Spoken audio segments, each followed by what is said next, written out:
Okay, there we go. I think we're ready, and so I'm just doing this because it's been announced that Welt's original voice actor is being replaced, and it is a very big shame. So I'm just going to do a lot of running through some of his lines and some of his more notable quest moments and some battle with him before it all disappears.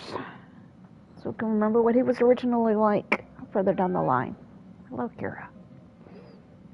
Ah, you're back. So we will start here on the Express where we first met him.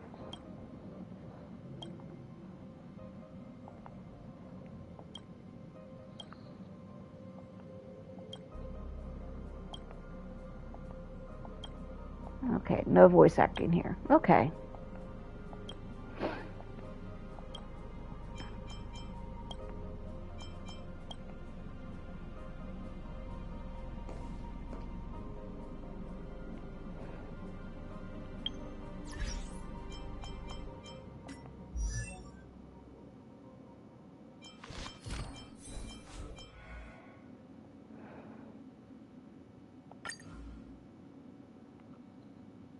Hi, I'm Welt Yang. If there's something you need help with, you can come find me anytime.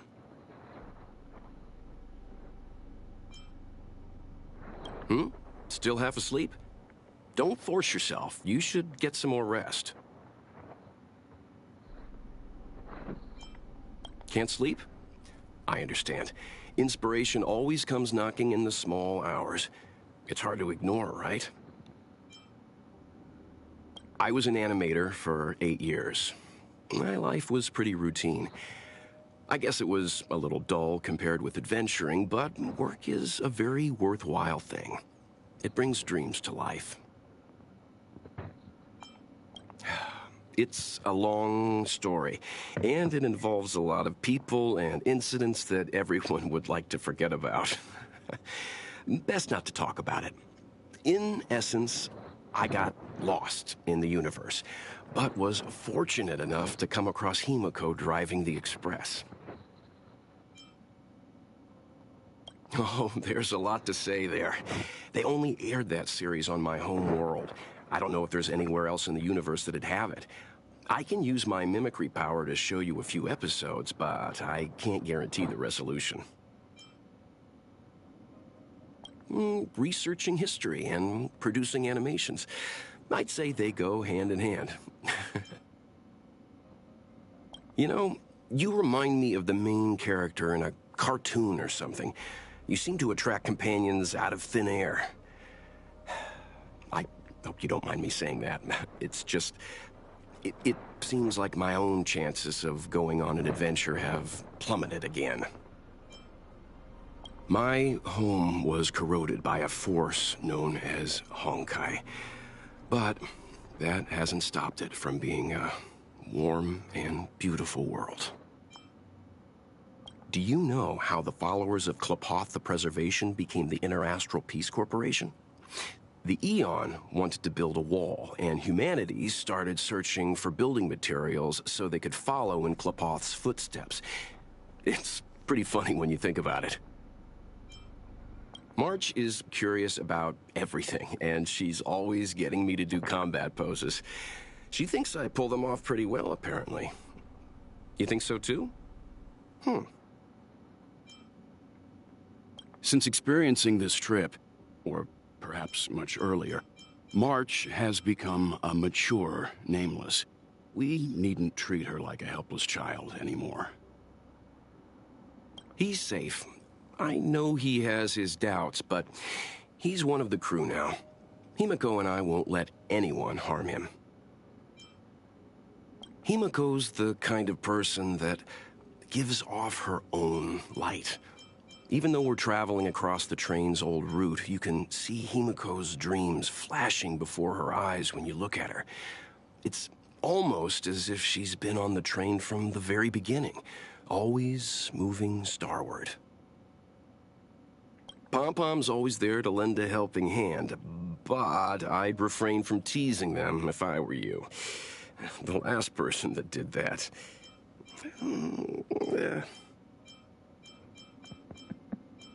There is a quote I like very much that I would like to share with him. The galaxy is vast beyond compare, containing an infinite number of possibilities. An individual's fate shouldn't be limited to a single path ordained by heaven. Having an ideal and pursuing it is not rare, but being able to start anew after that ideal is shattered, this kind of willpower will carry him far. In the face of the seemingly unstoppable tide of destiny, we always have the freedom to resist. She must have fought an extremely tragic but heroic battle against herself. The world is full of extraordinary complexity. Normally, researchers are only able to glean truth after dissecting the universe into categories, yet she revealed the essence of all things in such a miraculous way. If I hadn't seen it with my own eyes, I would never have believed it. Growth might look like just taking one step forward, but it can only be completed after finishing a long journey. I am relieved to see how much more determined the light in his eyes has become. New adventures, new friends. Great, isn't it? The passion of yesteryear isn't all that returned. In the immense sea of stars, we too will leave our mark. After spending so much time with everyone, I feel like I'm starting to age backwards. As the protagonist of your own story, it's up to you to overcome and forge ahead. I don't often get the chance to fight alongside of you, Himiko. It's time to show everyone what we can do. Having you here gives me peace of mind, Dan-heng. Still, best not to push yourself too hard. Having you here gives me peace of mind, Dan-heng. Still... I'll stop nagging. Youthful energy is a good thing, but I'd appreciate a heads up before you make any moves, March. There are both dangers and opportunities during interstellar travel.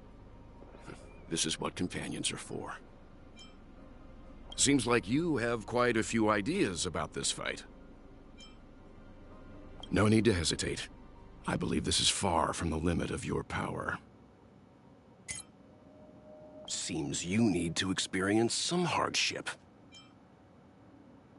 Stay calm. Leave the rest to me. You can still walk away. Better make a choice. Stand down. Calm your body and mind. I won't go easy on you. I'm fine. That won't stop me. You know nothing of the weight behind this power. Witness the stars shatter before you. Survive or be destroyed. There is no other choice. I'll leave the rest to you. I can't relax just yet. Timely treatment. Stay. The galaxy is vast beyond compare. Interesting. This will definitely come in handy. Oh, you don't see these every day. Well figured out. Now that's talent. Enemy ahead. No harm in trying. The next destination? Up to you.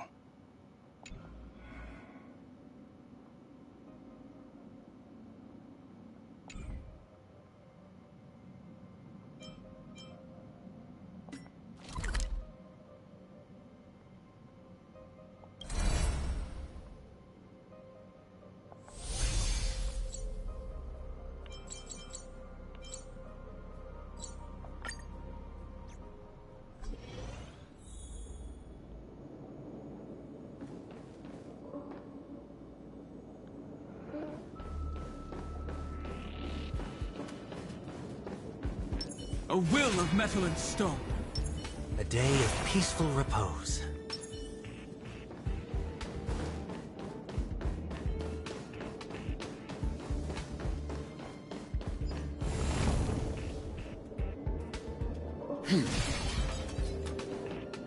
Stay.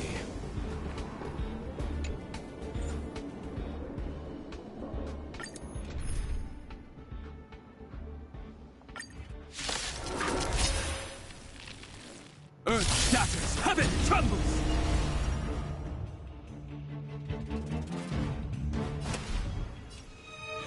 Mountains roar, dragons rise! Dragons, obey this soaring above the lands! This is permanence!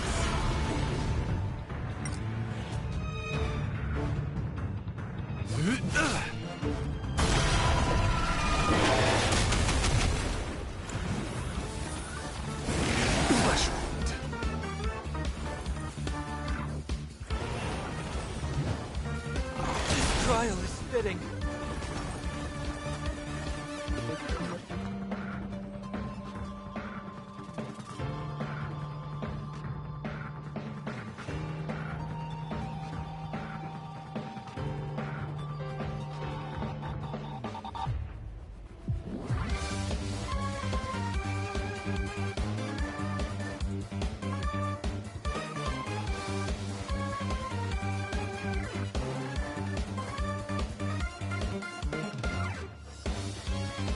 Better make a choice. I have heard the call, loud and clear. Tormenting doubt, I bid you farewell. You can still walk away. I won't go easy on you.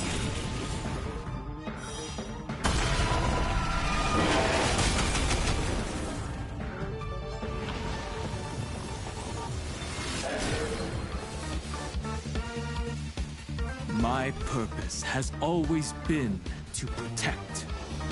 You know nothing of the weight behind this power. Witness the stars shatter before you. Survive or be destroyed. There is no other choice. Till I see that light once more, I will protect all beauty in the universe!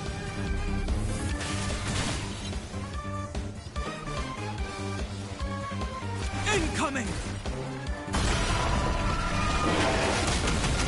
My oath is to a solitary. Leave the rest to me. Calm your body and mind.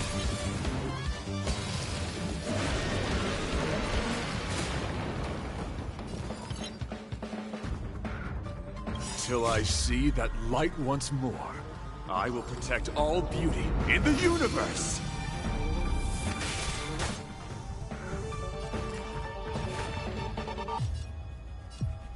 Serenity stands clear before me.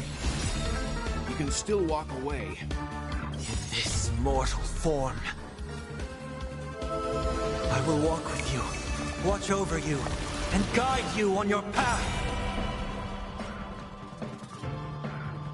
You know nothing of the weight behind this power. Witness the stars shatter before you. Survive or be destroyed.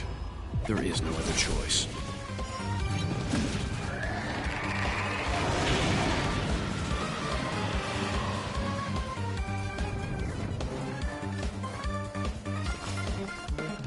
I won't go easy on you.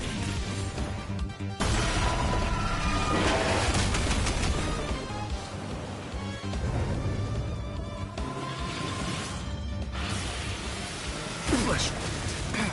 Flesh wound.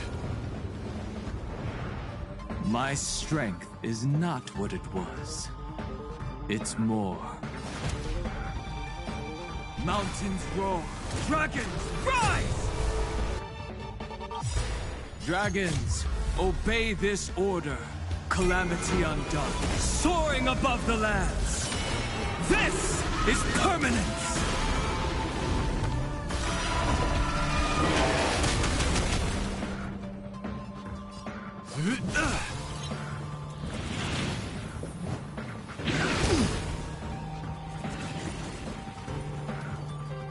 Leave the rest to me.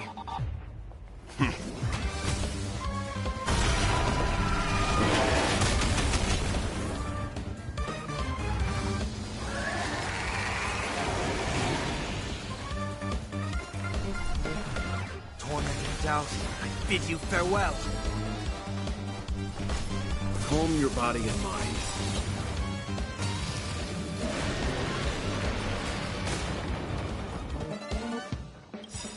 You know nothing of the weight behind this power. Witness the stars shatter before you. Survive or be destroyed. There is no other choice.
What happened?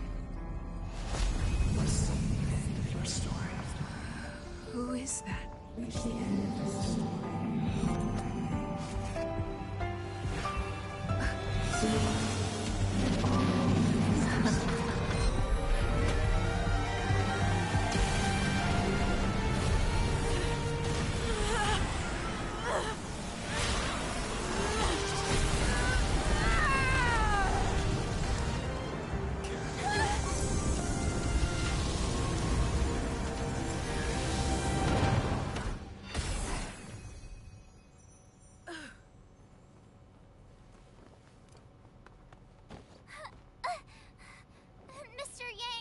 They're okay now.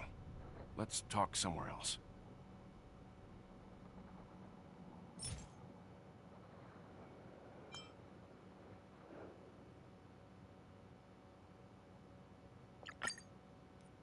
It's good that you've made it through in one piece. You can rest easy now that the threat from the Legion has been neutralized. Well, this invasion seems to be nothing more than a random provocation. As soon as the Doomsday Beast fell, I guess I'll leave you to rest up a bit for the time being. By the way, go see Himiko when you have the time.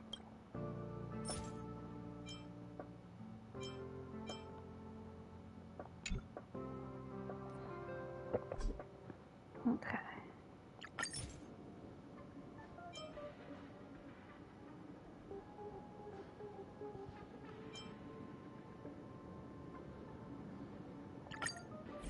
The way to celebrate. Let's go. I'll be waiting. Time to get on. Till we make it. Oh.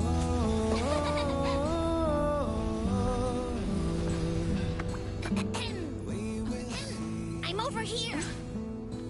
Come with me, take the journey.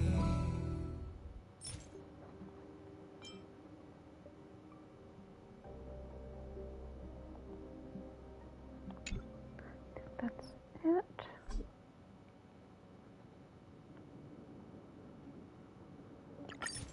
Let's check.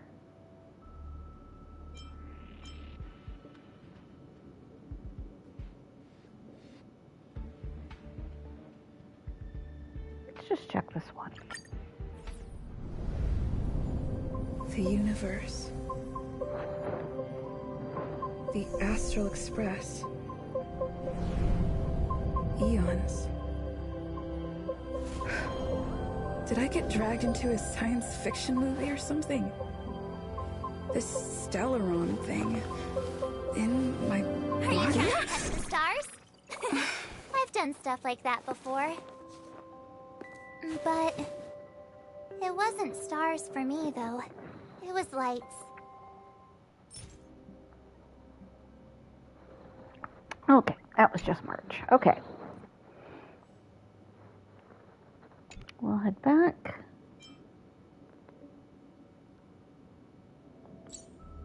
Let's just check.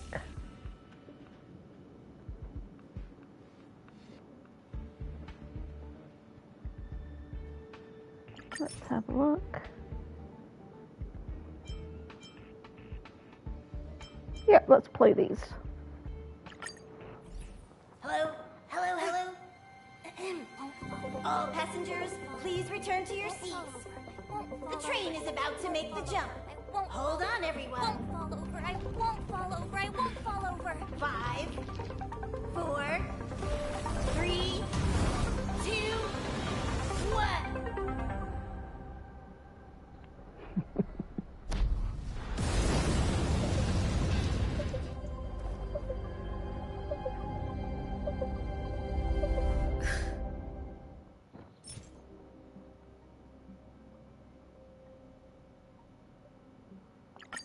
After all those millennia, is this what Eurilo 6 has become? Uh-huh. So, that snowy planet is our destination this time? Yes. Looks like this trailblazing expedition won't be easy. Spatial readout anomaly. Star rail stability is down to 12%. Schedule alteration. 7-day stopover time extended indefinitely.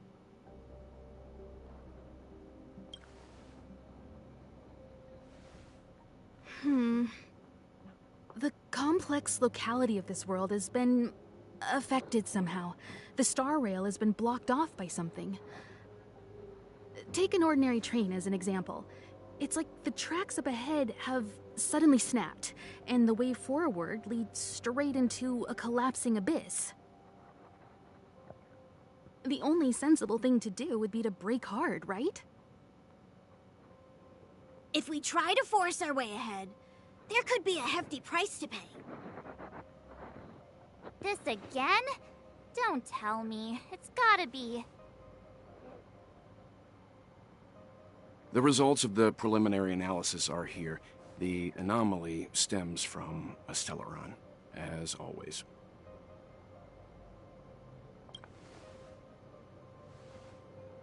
Yes, just like the one that's been placed into your body.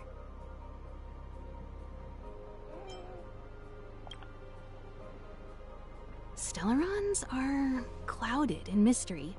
Even Herta isn't able to fully understand them. But there's no need to worry.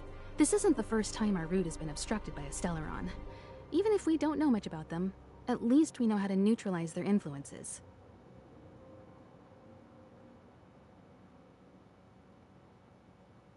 The only thing we can say for sure is that their arrival causes massive changes to civilizations and ecosystems. They also generate distortions in space, such as fragmentums. There must be an inextricable connection between the Stellaron we're dealing with here and Eurilo 6 becoming a frozen planet. Our current theory is that Stellarons are seeds of disaster, planted by a certain eon throughout the universe. We can't continue to trailblaze without removing the source of the disaster.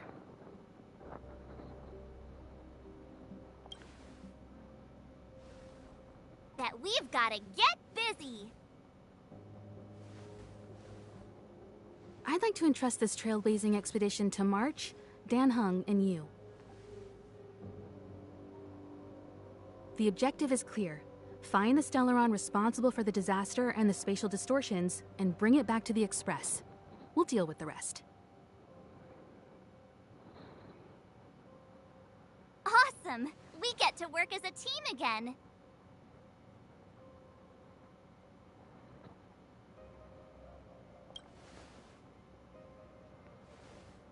Someone has to stay on the train or Pom Pom will get lonely. Not to mention, Nanook threw us a glance just now. If we're targeted by the Antimatter Legion, then things could go south fast.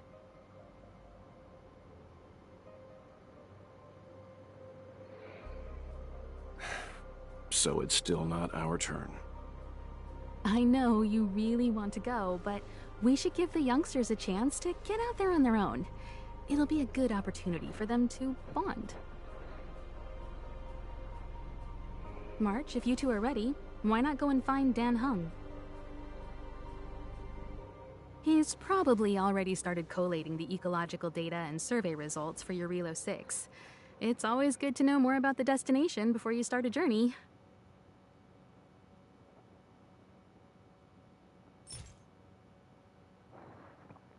Alrighty. I think that might be all we get with Welt.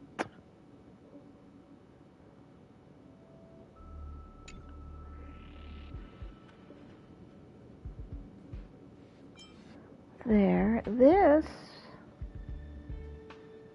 is...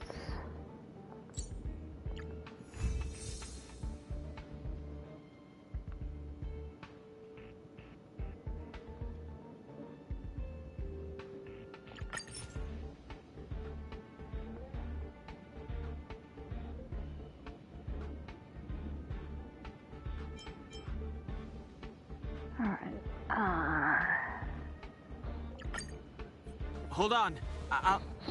I'll be there soon. What did I tell you? He's definitely sleeping in. We trailblazers can go days without sleep, but when we do hit the hay, we have to make up for it. Anyway, no point wasting our time in the corridor. The conductor wants us to attend a warp navigation meeting. Same old location, apparently, and we can't be late. Let's head over. Oh, by the way, you drew the short straw. It's your turn to wash the coffee cups this week. Whoops.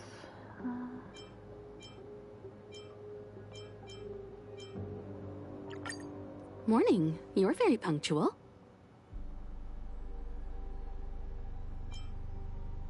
Punctual is my middle We'll name. hang on to it. It's cute. The trailblazing of Eurilo 6 is drawn to a close, and the Astral Express must depart for the next planet.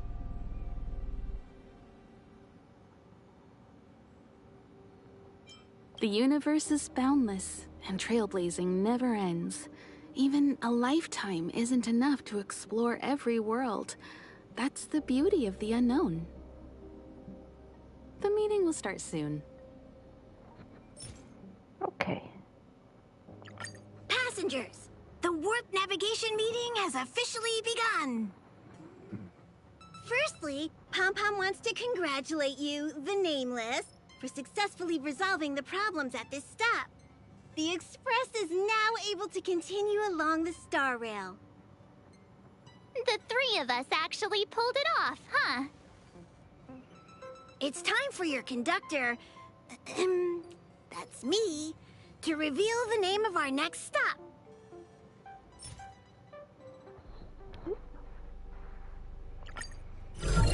Long time no see, Astral Express crew.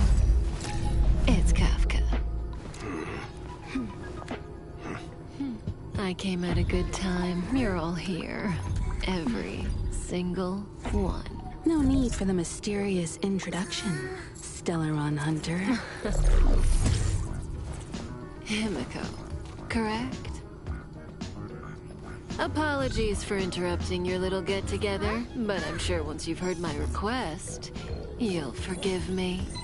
I'd like you to make a destination alteration.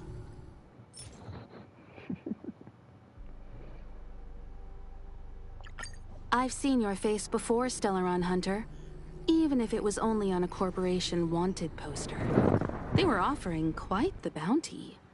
Dead or alive. Do you know the figure? Doesn't concern me. Then again, A corporation bounty is a compliment, not an insult, don't you think? The higher the figure, the bigger the compliment. You wanted criminals sure know how to look on the bright side of things.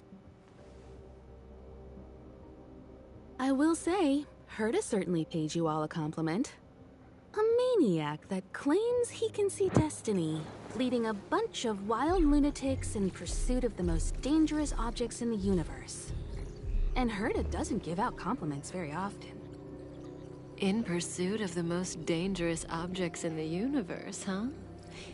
Well, in that sense, you astral expressors and I are cut from the same cloth. You're in the wrong place, Kafka. We're not about to accept your request, and we're not about to get into bed with a Stellaron hunter. It was nice talking with you. Perhaps next time you'll be willing to pay us a visit in person, and we can continue our little discussion. Have you guys heard of the Law Fu? The Xianzhou Lawfu? It belongs to the Hexafleet of the Xianzhou Alliance. We've heard of it. But what you haven't heard is that it's currently very close to you. A couple of warp jumps away, in fact. Not to mention, 45 system hours ago, a Stellaron burst occurred on the Lawfu. An unexpected calamity, don't you think? What exactly are you Stellaron hunters trying to do?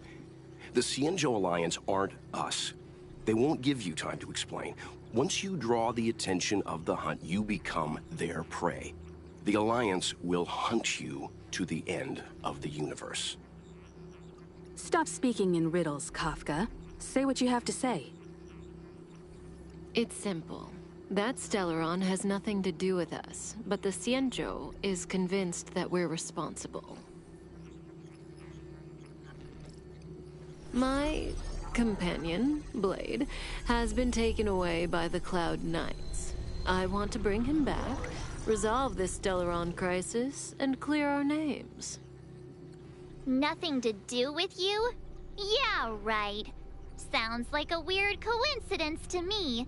You just happened to show up after the Stellaron burst? Also, we're not your friends. Why should we care if a Stellaron hunter is innocent,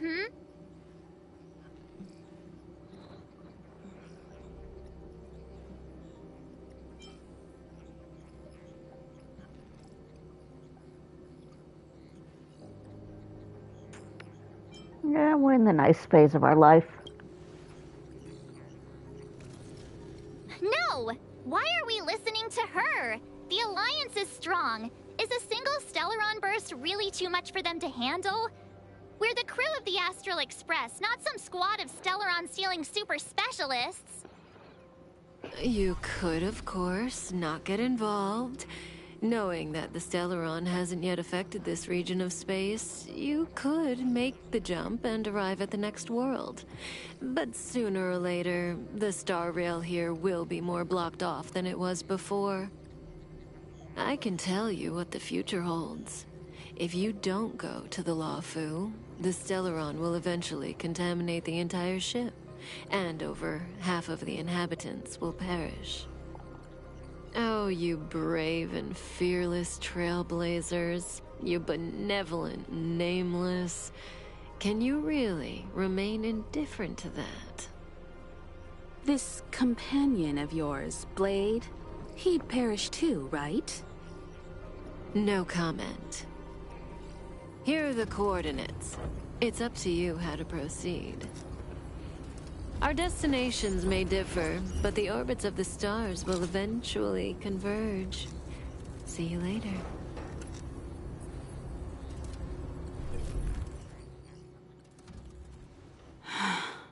March, get Dan Heng.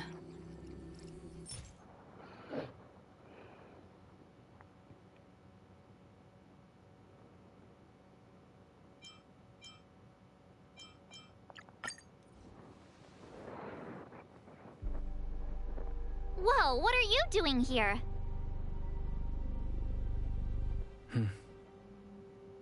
gave him the lowdown. Hey, remember what I said, okay? We're gonna vote against it. I'm not gonna take orders from that woman.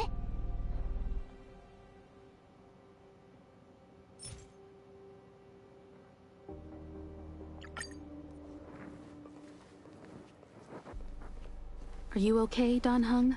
March brought you up to speed, I assume. I'm fine. And yes, I'm up to speed. Good. In that case, with regard to the matter at hand, let's vote to decide our next move. Our Stellaron hunter claims that a Stellaron burst has occurred on the Xianzhou Lafu, and that we're in the vicinity. If we head for the Lafu, we may have the chance to save many innocent lives. However, it's also possible that our Stellaron hunter is lying and using us for her own ends. Neither Welt nor I believe that she's telling us the truth, but we can't just ignore the intel she's given us. So, we're about to hold a democratic vote on whether to set a course for the Xianzhou. All those in favor, hold out your hand. All those against, keep your arms by your side. 3, 2, 1.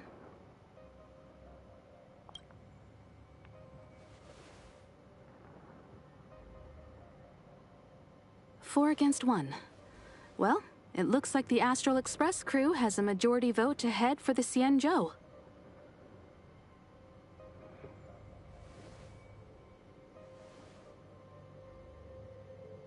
I calmed down and thought about it a bit. If it turns out that woman isn't lying, then a lot of innocent people are gonna get hurt. Now's the time for thinking about other people.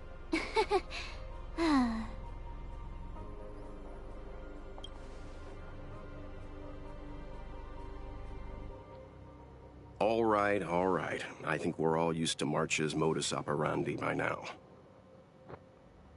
So, Dan Heng, you want to stay here? Yes. I'm staying this time. In that case, Welt, ready for a trailblazing expedition? I know you've been itching to get out there for a while now, but make sure you take good care of the two of them. Don't worry. Destination Xianzhou, here we come!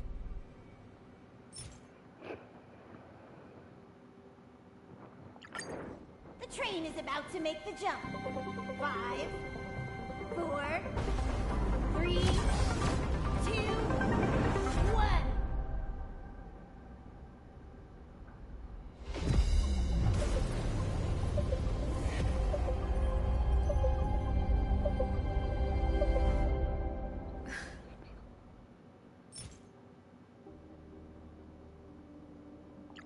Whoa!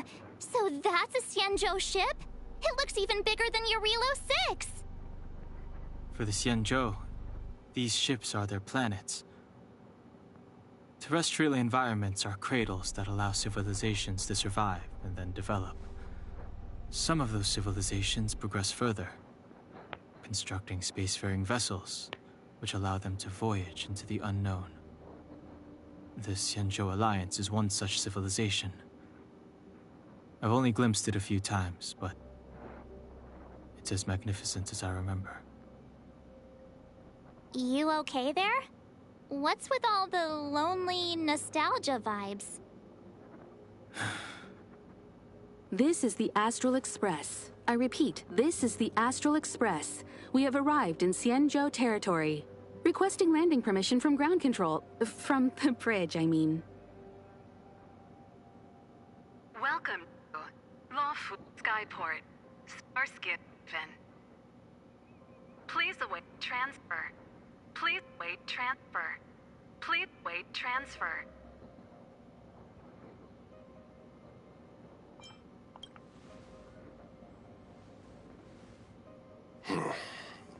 Something's not right. The signal is still repeating, but no one is guiding us into dock. Maybe the Stellaron hunters were telling the truth. It seems like something really did happen to the Xianzhou. A vessel arrives at a deserted spaceport. Isn't that how, like, loads of horror movies start? Let's not let our imaginations get the better of us. Please await transfer. Please await transfer. Please await transfer. Still the automated signal? Yes, it's still on repeat. Ah, there we go. The Jade Gate now opening. On behalf of the Xianzhou Lafu, welcome, guests from afar. Please proceed to dock in accordance with the guidance. Huh? Is this still automated? The signal broke off. Seems that's all there is. We should get going. Himiko, stay vigilant back here on the Express. Relax. I've got Don Hung here with me.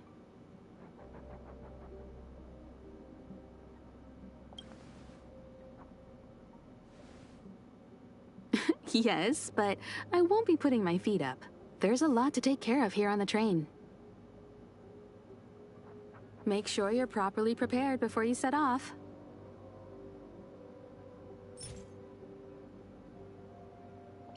Before we set off, I need to clarify the aim of this journey with you.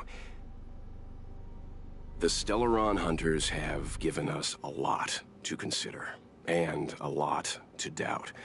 But the most important part of this expedition is...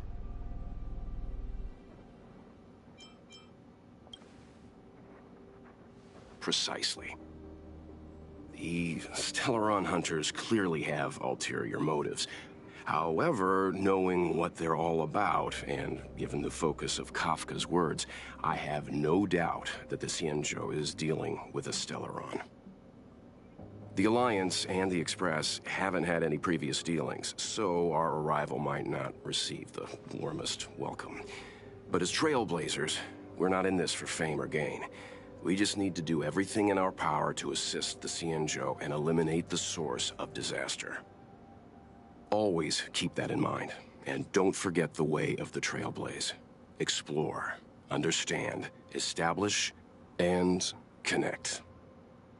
Yeah! Let's go.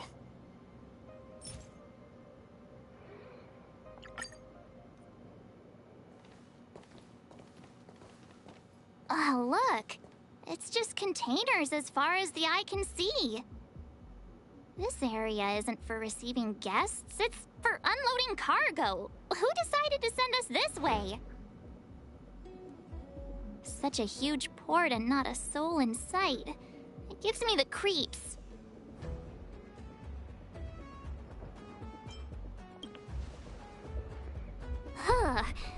Stop talking. If there is someone here, they're in my bad books already. Mr. Yang, what should we do? We should start with the person who opened the Jade Gate. If it turns out they're not friendly, then at least they've already made things easier for us. If it turns out they were just doing their job, then we can ask them what happened here. That's Mr. Yang. This is child's play for him. He's dealt with all kinds of dangers before. Let's move. Keep your wits about you.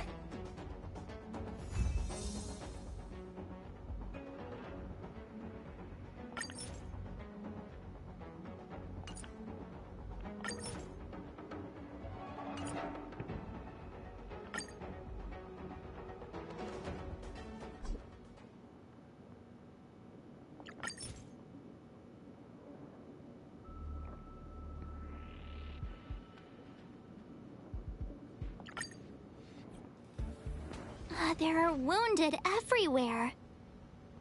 The silver lining is that, based on what we can see, no civilians were caught up in the battle. I'm guessing the Xianzhou must have evacuated the port immediately, leaving the soldiers to deal with the crisis. But as for these corroded monsters...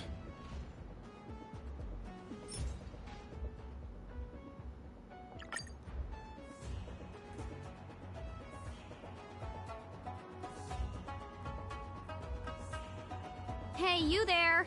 We need your help!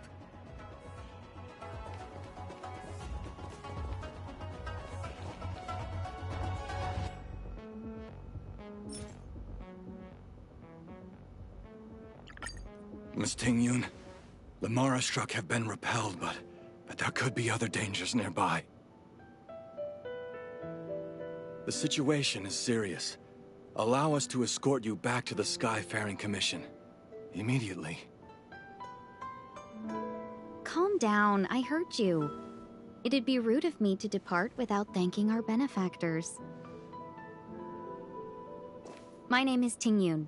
I'm the ambassador for the Lafu Skyfaring Commission Merchant Guild. May I venture to know the illustrious names of my heroes? Illustrious names? Sure. I'm March 7th. This is Mr. Yang. Oh, Mr. Welt Yang. And this is...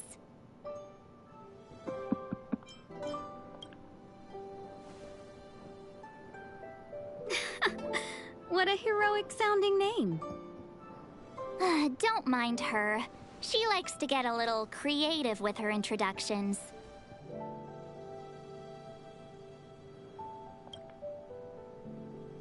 Next time, why not remind me before I give up my name? I see. Well, thank you for coming to our aid. Although there is one thing I don't understand. Starskiff Haven is under lockdown. Since none of you are Xianzhou residents, may I ask how you came to be here? If you can't offer an explanation, I'm afraid these Cloud Knights will have to escort you out. We called for port transfer and got no response, but then someone opened the Jade Gate for us. When we arrived, there was no one to be found, so we started to make our own way through. How can that be? My ship was the last one into port before the Jade Gate was shut. The Skyfaring Commission has already locked down Starskiff Haven entirely. We're telling the truth. You could verify it yourself by checking the access history of the Jade Gate. We found it strange ourselves when the gate opened, but no one came to greet us.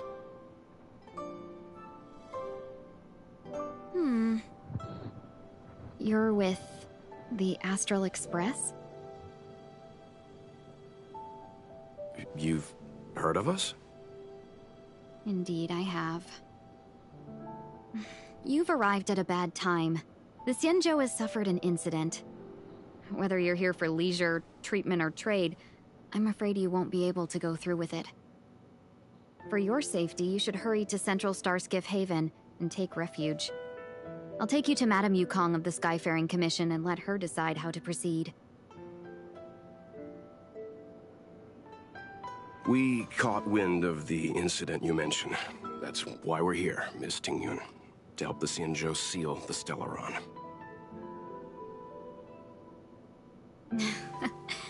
Your actions have already revealed your kind hearts to me. Sadly, I can't make you any promises. You're outsiders, and only Madame Yukong has the authority to consider your offer. Don't worry, Madame Yukong is kind-hearted too. Come on now, I'll lead the way.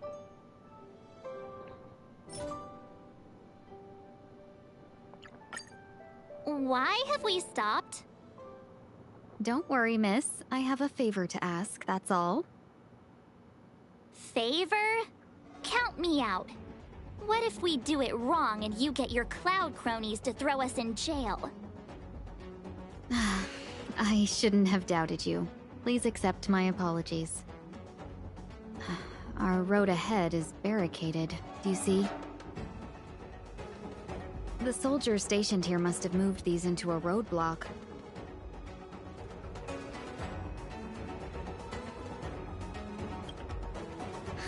I'd like to see us try. They're extremely heavy. Even with all of us, we wouldn't be able to move one. Not that I'm doubting your skill, but I'd feel terrible if you hurt yourselves in the process. If I'm not mistaken, the containers in the Trove of Verdure can be moved around using a control panel. I should go back and try the other You've one. already put on quite the show. Do you think you'll be able to find and operate the control? Right. Oh, I'm afraid I'm not built for hard labor. She sure knows how to boss people around. We just need to pass through here, take the barge to Starskiff Haven, and we'll be safe.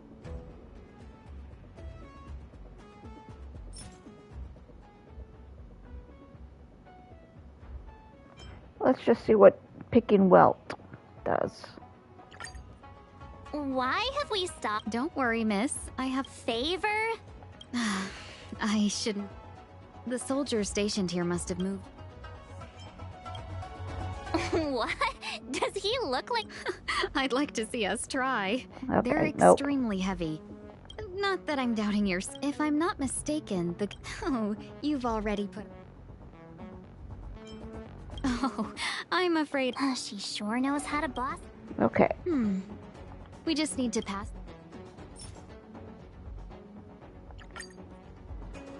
Finally.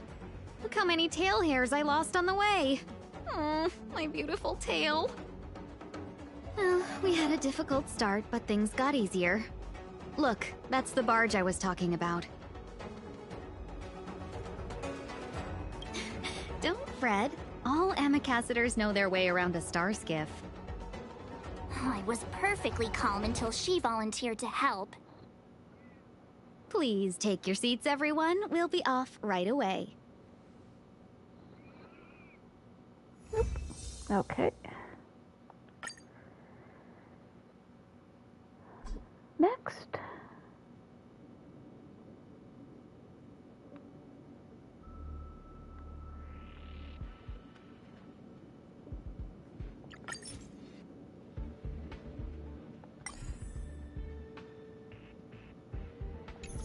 Ah, I see. Okay.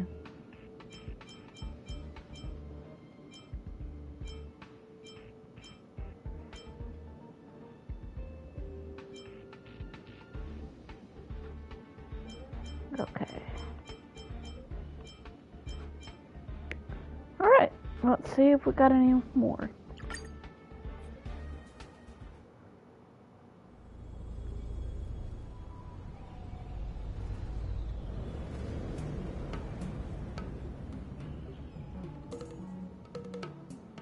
On behalf of the Skyfaring Commission, allow me to welcome you to Starskiff Haven.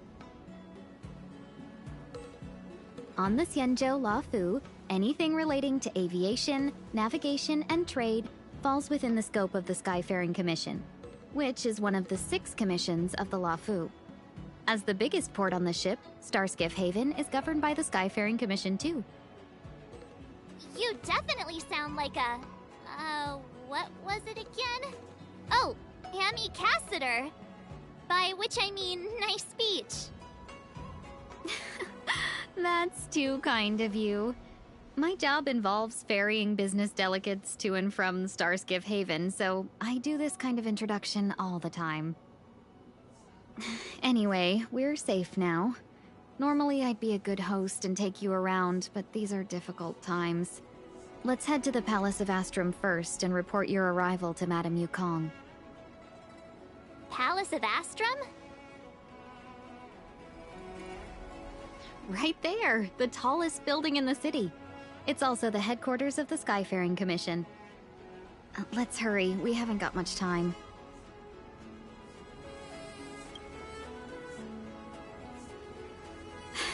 I don't mean to rush you, but if Madame Yukong holds me accountable for not getting you over soon enough, I wouldn't want to be around for the consequences.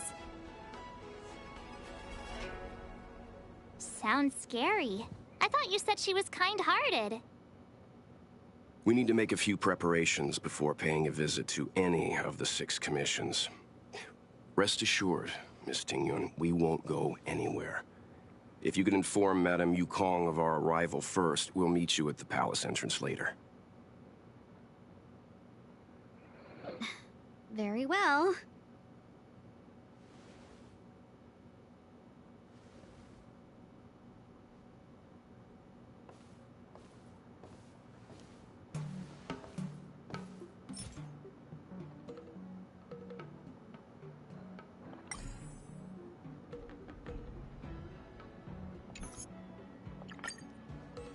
Little Miss Fox moves at quite the pace.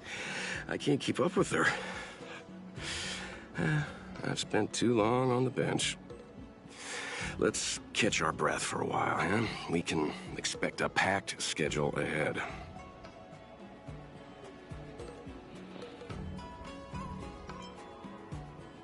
That might be a little harsh, but she does put her own interests first.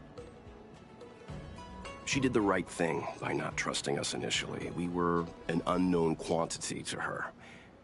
As for the rush, my guess is she's just eager to get us out of her hair and further up the chain. It'll be all right. We're not trying to stand in her way. We have nothing to hide from her. We didn't have anything to hide in Belobog either. Not so fast. I need to give you two a heads up first. Our meeting with Madame Yukong won't be without risk. We need to be prepared and take it seriously. She is a top Xianzhou leader. Oh, Mr. Yang, do you think this could be Belobog all over again?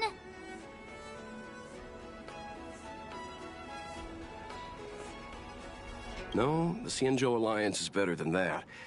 But Madame Yukong will definitely have a string of difficult questions for us.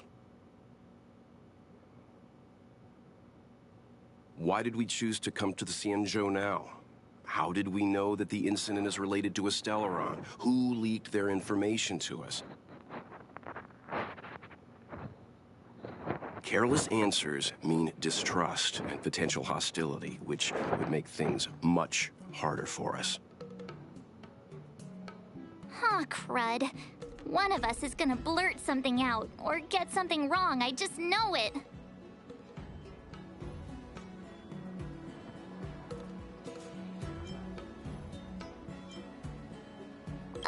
But we haven't done anything wrong. March is right. If we're too scripted, it'll sound like we're hiding something. Don't worry. We'll find a way through. Let me do the talking.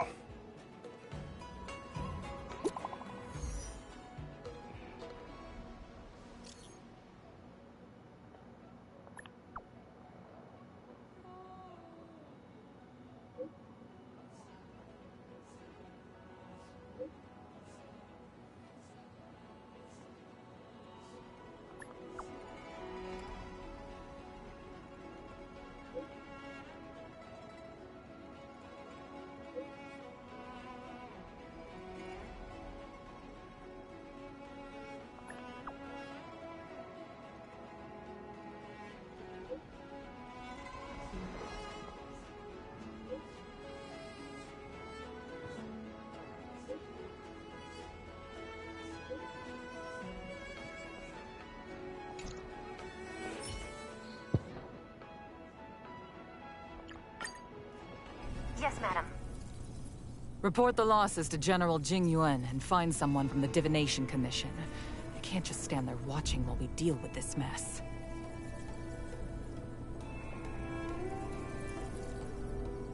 Greetings, guests from the Astral Express. Ting Yun has informed me of the purpose of your visit. Receiving guests isn't normally one of my responsibilities. But since you know about the Stellaron and have stated that you want to help the Law Fu, I thought I should at least meet you in person. And politely decline your proposal.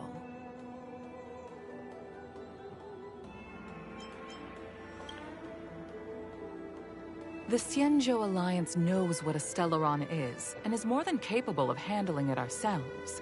We have been around for over 8,000 years, and weathered countless dangers and crises. While the situation is serious, we have more than enough resources to spare. Outsider help is not needed on this occasion. You are guests from afar.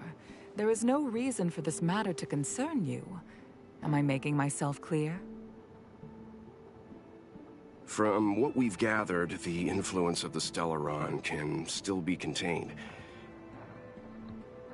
If we can locate it in time and contain it, it's possible that we can restore any space and any individuals affected by the corrosion.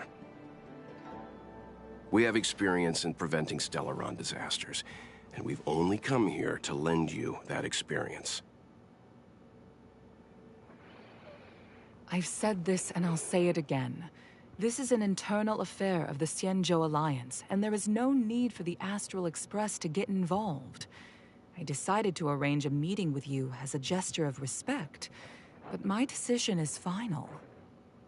But...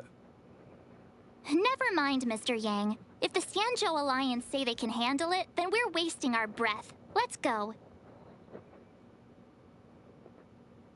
I'm afraid that's impossible. Huh? And what's that supposed to mean? It's only been a few days since the presence of a Stellaron was detected on the Luofu. Starskiff Haven has been under full lockdown. No one has been permitted to leave. How did you come to know of the incident? And what led you to conclude that it was linked to a Stellaron? I acquired the access history of Starskiff Haven. Not long ago, someone hacked into the system and opened the Jade Gate, before guiding you, the Astral Express, into our territory. The hacker was skillful and even taunted us with her seal. Her name is Silverwolf, a member of the Stellaron Hunters. What say you in your defense?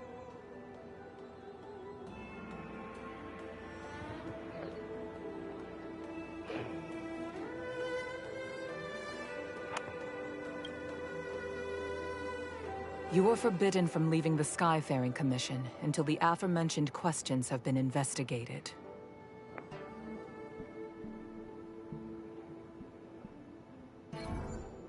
Don't be too harsh, Yukong. If this gets out, the whole galaxy will think the Alliance has forgotten how to treat our guests. General Jing Yuan. It's very unlikely that the Express has joined forces with the Stellaron Hunters. They are mortal enemies, after all. Apologies for interrupting your meeting. My name is Jing Yuan. I'm the General of the Cloud Knights here on the Luofu. General, this is an internal affair for the Luofu. I fully agree with you, Helm Master Yukong. This is indeed an internal affair. I am sorry, guests of the Astral Express. It is true that there is a Stellaron on the Luofu, but I'm afraid I cannot accept your kind offer to help resolve the issue. This is a Xianzhou matter, and it is our responsibility to handle it. Of course, it would be inappropriate of me to let you return without something to show for it. While I cannot accept your help with regard to the Stellaron, I do have a favor to ask. Please, after you.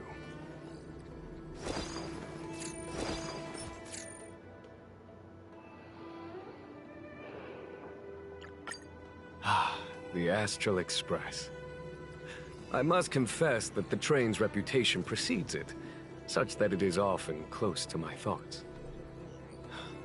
How delightful to come face to face with its passengers.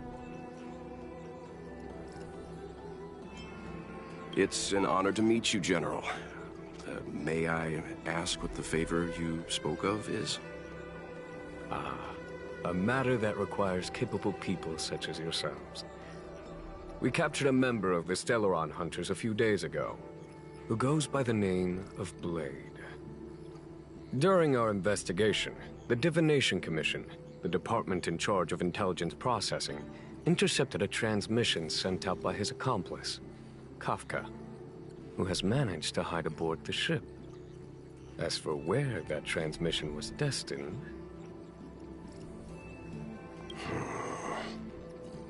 I have some knowledge of your relationship with the Stellaron Hunters. The Divination Commission is convinced that you made an alliance with them.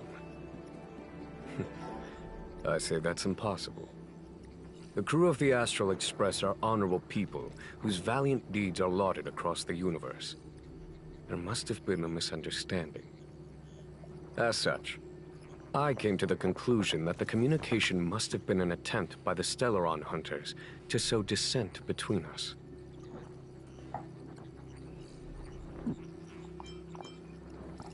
Let's keep a little quiet. We can handle the Stellaron, but it will take time and will require the bulk of the Cloud Knights on the ship.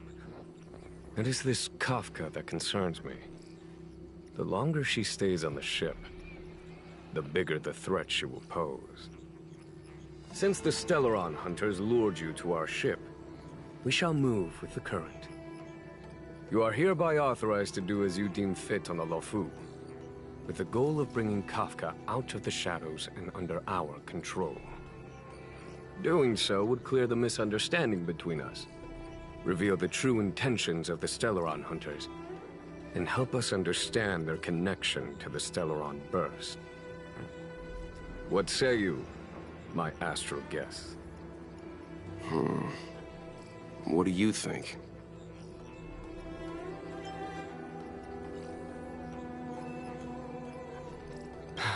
I'm afraid my hands are tied on the matter.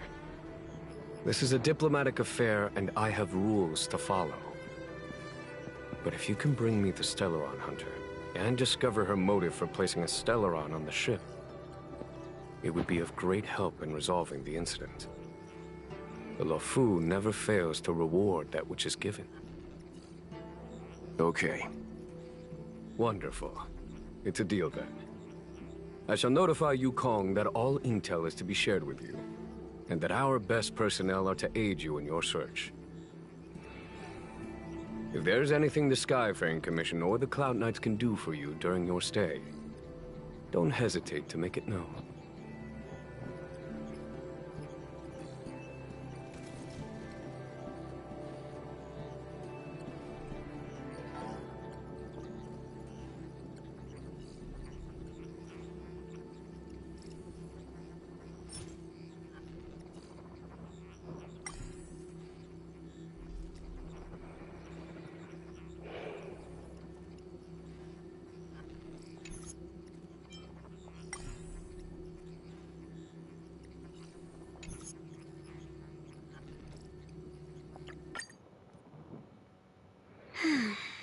Madame Yukong has asked me to look after you. Seems like we were destined to be in each other's company. The Skyfaring Commission has reserved rooms for you at the Petrichor Inn. When you finish your business here, how about some tea together? Not at all. Though I'd appreciate it if you mentioned to Madame Yukong that you got a warm reception from me when you next see her. Better to be busy than idle, I suppose.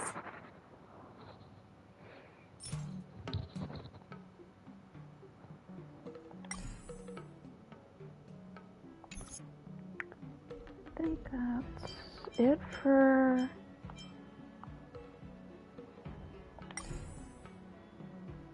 Ah, here we go.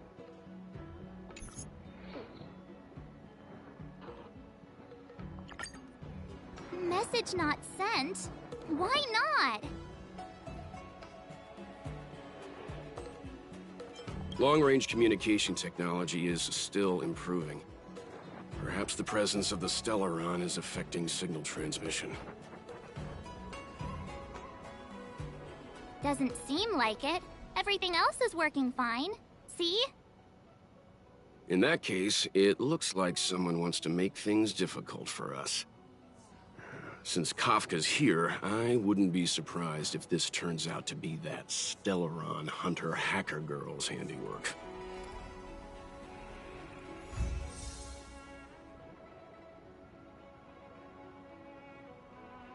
Okay. Do.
Well, let's try and see if this is...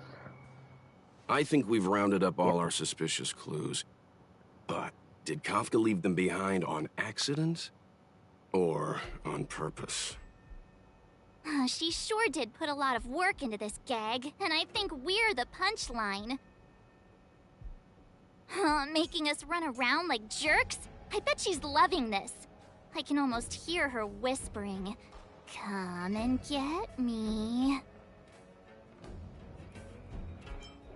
Why don't you go and marry her, huh? Don't forget, she's on the IPC's most wanted list. A fugitive that nobody can seem to pin down. And now we've become her prey while she stalks us in the shadows. Let's go, benefactors. Time is of the essence. We must be close.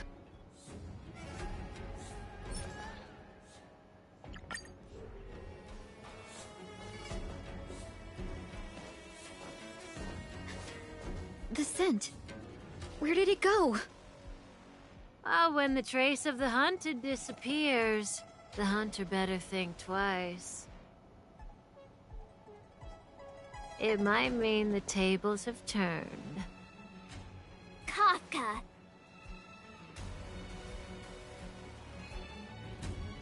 These Cloud Knights aren't Mara-struck. What did you do to them? Just a little persuasion to get them to listen to me. But you know all about that already, don't you?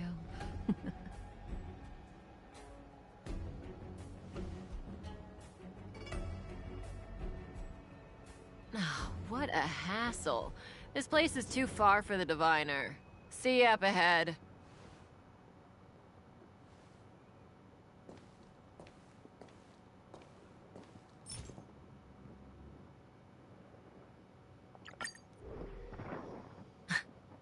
So close and yet so far. You'll have to pick up the pace.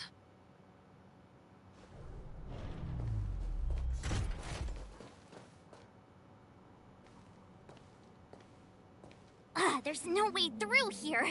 We need to think of a way to cut her off. Don't worry about locked doors, benefactors. We can use the conveyor belts.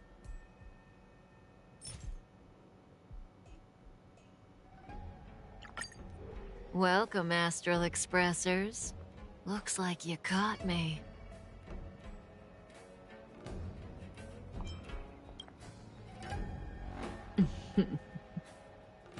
Admit it, Kafka. You planned for us to come here. I didn't plan anything. It was the future.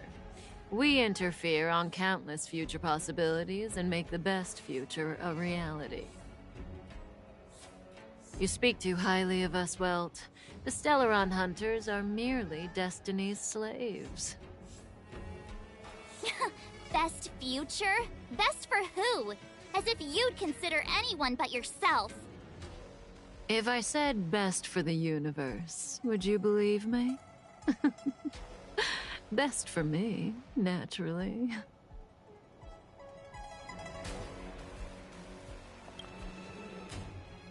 We're taking you to see the General of the Lawfu. You can profess your innocence all you like, but the General will decide your fate. Oh, thanks. But no thanks. I can't stand moving at someone else's pace. We don't have much time. If I were you, I'd make a move before it's too late.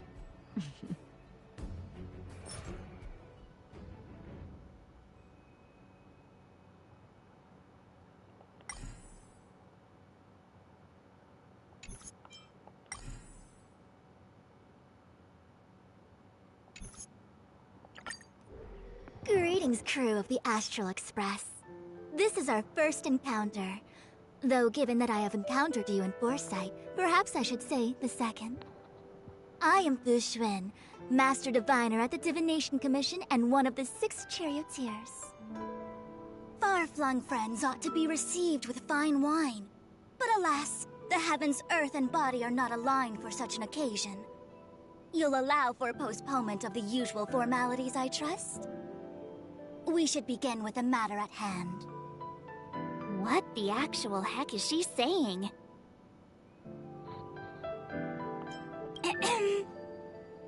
If the method of my speech is offensive to you, you need but say. We received an assignment from General Jing Yuan to arrest the Stellaron hunter. Thank you, Diviner, for coming to our aid, but we must escort the fugitive to the General. Essential. I hold a proclamation from the General here, if you care to see. Upon detaining the Stellaron hunter, questioning and all further arrangements are to be undertaken by the Divination Commission. Did the General just spare us a walk with Kafka? I knew he was a good guy. Understood. However, the General promised that all intel would be shared with us. We have a right to know anything that Kafka divulges. Oh? That guy. Can I go one day without him throwing me under the... We won't make things any more complicated than they need to be. We just want to listen in on the questioning. Very well. Urgency demands fluidity. The three of you shall accompany me to the Divination Commission. Can't we do the questioning here? The Stellaron hunters are slippery. What if she makes a break for it? While I am here, she will not escape. Only the Divination Commission has the methods to make her talk and bring the truth to light. The time has arrived. We must depart. Please proceed.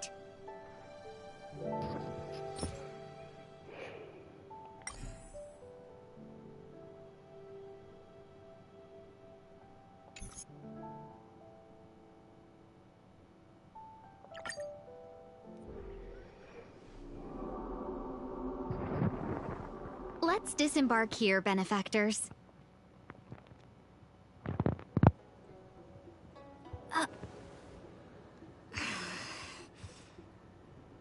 I may live in relative seclusion, but I can recognize my own territory. Why did you bring us here? Does this look like the Divination Commission to you? No need to yell, Master Diviner. The Meridian Pin is malfunctioning, and I couldn't find the entrance to the delve.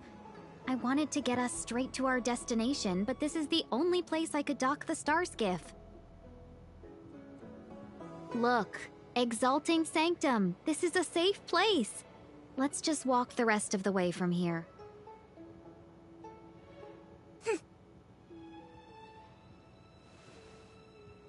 Our hexagrammatic position is fluctuating between the marsh and water trigrams. The vessel is stranded and the way is blocked. I heard the Xianzhou can tell your fortune. Is that how they do it? Anyone can count on their fingers.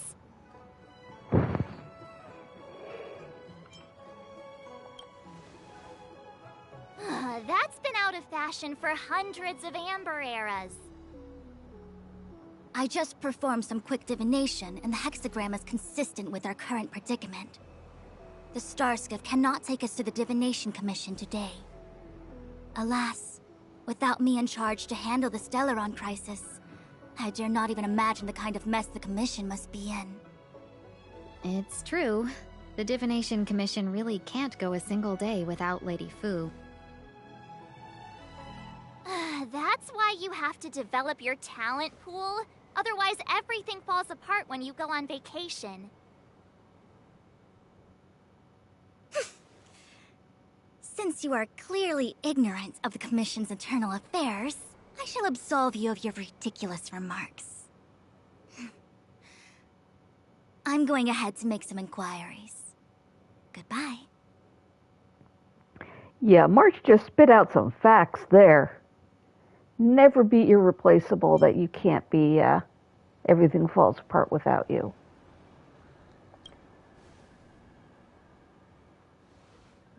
The prisoner must follow me every step of the way. This is Jing Yuan's order. You might not want to hear this, but your general gave us his word. We have to be present when you question Kafka. You think too little of me. My word is my bond. I will stick to my promise even if this delve collapses. That's very unlikely, by the way. To have this prisoner speak, the Commission must resort to unconventional means, the nature of which is confidential and cannot be disclosed. Forgive me. But I can assure you that the questioning will not begin until you arrive, even if that means wasting precious time. I have appointed someone to wait for you in front of Exalting Sanctum Plaza. Once we've consolidated our internal affairs, you will be brought into the Divination Commission. Please be patient. Okay. We trust you.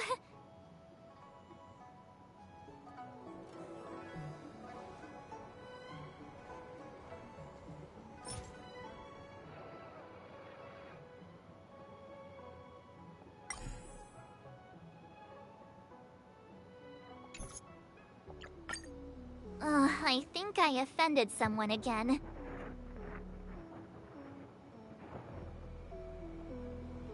Hey, are you on her side? I just wanted to remind her not to break her promise, that's all. Don't take it to heart, March. Miss Fushen seems like a reasonable lady. I'm sure she's not angry with you. Really? I thought she was pretty icy.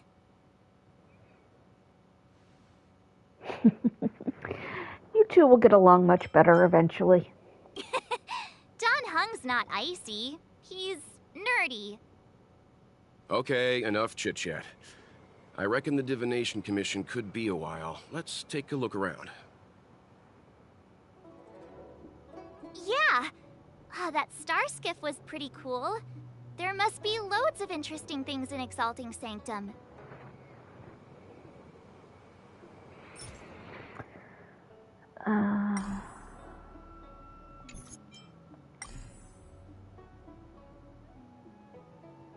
Okay, I think that's more her, so let's exit that.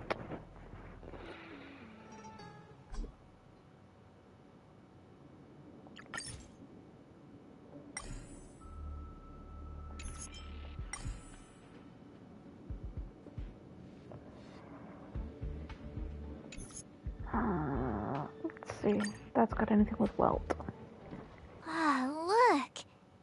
Is that Apparently no. It's an ancient tree. We call it the Ambrosial Arbor. It was once the Xianzhou Luofu's prized treasure. I didn't know the Skyfaring Commission were history buffs. Not bad.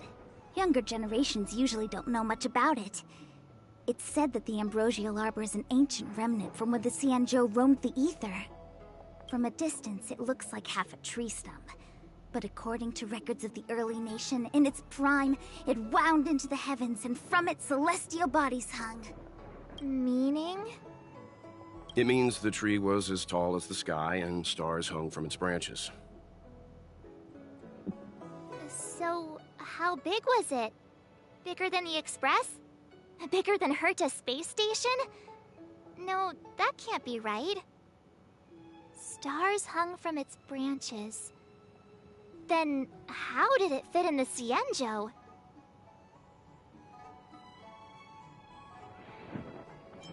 Exactly. Let's just say it was bigger than your imagination. Anyway, it's just a legend. I see this view every day on my way to work. I'm kind of bored of it. Let's go.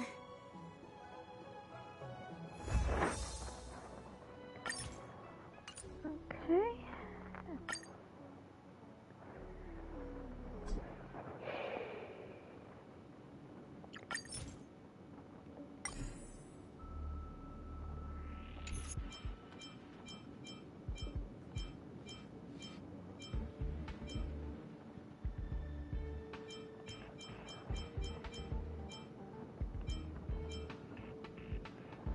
All right, let's see.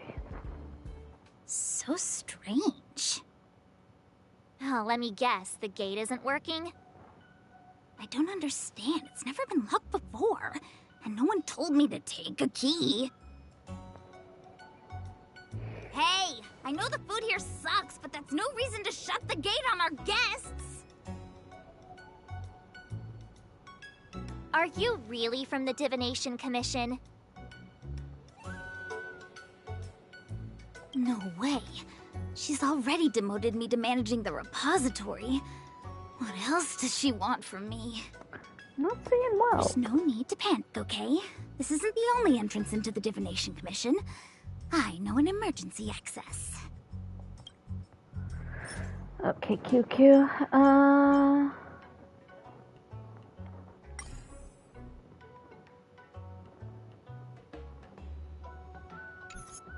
Let's see. Diviner Fu, how are things progressing? We're fluctuating between the Heaven and Thunder trigrams. A step forward bridges no distance hence. And for those who don't speak Fu Shen? It's an utter disaster. How's that for a Divination Commission fortune? The Matrix of Prescience has stopped operating, and the symbols have dimmed. There are Stellaron spirits wreaking havoc inside the Commission, and the Cloud Knights are struggling to protect civilians. I want to restore the Matrix of Prescience, but I have no forces available. And on top of all of that, General, we still have to deal with the Stellaron Hunter you handed to us. If that's not an utter disaster, then I don't know what is. But you're Fu Shen, the seer. The boundless, omniscient. Bringing luck and avoiding misfortune is your strong suit, isn't it? You don't need to flatter me, General. It's natural for fortune to fluctuate. There's no escaping it. The Divination Commission simply does its best to uncover the good and the bad and then make the right decisions. We have no magical means to turn the tide. And that is precisely why we need you in charge. When it comes to handling clairvoyant Stellaron hunters, who better than Fu Shen the Seer? As for reinforcements, you didn't think I'd be unprepared, did you? Look, help has just arrived. Master Diviner, I brought you the guests. Though, it wasn't your order I received. So, General, even guests are on the payroll these days? Well, since they're here already, I may as well make use of them.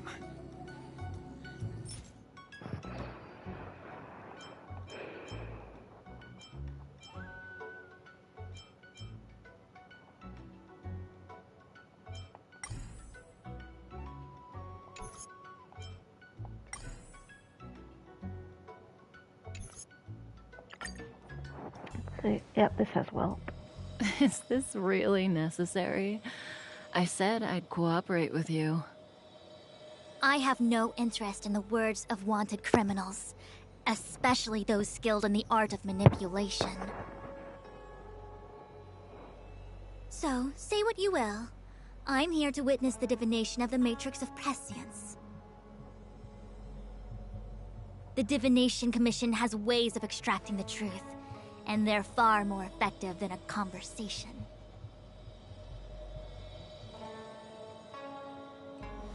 Then please, Master Diviner, witness my destiny.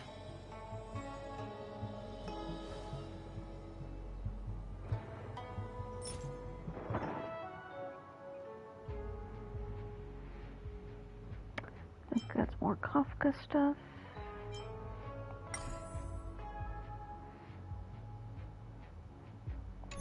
Yeah, I think this is all Kafka stuff, which is really cool, but we're here for Welt.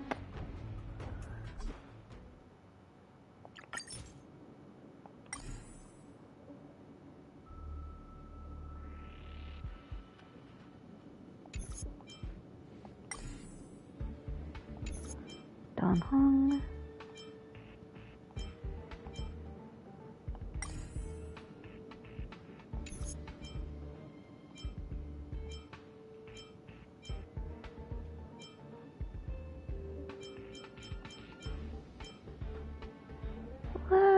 check this one. You know, even eons can be killed.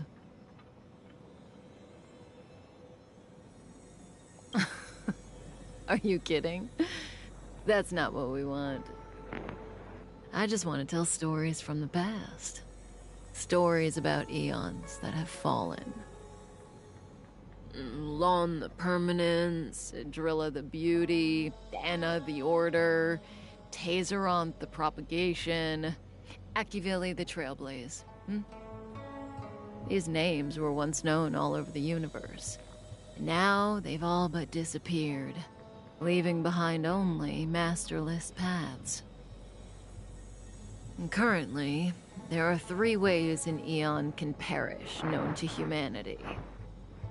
1. Paths with overlapping concepts will eventually collide, and the broader path will engulf the narrower one. That's how Enna the Order was assimilated, by Sheepe the Harmony. 2. In a war between eons, the stronger side will annihilate the weaker one. That's how Tazeronth the Propagation fell. Under the guidance of the Hunt, the Cienjo Alliance travels the universe exterminating abominations cultivated by the Abundance. So, the Cienjo, too, are engaged in this process.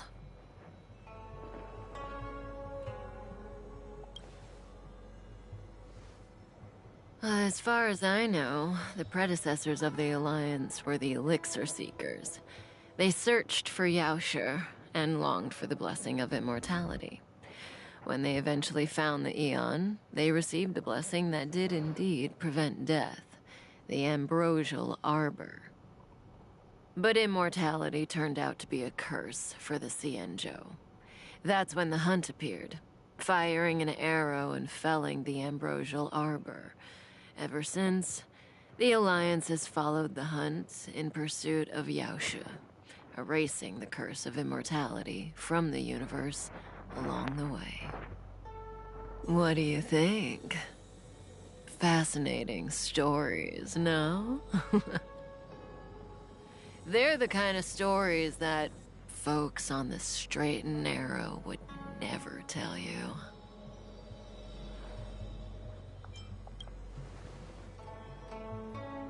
Hold on. Any minute now. It's begun. Okay. So we'll do this and then watch Welt.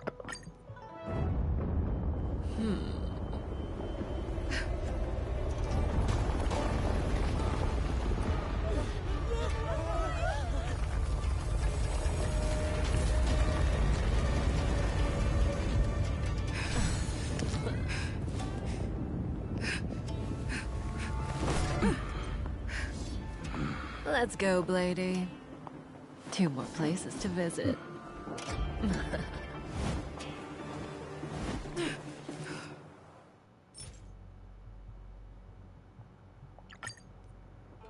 Wasn't this the dead tree Qingque showed us earlier? How did it grow all of a sudden?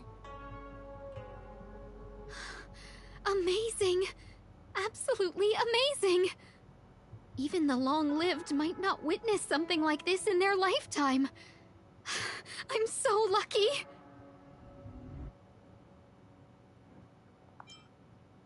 Such extraordinary energy. It's the Stellaron. Mr. Yang, do you mean the Stellaron is making the Ambrosial Arbor grow? Yes, the Stellaron the Cloud Knights are searching for must be causing this anomaly.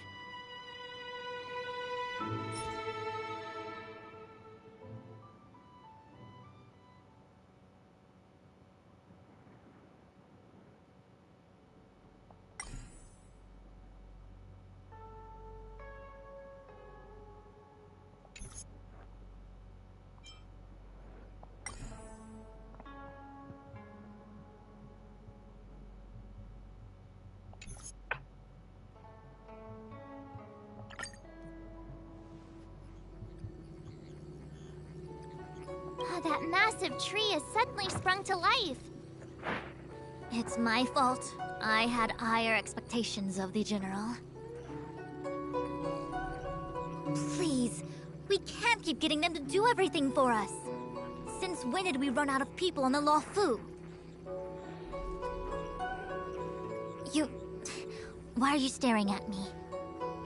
Do I need to remind you, General, that the Ambrosial Arbor's access point is a closely guarded secret? Allowing Outworlders would be... a violation of the rules and regulations. I would like to remind you, Lady Fu, that the Xianzhou comes before its rules and regulations, all the more so in times of crisis. As such, I am about to make a decision that runs counter to those rules and regulations.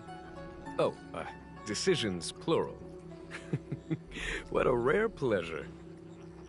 Lady Fu, I hereby issue you with the military tally. The Cloud Knights will be under your control.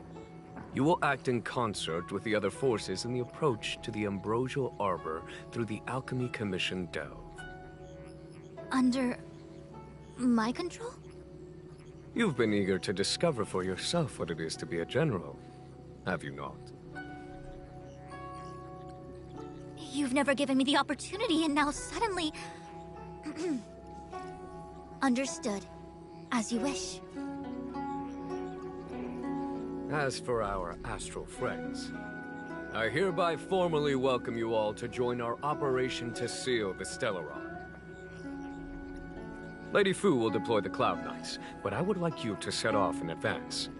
Take a shortcut through the Artisanship Commission and convene with Lady Fu further down the line. Errands received. This is no errand, honored guests. I am merely stating what needs to be done should you wish to help us. You've never really seen us as outsiders, huh? Miss Tingyun, I would like you to continue to serve as a guide for our astral friends. Of course, General. I am duty-bound. Okay.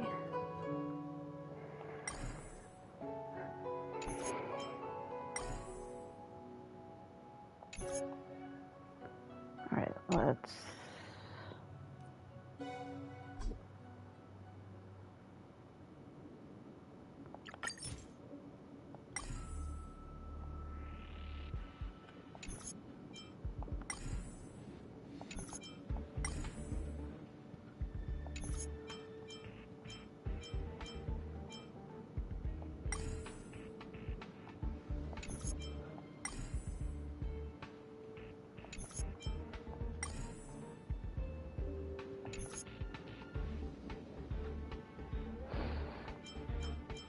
Let's see if this has Welt with.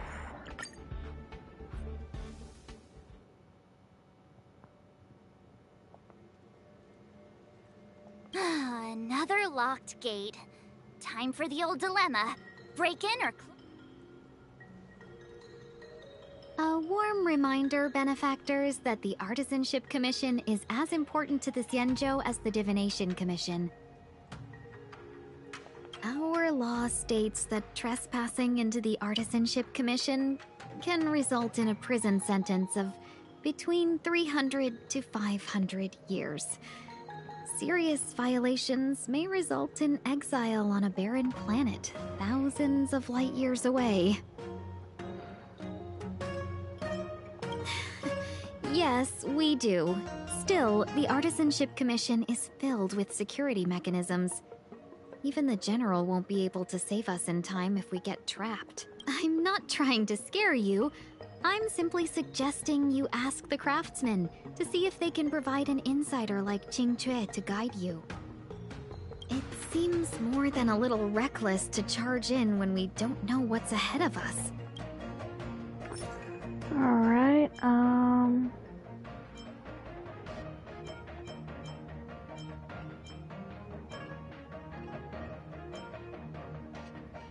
let's see, this one?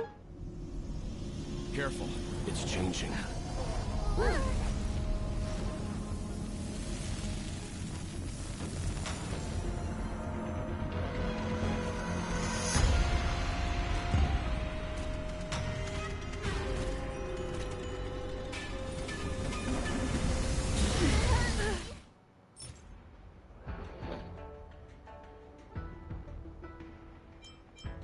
Alright.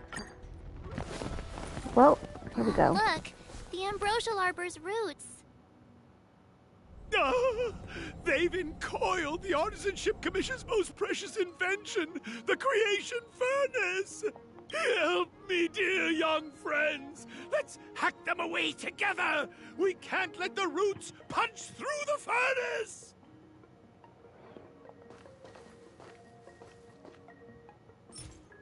Okay.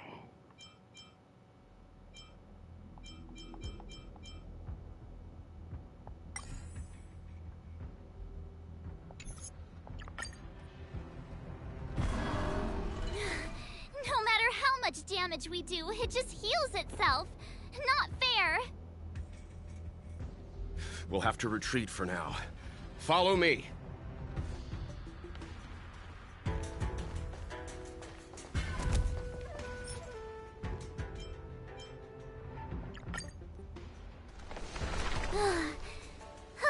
No wonder the Xianzhou is so scared of the abominations of abundance. They're unstoppable. Miss Ting Yun, are the long-life species on the Xianzhou all like this? I'm afraid this ebon deer was likely birthed by the ambrosial arbor as its guardian. It shares a close connection with the arbor's roots.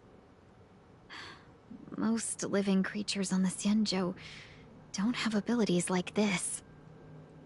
Huh. As long as it's there, we can't get any closer. I wonder... The ebon deer seems to heal itself instantly, but perhaps it's drawing that power from elsewhere.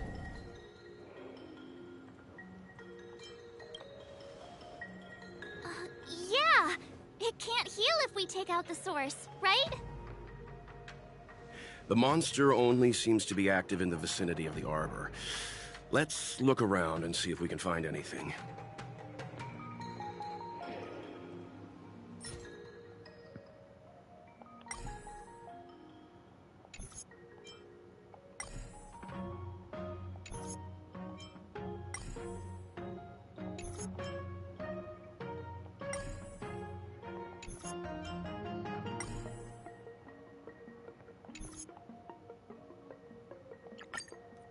General Jingyuan said the ambrosial arbor was an unfathomable celestial blessing. At first glance, that deer could have been an ordinary life form, but the ability to heal such grave wounds in an instant... I think I finally understand why the Xianzhou decided to follow the hunt in eradicating the abundance. If immortal creations were left to spread their branches and roots throughout the universe, entire ecosystems would collapse. No wonder the people of the Xianzhou wander the universe, never settling on a planet. You are a man of vision, Mr. Yang. It's a shame our ancestors, the Elixir Seekers, were unable to see that hidden curse 8,000 years ago. Perhaps some of them did reject the Plague Author's gift. But how could an entire civilization resist the temptation of immortality? Ironic, isn't it? The wise are buried, while the fools remain immortal. The Xianzhou regrets being led astray by the abundance. That's why they have decided to embark on the path of the hunt. Maybe it's not too late for redemption. Thank you for your help. I realize you must continue on to the Alchemy Commission, to the Ambrosial Arbor. After witnessing what happened here, I know there will only be more danger ahead. Go, friends, and stay vigilant. I wish you a safe journey.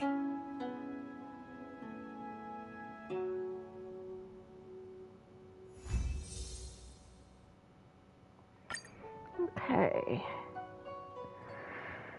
Yeah, I remember that deer. You were horrible.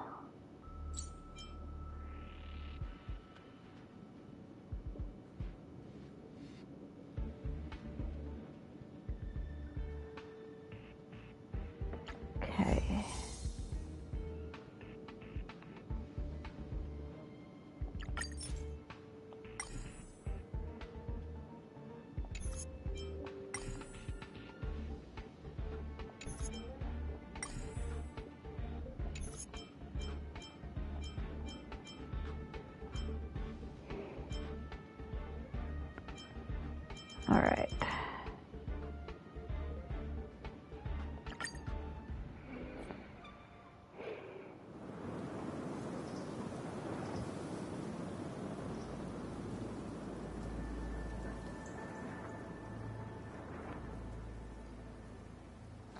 Whoa.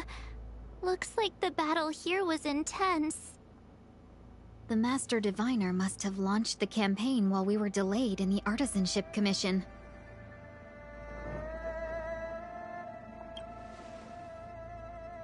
Time is of the essence.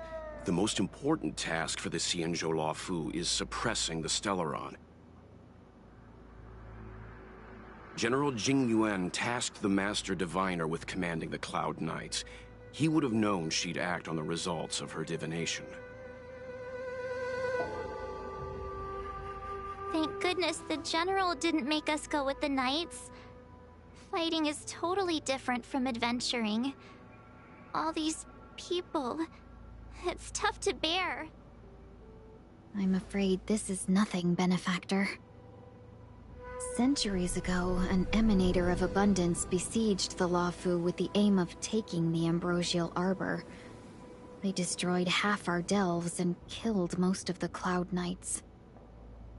For long-life species, such events are more like yesterday's memories than ancient history. This awful spectacle is child's play in comparison. Hey, is that supposed to make us feel better? It's hard to tell if the Master Diviner won or lost here.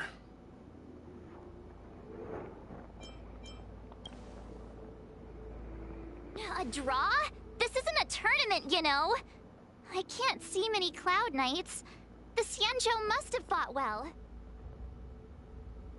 Not necessarily. There'd usually be a base with supporting forces set up after a successful engagement, but we don't see any of that. Let's look around and see if we can find some clues.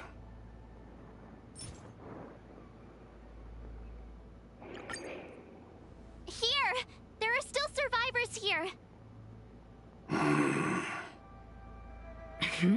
You're not the Knights. What is your purpose here? It's dangerous. We're reinforcements sent by the General. Where's everyone else? Resorting to short-lived species as reinforcements. Jing Yuan is truly running out of options. Run! She's a disciple of Sanctus Medicus! Silence. If my healing worked, you'll become one of us. And then it's not just me they'll be running from.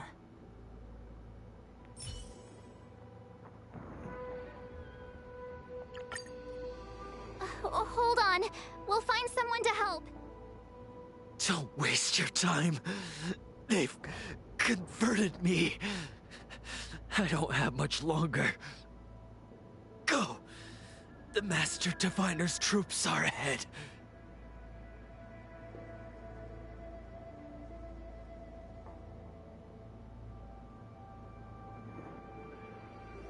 Let's go.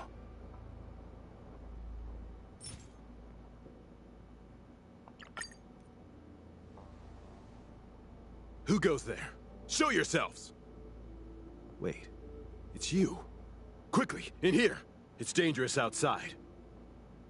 You recognize us? Are you not the General's guests? The Master Diviner prophesized your arrival. We were ordered to wait for you under any circumstances. Yes, the Master Diviner ordered us to remain stationed here and went to scout ahead. They're saying the disciples of Sanctus Medicus have returned. They haven't been seen for an age. The troops are anxious. It's good that you're here. The Master Diviner said the Knights weren't to move out until you arrived. Please wait in the camp. We'll decide on our next steps once the Master Diviner returns.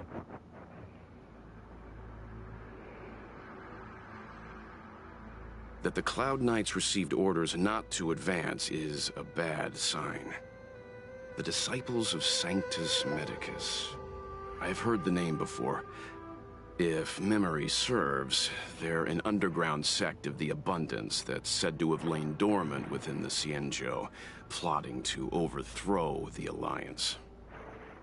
The Stellaron has certainly caused Abundance-like abnormalities. Is that what motivated the Disciples to come out of the shadows? No. The Knight's main force remains intact. Something must have happened. Something we're not aware of. The Master Diviner isn't here. Let's head into camp and see what we can learn from the troops here. Good idea. Why don't you take a look around, benefactors? My feet need a rest.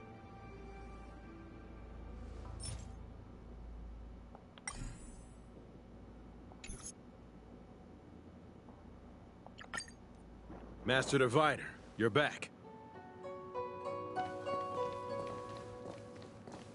I have kept you waiting, but the deceit of the Disciples is laid bare to me now.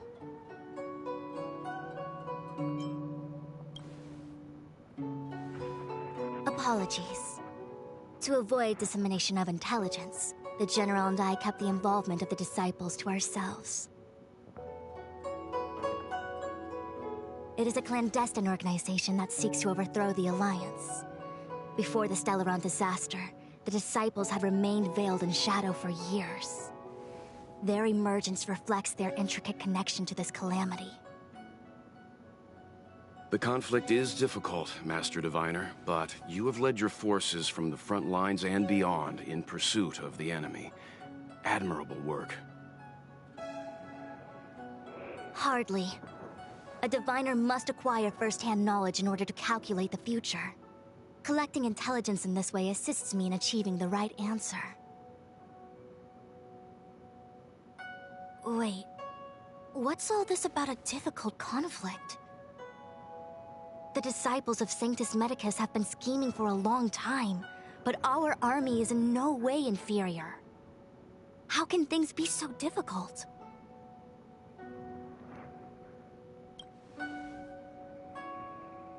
Sharp as always. I knew we'd spent too long around the Master Diviner. Now we're predicting the future. Let me guess. What are we up to this time? Could it be heading to the front lines? Leading the Cloud Knight charge? Well, try this on for size. Nope! I can't stand any more of this fighting. So there. Who said you'd be heading to the battlefield?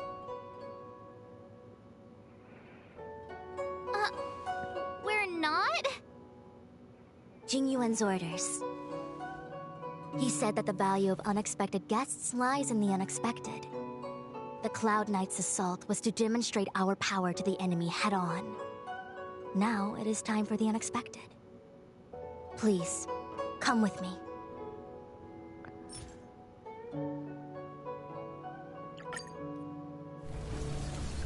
Morning bells chime in a dream. Evening mist gathers around me. Do you see that?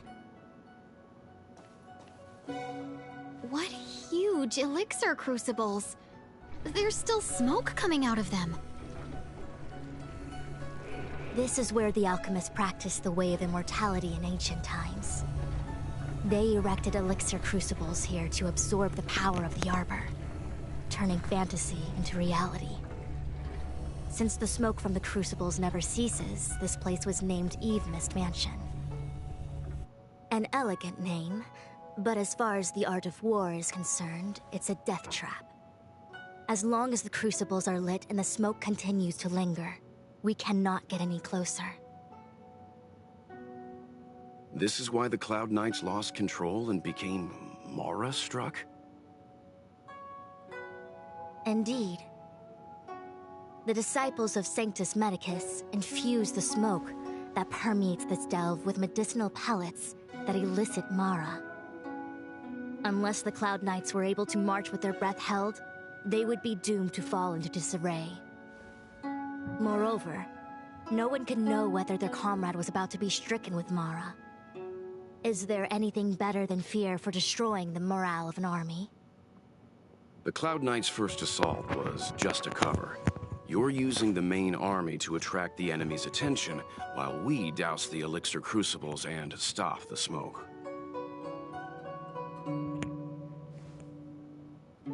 The disciples of Sanctus Medicus renounced their century of secrecy and chose to reveal themselves, meaning they feel confident of victory.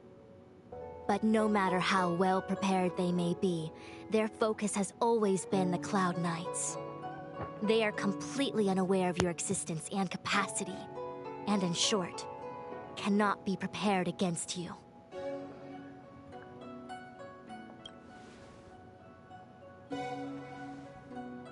Indeed, this demonic vapor is a weapon targeted against the Cloud Knights. The Ambrosial Arbor is taboo for the Luofu, and the Xianzhou Alliance has always been fiercely independent. The disciples of Sanctus Medicus could never have guessed that the General would seek outside help. They won't be prepared against short-life species. Is this what General Jing Yuan meant by unexpected guests? I wouldn't hazard a guess. All I can say is that the predictions of the Stellaron hunters were more accurate than mine. The future that Kafka seeks is becoming reality, one step at a time.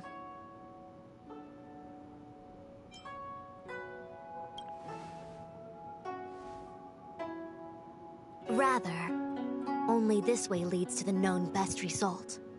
If we can afford to choose, then none would choose to leap off a cliff. Besides, this is not my decision alone. The duty of the Master Diviner is to bring luck and avoid misfortune. I don't want my choice to plunge the Luofu into a terrible future. To return to the matter at hand, only you can douse the elixir crucibles without being harmed by them. What say you? Fine.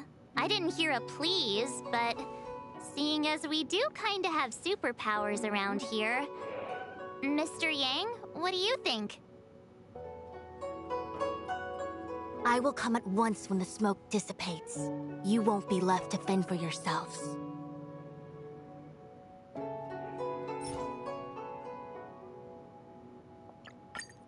So, you succeeded in dousing the elixir cauldrons.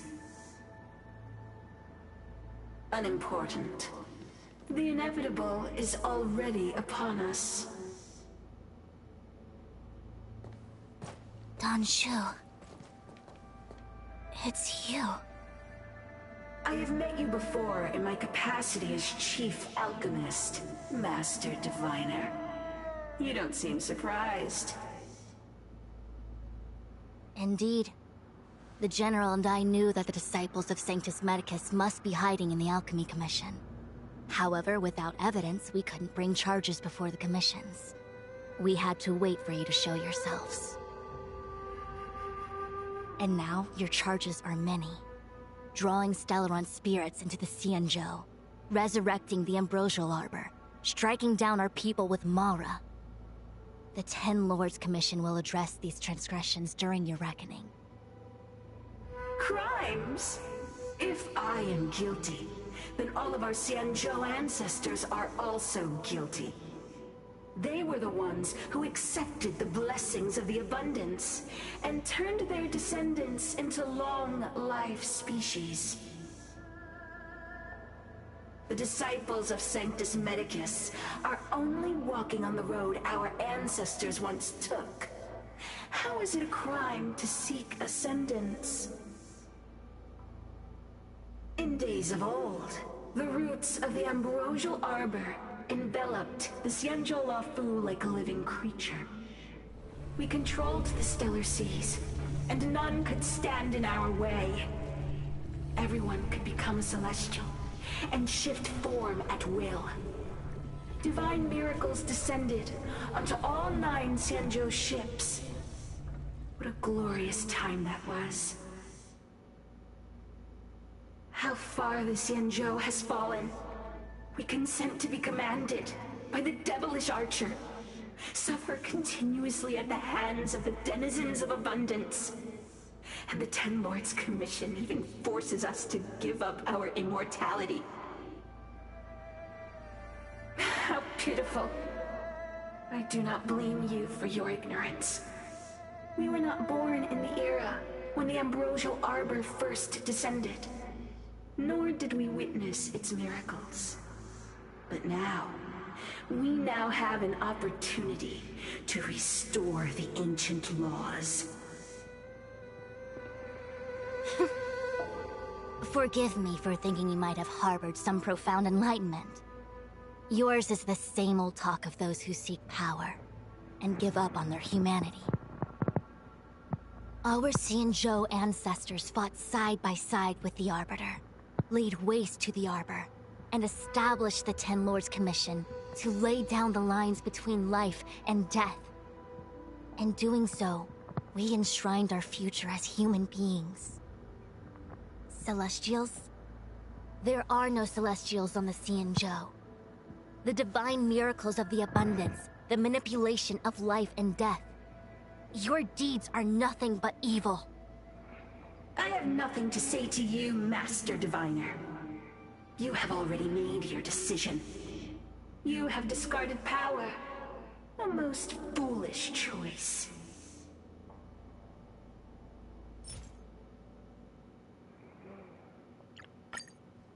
The Ambrosial Arbor's descent will bring us undying bodies.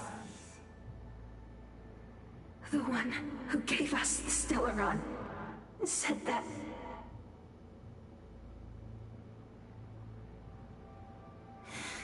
Pantilia, the disciples of Sanctus Medicus have fulfilled our promise.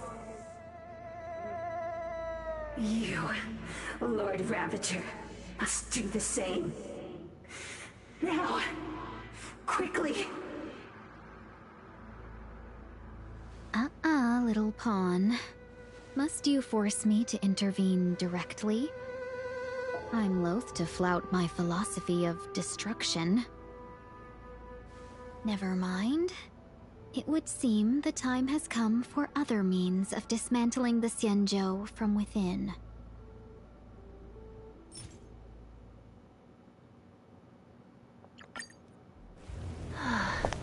What a shame. It would have been nice to observe for a little longer. You received the gift of abundance. Surely you can stand the lesson of destruction.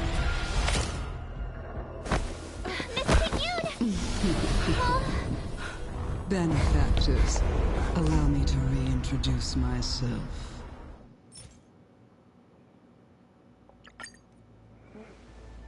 Wait, hold on a second. Are you really saying that Miss Tingyun was a member of the Antimatter Legion all along? And what was that fire that came out of her? And her body? Where did it go?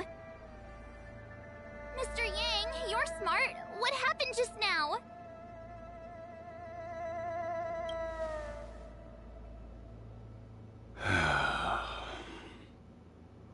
The flame we witnessed claimed to be Lord Ravager Phantilia, a name I've heard other Nameless speak of in the past. She's one of 7 Lord Ravagers who serve Nanook, and finds pleasure in witnessing the self-destruction of mortals. She's led countless souls down a dark and hopeless path. Meaning that Tingyun had long since fallen under the Lord Ravager's influence?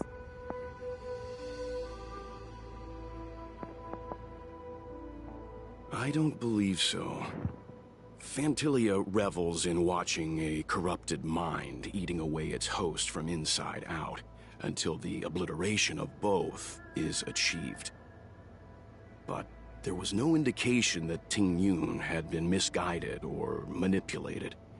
It's possible that the Tingyun we knew wasn't her true self, but an image Phantilia devised to serve her own purposes. You're saying that the real Tingyun is still...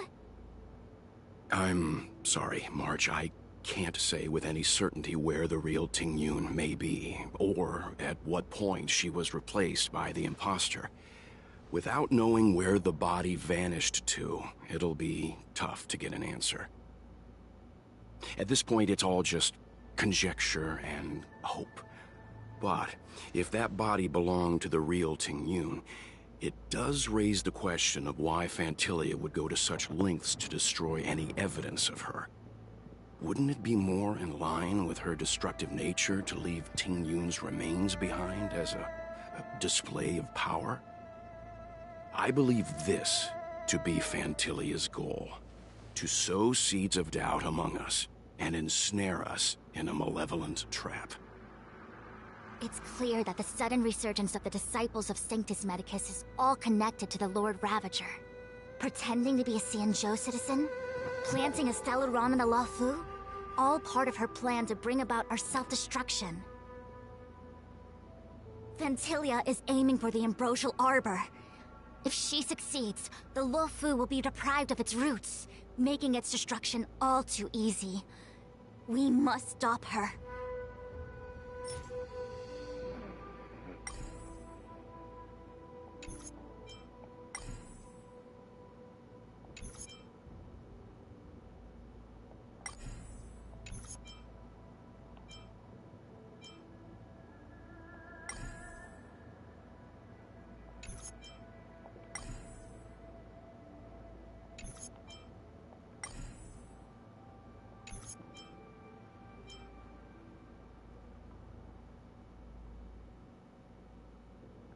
Let's see if there's anything with Welt here.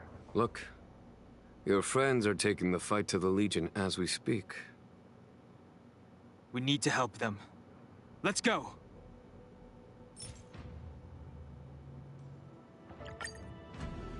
Xingyuan, where have you been?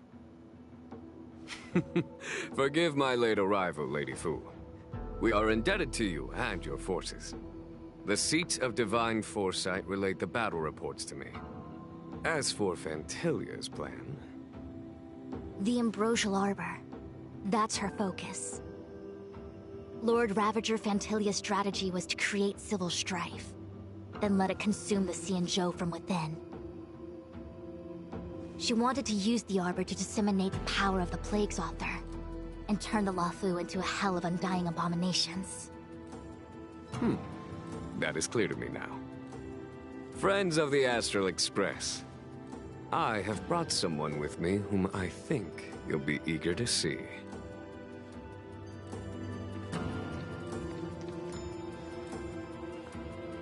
Huh?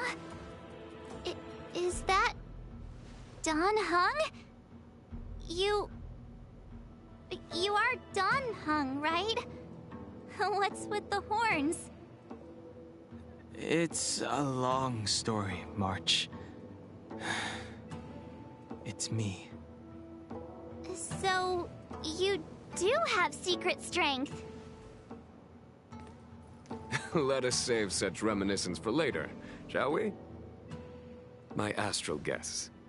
When you first appeared on the Luofu, your stated aim was the resolution of the Stellaron crisis. I was concerned that the Stellaron hunters harbored ulterior motives and refused your offer. I see now that I was overly anxious. Nevertheless, it is true that the motives of the Stellaron hunters were not what they appeared. In order that the Express and the Xianzhou fight side by side, Kafka lured you here and broadened the scope of the crisis.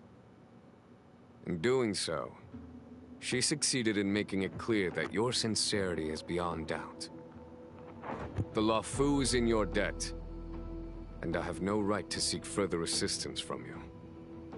However, as Lady Fu has explained, the appearance of Phantilia means that the situation is far from under our control. As General of the Luofu, it would be foolish of me not to ask Don Hong and the rest of you for your strength at this critical moment. Even if the crisis on the Luofu had nothing to do with the Stellaron, I would be willing to help. But I can't speak for the other members of my crew. Explore, understand, establish, and connect.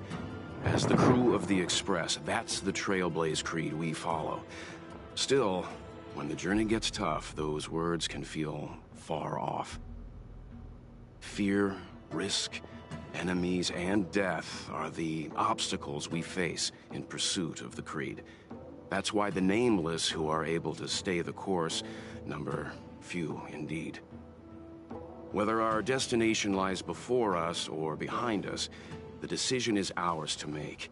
Here, as on the Express, every vote counts.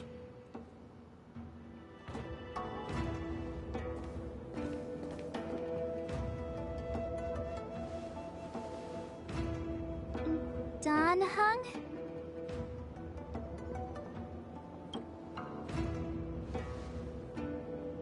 Thank you, Don Hong. How am I still one of the nameless? I stand here at the mercy of others without true freedom to speak. But as a descendant of the Vidyadhara, I will fulfill my duty to the Luofu. Great! Everyone's just as heroic as when they arrived. So, what's the master plan, General? There is no master plan, only a bet. A bet on the senior Vidyadhara's incomplete exuviation charm. And on Dong Hong's ability to access the memories of the High Elder. High Elder?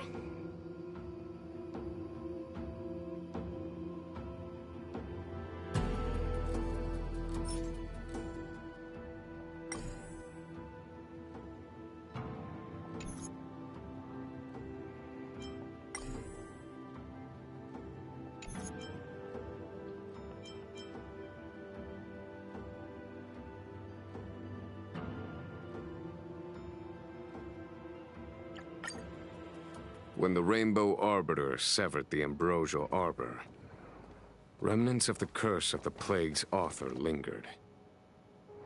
In order to make the stemming of those remnants a possibility, the Luofu invoked the power of the Scions of Permanence.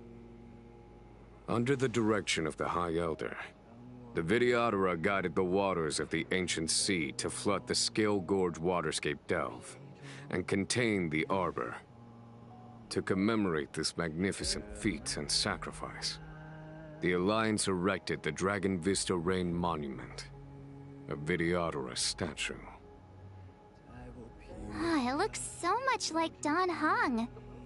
I wonder if... this statue... is that... Don Hong's brother?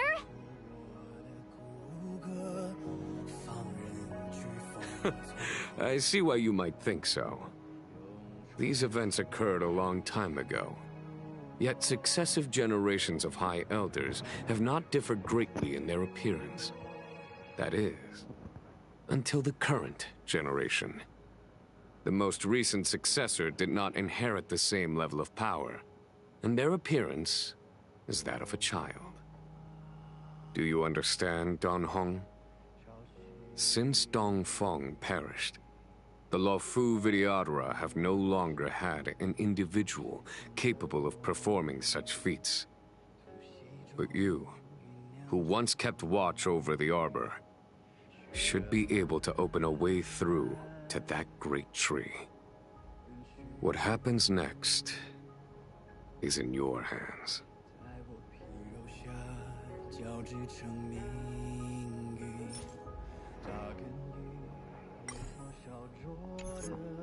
Okay, that's all done hung.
Well, let's see if Welt is talking here. I think this is mostly Dan Heng, though. The annals mention that Scale Gorge waterscape was once the location of Dragon Palace. Small wonder. Look at all these submerged structures. I was fortunate enough to be here during the Shuhu upheaval period. I witnessed this place in its prime. An age passed. The palace was left in ruins, and the Vidyadhara used their sacred homeland to imprison the Arbor. The Luofu and the Xianzhou are greatly indebted to them. Lady Fu. Here, General. Remain here. Lead the Cloud Knights in defense of this passage. We must prevent further incidents. Jingyuan, General, are you planning to face Phantilia alone? I wouldn't say so. I'll be counting on a few friends for support. General, don't cast us aside. We're willing to go with you. Yes, General. We may not be the mightiest force, but it's our duty as Cloud Knights to protect the Xianzhou. How can we let Outworlders face the danger while we stay behind the lines? With your permission, sir, allow me to lead the way. I understand your sentiments, soldiers. But the adversary ahead of us is not an abomination of abundance. They are a Lord Ravager of the Antimatter Legion. Crossing this line will bring you into the conflict between the Rainbow Arbiter and the Ruin Author. You have a more important duty. Cloud Knights, attention! After I enter the Ambrosial Arbor, and if the seawater returns to its original state, you must withdraw immediately and seal off the delve once more. The Master Diviner will lead you. Yes, General! Lady Fu, if I am unable to return, I entrust you with the important task of relaying the full account to the other Xianzhou ships. I trust you will be here to reissue the order in person.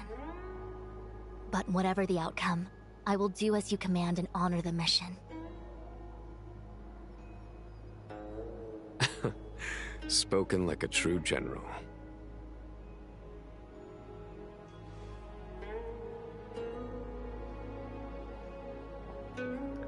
Okay.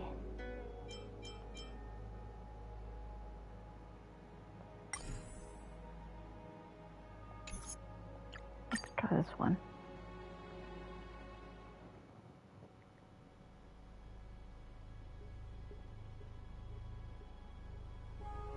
Oh. Has the General of the Luofu chosen to grace me with his presence? That witch! She was here waiting for us the whole time! Show yourself, Phantilia! And the benefactors, too. Oh, patience, patience. Let me make myself presentable.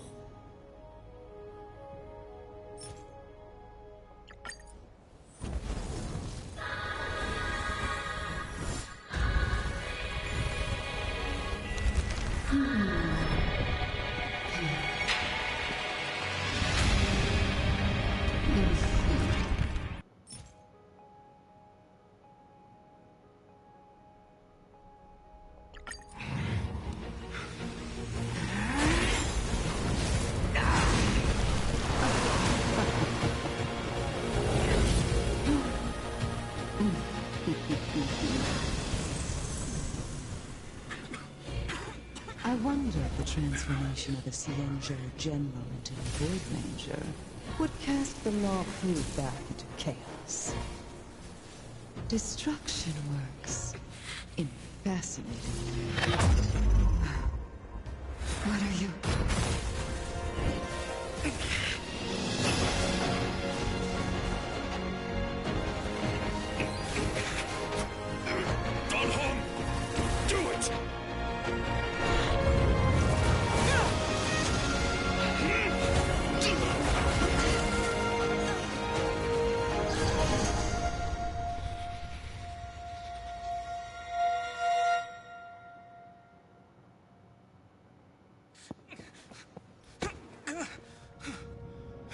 Not bad, General of the Hunt. But all I lost was a body stolen on a whim. And you, how much longer can you last? The destruction of the Xianzhou is nigh.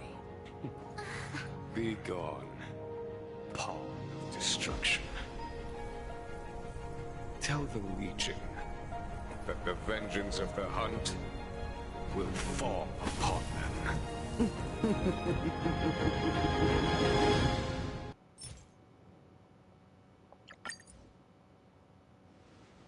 General, are you okay? I'm still alive. And it would seem the two of us can still coordinate our efforts.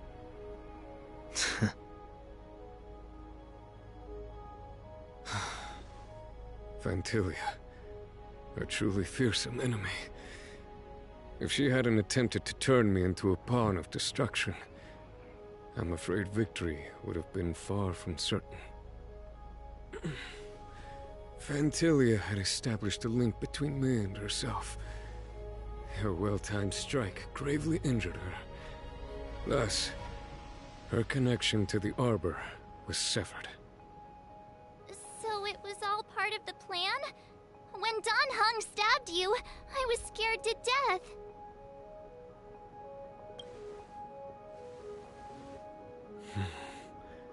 It takes more than that to destroy an emanator of destruction.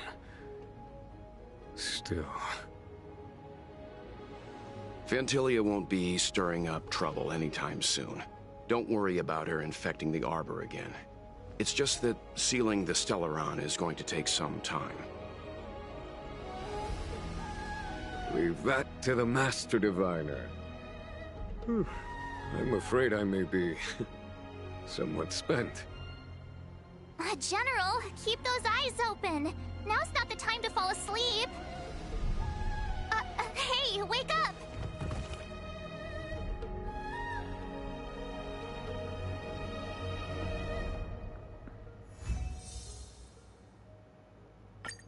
Okay, I think that's most of him.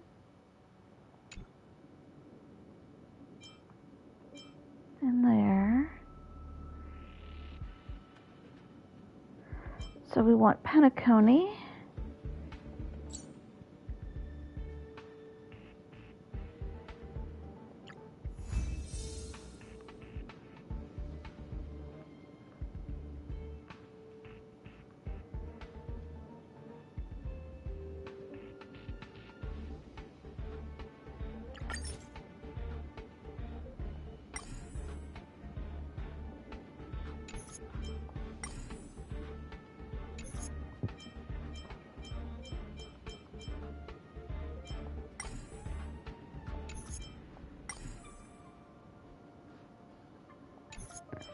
Alright, so let's pop first couple ones. See if there's any Welt. Pom-Pom's not here yet? Pom-Pom knows how to keep people on the edge of their seats. Ahem! Apologies for the delay, dear passengers. Something important came up, so I, the conductor, had to spend some time preparing.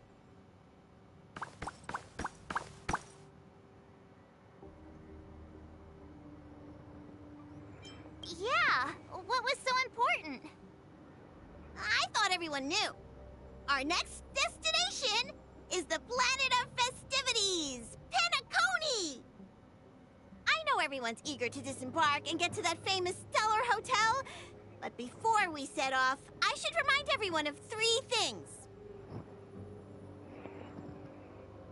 First, Penacony is located in Asdana, a star system brimming with Memoria, which has historically been one of the macro voids that leaked out from the memory zone. Even after eons, the Memoria concentration up ahead is above normal levels. Usually this wouldn't be a huge problem, but everyone's different, so if you exhibit any signs of dizziness, hallucination, distorted memories, or any other symptoms, You should take them seriously! Second, Penacony is a colony belonging to the Harmony family. It also marks the first time this family has extended a public invitation to other factions. Please remember that the Express has been invited as a guest, and that we must adhere to any and all regulations. Got it. When in Rome, as they say. Don't worry, Conductor. We definitely won't embarrass the Nameless. Rome? Anyway, third and final. Rather than being a request, Pom-Pom has a favor to ask of everyone. If you could, I hope that while you're all on vacation, you could spare some time to help inquire about a few of the Nameless. Allow me to explain. Just like most of the worlds that the Express calls at, Penacony is one of the stops along the Silver Tracks. Several millennia ago, it was an IPC frontier prison, and it was the Trailblaze that connected it to thousands of stars. During that time, the Astral Express once visited Penacony. As with all meetings, they inevitably lead to goodbyes. As the Express's logs indicate, it seems some passengers decided to call Penacony their permanent home. Don't worry, just think of it as returning to your hometown. Following the Express's departure, the Stellarons cut off contact to myriad worlds, and Penacony's ownership switched hands several times. Why did these Nameless choose to stay here? How did the course of their subsequent lives unfold? And what legacies did they leave behind? Retracing our predecessors' footsteps. That is in itself an adventure, wouldn't you agree? Even if they left the stars behind them, their trailblaze would not be over. That's also what the Conductor thinks, isn't it? According to the passenger list, the 3 people who got off were Tiernan, Legwork, and Rosalina, the Express's guard, mechanic, and surveyor, respectively. No supplementary details are available. Just names and occupations? And they don't even sound like their real names either. This'll be like looking for a needle in a haystack. We'll just leave it to the stars of fate. Considering the Nameless's diversity, perhaps we might even stumble upon their descendants. Or, against the slimmest of chances, the very individuals themselves. We'll conclude today's navigation meeting on this point. There's a bit of time left before we jump. In the meantime, might be a good idea to double-check your bags. I'll broadcast an announcement before we jump!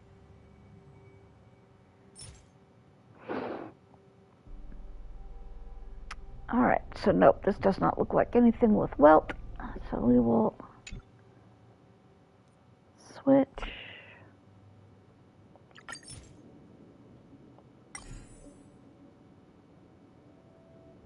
Alright, this has Welt. I'm sorry, but your name really isn't in the system. But in the information I received from the Astral Express, it states that we already reserved rooms. Please, check again for me.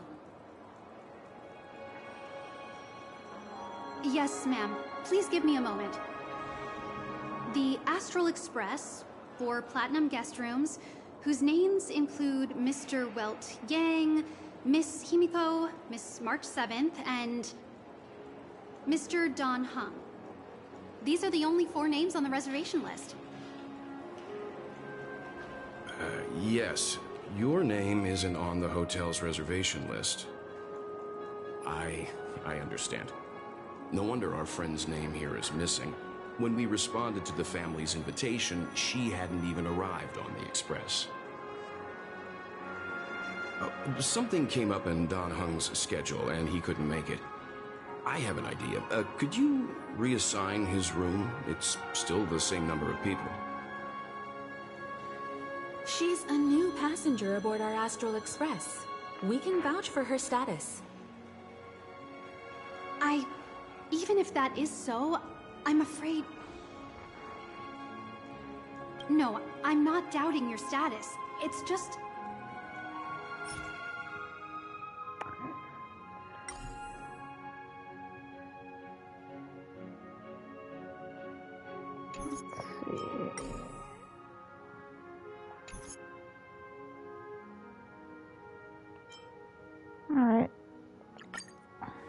Well, it's just that right now, we're on the eve of the Charmony Festival.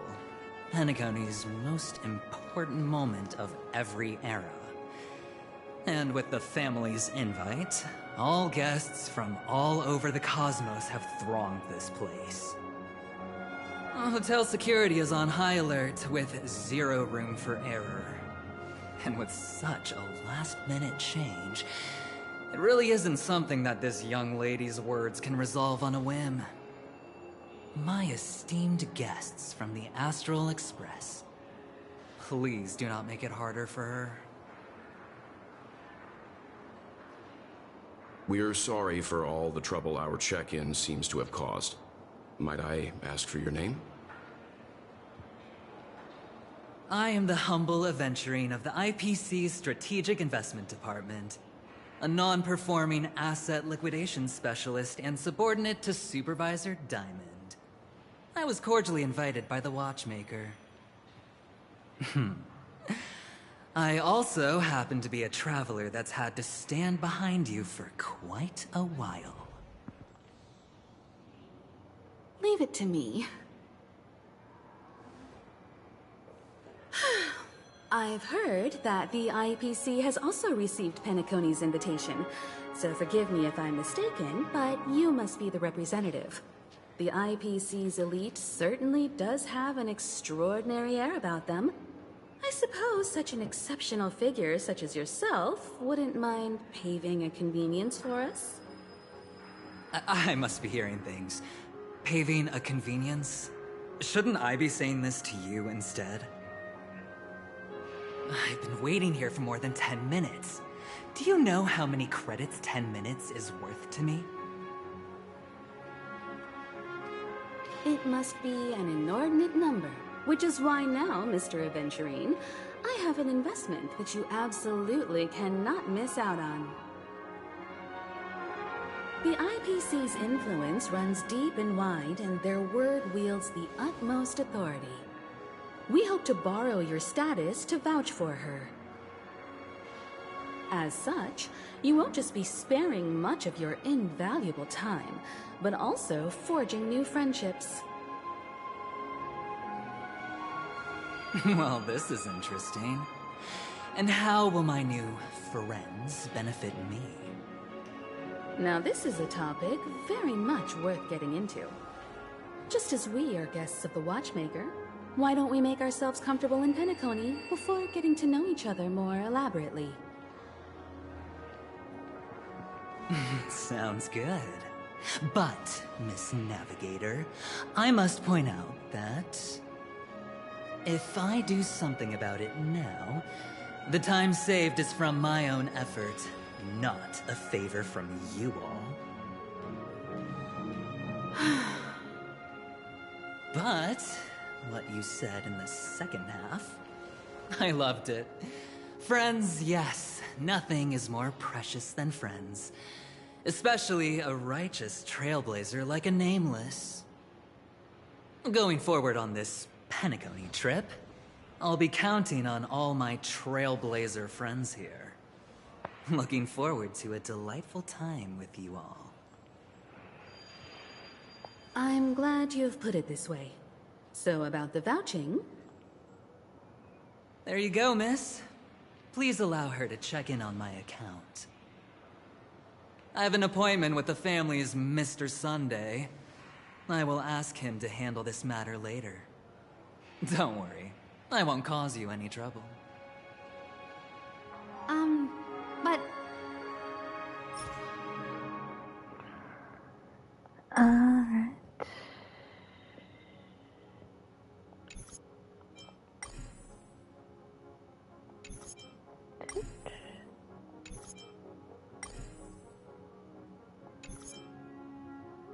Here we go. I'm going well. We're finally here. Let's all head to our rooms first and put down our bags.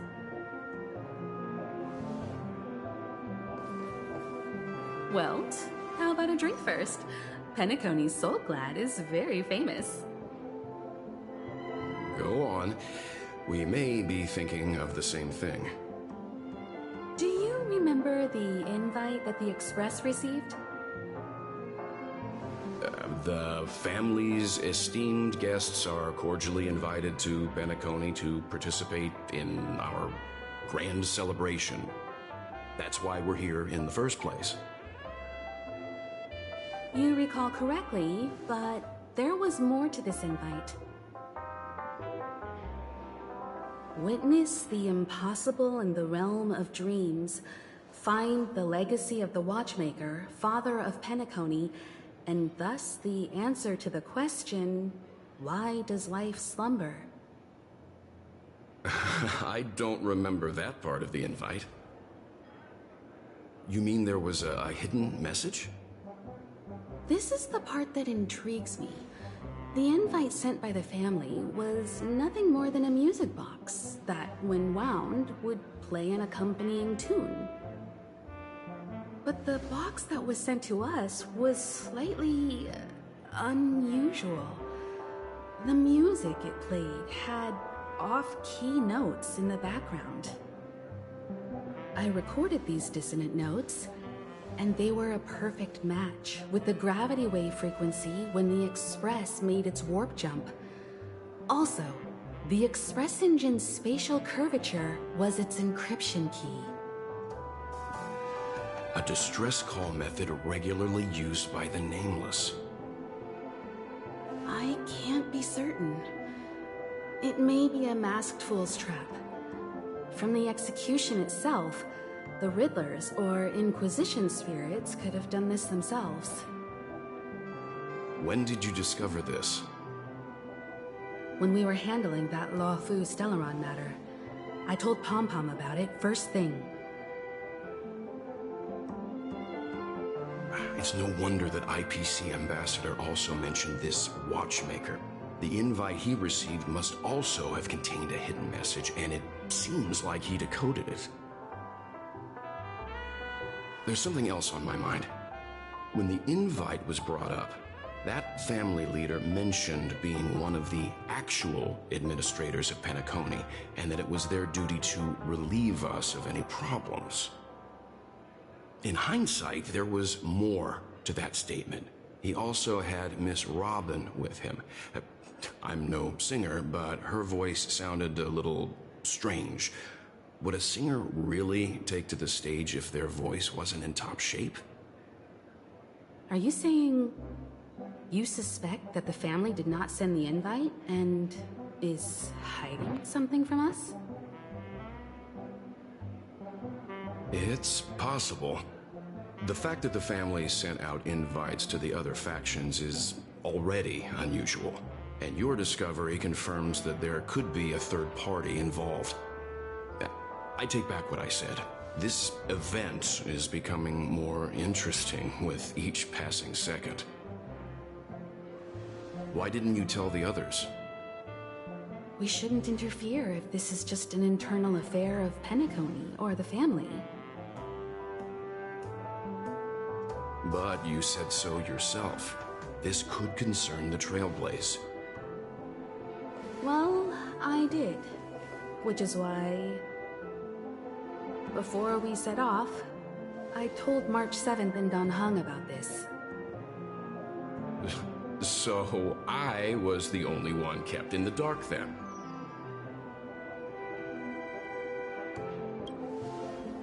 That's because you were zonked out the whole ride. No one had the chance to tell you. Who sent the invite? What is the purpose of gathering all of the factions into Penacony? And why does the family choose to remain silent about their knowledge of this? There are too many unanswered questions. We must use the utmost caution before we go deeper. Right now, let's just focus on the conductor's request. We'll collect intel while enjoying this wonderful vacation. Penacony is, after all, a famed resort of the cosmos. Not many get a chance to even visit in their lifetime. Alrighty.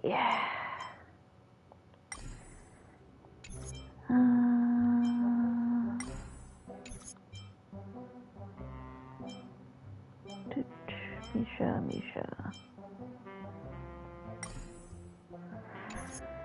Alright. Exit this. We're looking for Welt.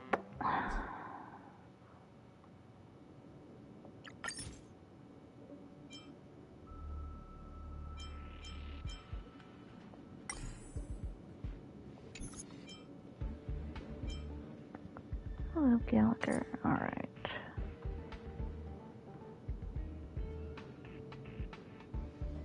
I think this is just all Firefly.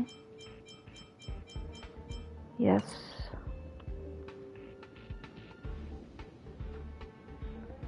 Sample. Yeah, I think this is all that, so we need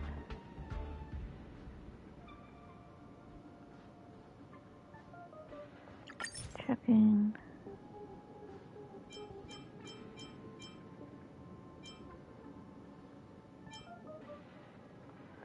Nope.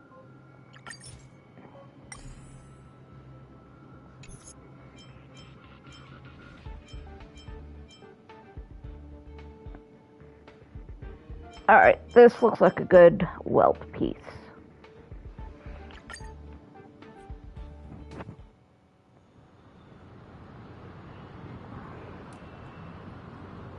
We heard about Miss Firefly from Black Swan, but we never expected Miss Robin to...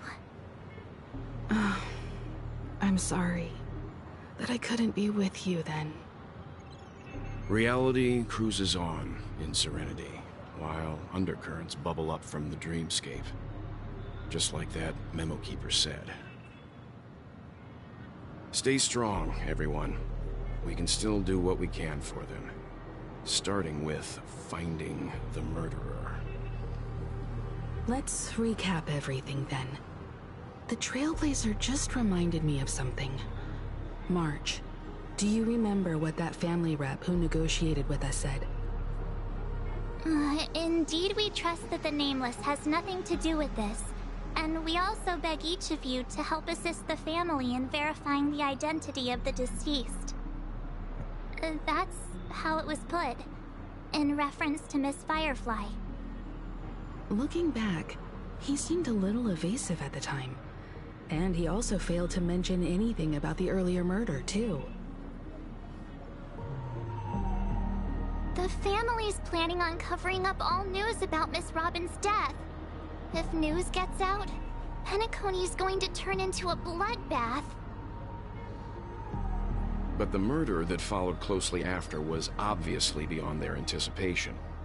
The family had to try and turn things to their advantage by bringing in reinforcements from outside. The Charmony Festival is nearly here. They must be snowed under.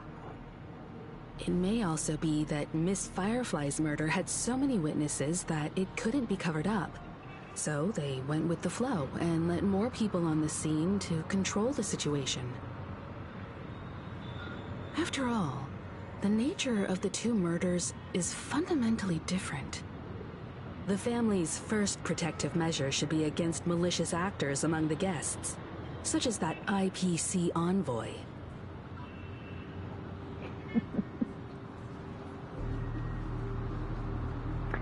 Oh, Aventurine. Indeed. He was particularly concerned about that Galaxy Ranger. Are we missing the forest for the trees here? I always felt that Aventurine's reasons for accusing Miss Acheron were highly subtle. Can we believe him? At this point, I'm afraid the only ones we can trust are ourselves. Look, let's try to gather intel first and then list all the possible outcomes we can. Then we go through them, eliminating contradictions one by one. The fewer facts remaining, the closer we are to the truth. I've still got this sense of foreboding. It's like we're stuck in a whirlpool, spinning around that legacy even after everything that's happened. This time we're playing the role of a real detective. But before we start, what are we going to say to the family and Aventurine? As I see things, The family harbors no ill will towards the Astral Express. If they didn't trust the crew, they wouldn't have casually commissioned outsiders to investigate a case that's, in all likelihood, a scandal. Plus, this is the family's turf. Teaming up with them should make things easier for us in the future. As for that aventurine, Welt, I'd like to hear your thoughts. He's complex. He deliberately slow-played his hand during negotiations while running circles around us all the while.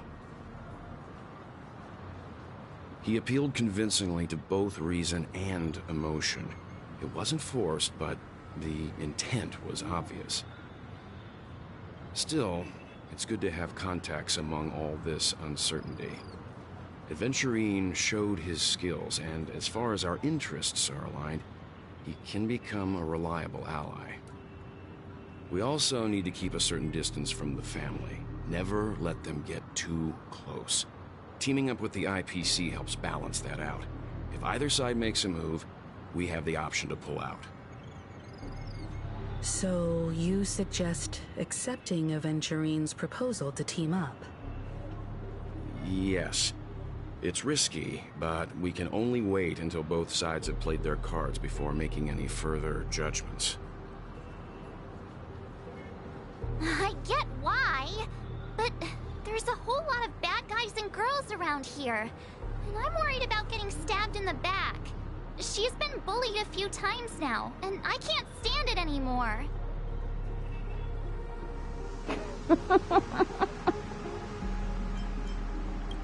You... No, I can't accept this. Forget about it. Just let me keep an eye on him. If that doesn't work, we can just turn the tables and use him instead. Then, could you please reply to Aventurine? Everyone, take this time to put together your thoughts.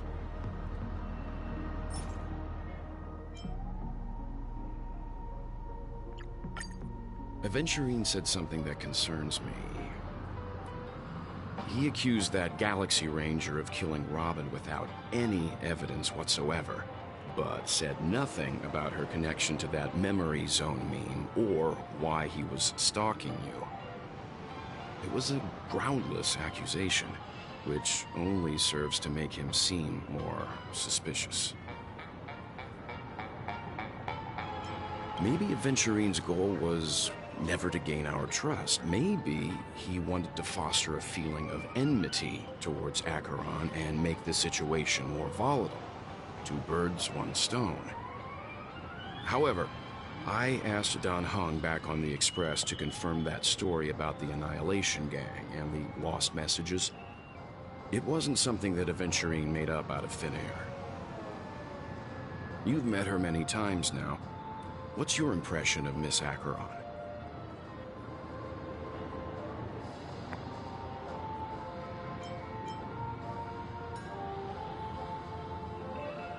I love her, Your Honor. Oh, right. Acheron, you and your red text. That fits the stereotype of a Galaxy Ranger to a T. They're eccentric, unpredictable, and fond of being alone. No wonder she's a suspect.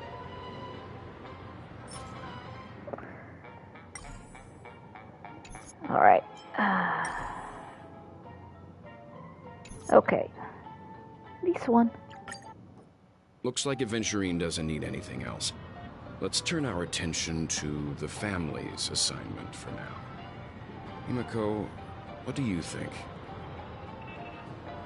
Among our current clues, the two murders that she witnessed are the most directly connected. I suggest starting here. One thing I'm curious about is, if a person dies in a dream, what happens to them in real life?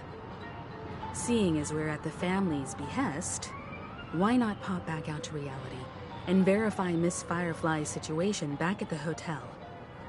Perhaps we could also make a few inquiries about Miss Robin while we're out there. How about we split off into two groups? there are still some things worth focusing on inside the dreamscape. I'll investigate those, and we can link up again later. Worth focusing on? Oh. No problem. I'll leave it to you then. Huh? Aw, I thought I'd finally get to see Himeko and Mr. Yang go out on a mission together. Oh well. Take care then, Mr. Yang. I will. Keep in touch.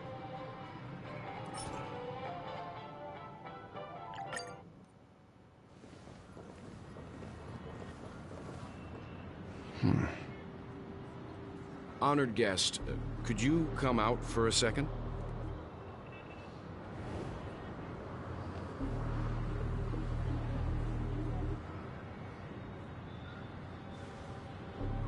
I'd be embarrassed too, getting stared at like that.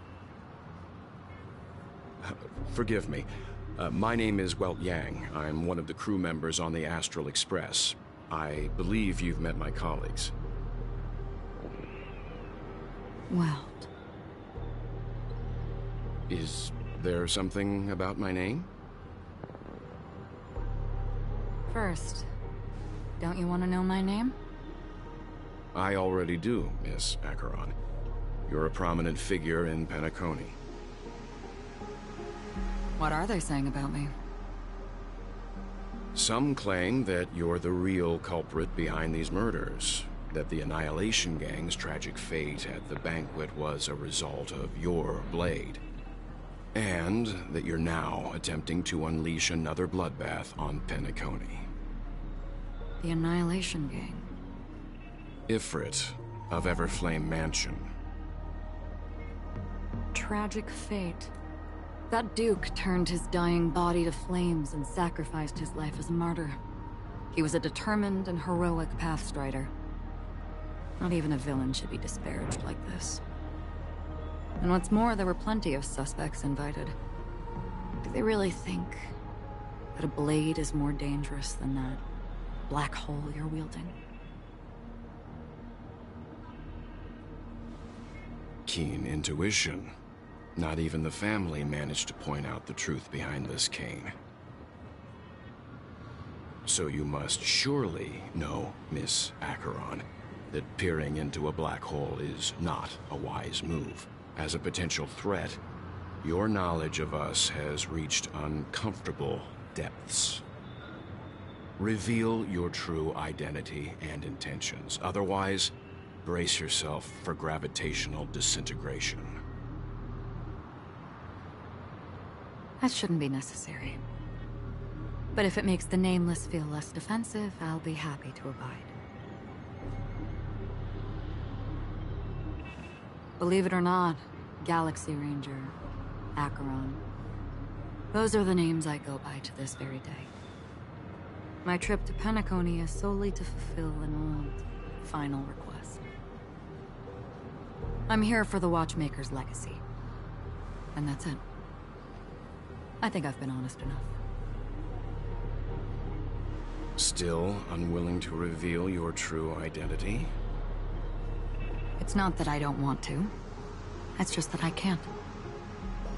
I've come so far, and I can't sum up all of that in just a few words. Everyone has their own unspeakable past. Secrets that they don't want to be revealed. And I won't be asking any more questions. Such as why the Astral Express is roaming around the cosmos with a Stellaron on board. Is she okay? That memo keeper didn't do anything, right? She's fine. Let's just stick with the topic. Gaining my trust depends on how much you're willing to reveal. I've run around many different Penacony dreamscapes just to try and find that legacy. And during this period, I came into contact with quite a few guests. In the process, I gradually came to realize the secret of Penacony may be closely related to the Trailblaze. That's why I've come to ask for your help. I don't have enough proof yet, but I'd like to speculate something. The source of all tragedy lies within the family. If you could trust me, we could find the proof to support this claim together. Mr. Yang, I think you've come to the same conclusion, haven't you? Let's leave it at that. For now, I'll choose to believe that you bear no hostility. Share your findings with me, and me alone. I don't want vague conjecture to interfere with other people's judgments before we find solid proof. Mm-hmm. By the way, would you like something to drink? Before we go, how about 2 cups of Wake the Heck Up? No, 4 cups. Because the conversation coming up will last forever.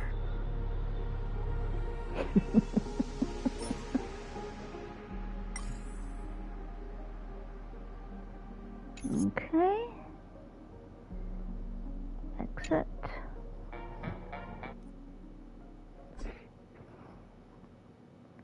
I think this is all... Yep, this is all adventure and ratio. Yep.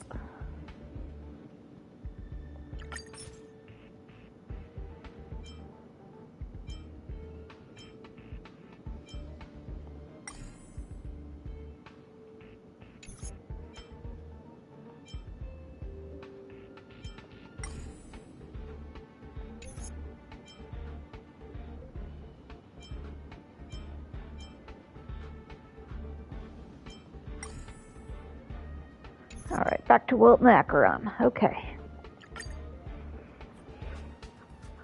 Even after that chilling tragedy, this dream is still running effortlessly.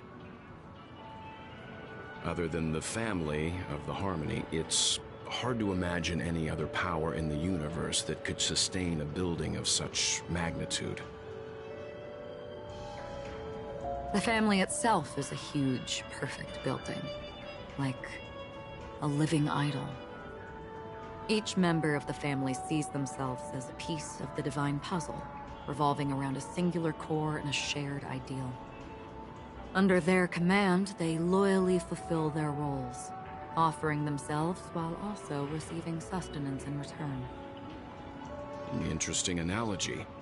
Perhaps that's why Penacony's beautiful dream has persisted for so long. But the human body has its limits, and so does the divine's. That doesn't sound like the kind of comment a Galaxy Ranger would make. Just pointing out the facts. Mr. Yang will definitely have a better sense of what's going on than I do. Why do you say that, Miss Acheron? The beautiful dream is crumbling. But not because of a particular eon, a particular faction, or a particular visitor.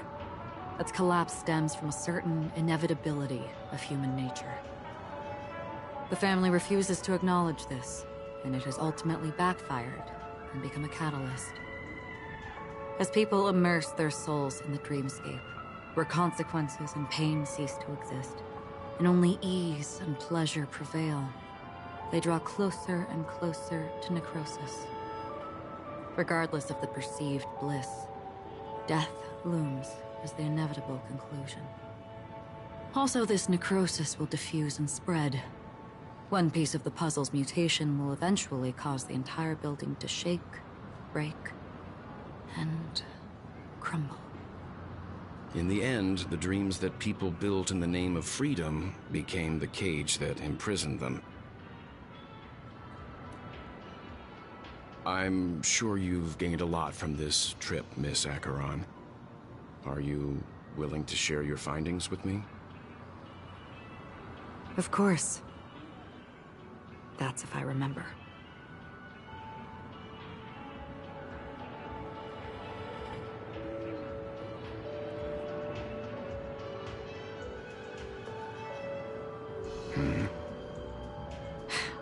Don't mind me. It's just a habit. Owing to events in the past, I've become easily forgetful. It's only when this sword is unsheathed that those hazy memories start to become clearer. Take your time. That should do it. I vividly remember everything that occurred on Penacony. Ask away. The moment of daybreak. I've heard that's where the Dawn Factory, which processes the foundation of the dreamscape, is located. Behind the dreamscape's song and dance stand many imagination factories. Workers create all kinds of whimsical works day in and day out in their dreams. Then they return to reality and sleep on a narrow bed in a room. A far cry from luxury. They say it will suffice. Experiencing the bizarre and motley dreamscape is the best reward. There I encountered a young woman who had just come of age. The perfect time to indulge in beautiful dreams. Her greatest wish was to one day move to the golden hour and see the magnificent garments she had woven with her own hands. For certain reasons, her wish was difficult to fulfill. But I managed to bring her a garment. Gilded Hour. It's said to be Penacony's currency center. Yes. It is a fortress-like financial city, the economic heart of the dreamscape. The Pepeshi people of the Alfalfa family are there to keep it running, sending blood that is made from money everywhere on Penacony. Everyone there is exquisitely dressed and always in a hurry. The greatest wish of the local Pepeshi people is for their future generations to work in the Gilded Hour. I've never met anyone who is willing to talk.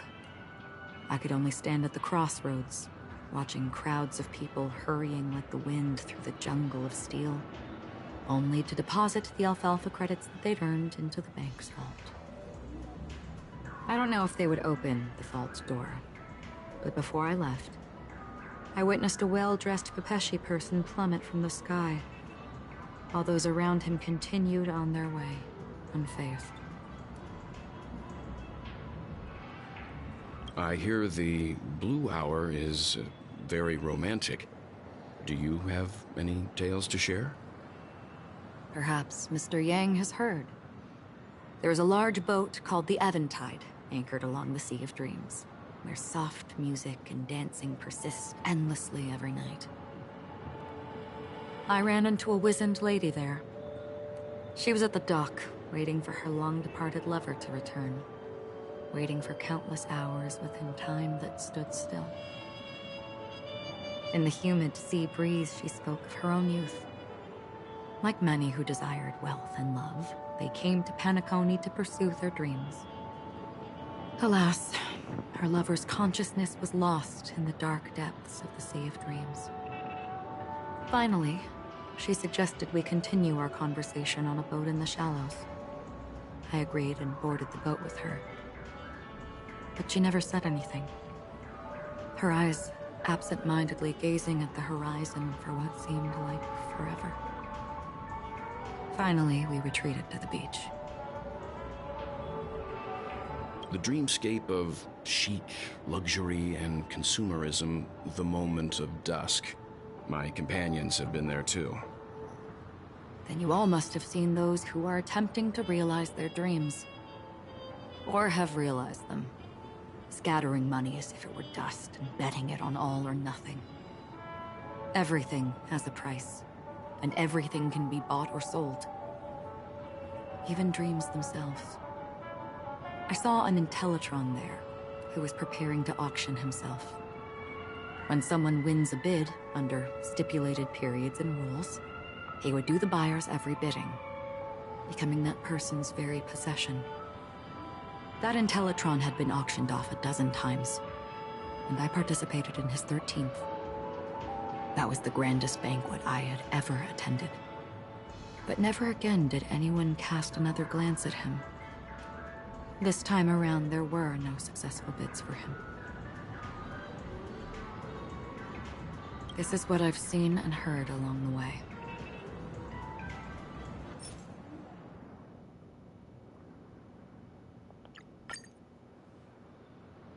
Someone once said to me, Penacony wasn't like this a long time ago. Nor should it be. I've traveled through the reality and dreamscape of the planet of festivities. Watched the tides of night rise and fall when time stopped for people. Where the spirits of the rich and impoverished remain forever fixed on their own scales. This is why I think the collapse of the beautiful dream is inevitable. There might be a way to change everything. Perhaps. But if this is indeed the world that people desire, if this is precisely why life chooses to slumber, should we still seek to change it?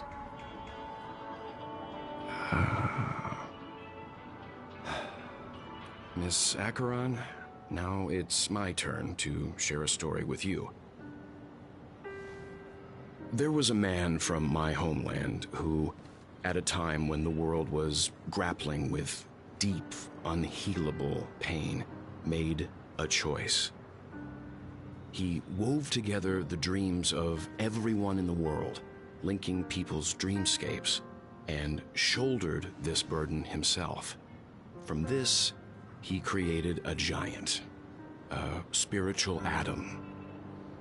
And since that moment, the giant stood between heaven and earth, becoming the pillar of the world's existence. As a price, those who found it hard to move forward, who could not advance, forever lost their future. They slumbered in a dream, devoid of disaster and pain, living out their days peacefully in the man's created utopia. And it is because of the wishes of those people who wished not to awaken that this spiritual atom became unbreakable. And yet, you stand here right now, which also means that man failed. Because people must always move towards the future. Even if human weaknesses make them pause when they truly cannot move forward, humanity will eventually seek a way to save itself. And that man, he was never a failure. Like everyone in that world, he etched the possibilities of human nature into his heart. He was the sun chaser of legend, soaring towards the sky and embracing his final victory with his fall. He ascended to heights uncharted, only to come face to face with the sun, a place not visited by anyone before. His wings would melt because of it, only for him to fall into the sea. And after that, countless others would surpass him, soaring to even greater heights. A fitting metaphor for the Nameless's trailblazing spirit. Thank you, Mr. Yang. I know what you wish to confirm. The universe has innumerable similar, yet different worlds. In these worlds, there are innumerable people who look alike, yet don't. I too have embarked on journeys, encountering old friends with familiar faces on different worlds, witnessing their destinies follow paths similar to mine. So I will tell you, even if not completely similar, the story you just told, it overlaps with my past, and within that abyssal dream, I ended that man's life, alone.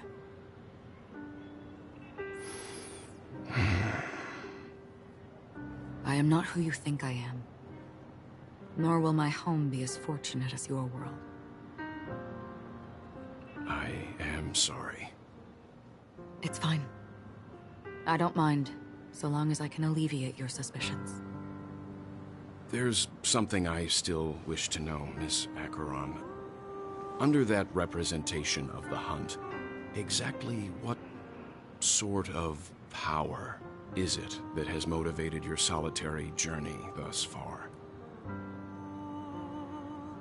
Mr. Yang, before answering that question, I wish to continue the previous topic.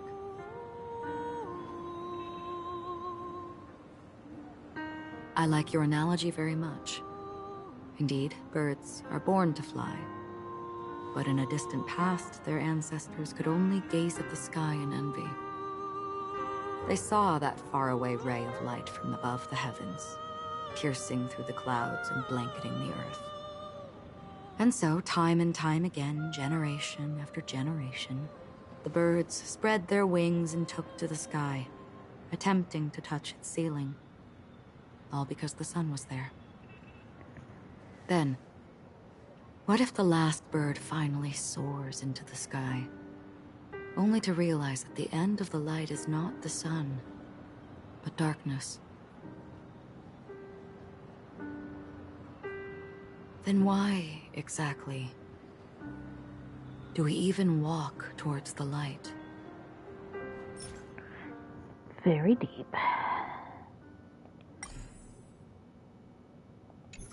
All right. I think we are almost done with finding... Well, yep, this is all aventurine. And then Sparkle being Sparkle. And this is...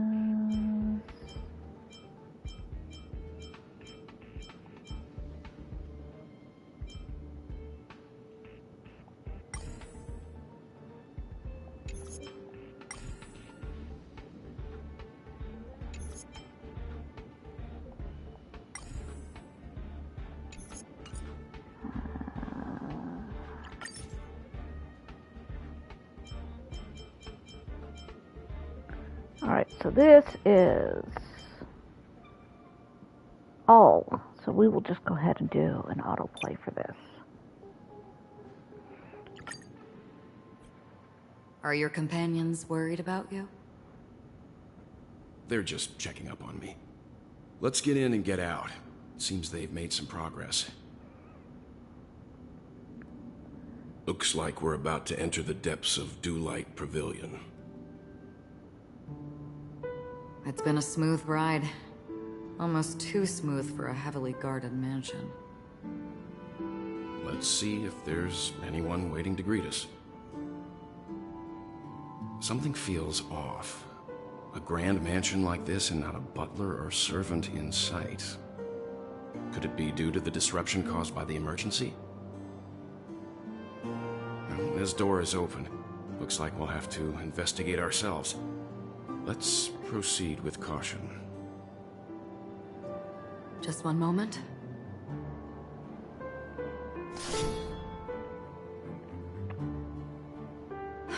Light. I've made myself less noticeable. The crew can explain their presence as authorized by the family, but I can't come up with any excuses for being here. I see. What an interesting technique. Can you identify the people who left these footprints? Well, there's a unique pattern here. Flamboyant, even. And judging by the size, I'd say these were men's shoes. If I'm right, it could be the IPC ambassador, Aventurine. Aventurine. What about the other set?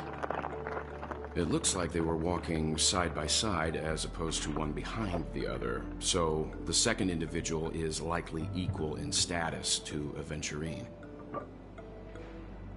The IPC is eager to reclaim Penacony, so their presence here is not unexpected. Look, it dropped something. A note. Looks like instructions from the butler for the other servants. Seems like the mansion's entire workforce were assigned other tasks before Robin's death. It must have been a big project to require that much manpower. The Charmony Festival, perhaps. But no matter what their main priorities are, there should always be someone left at the mansion, right?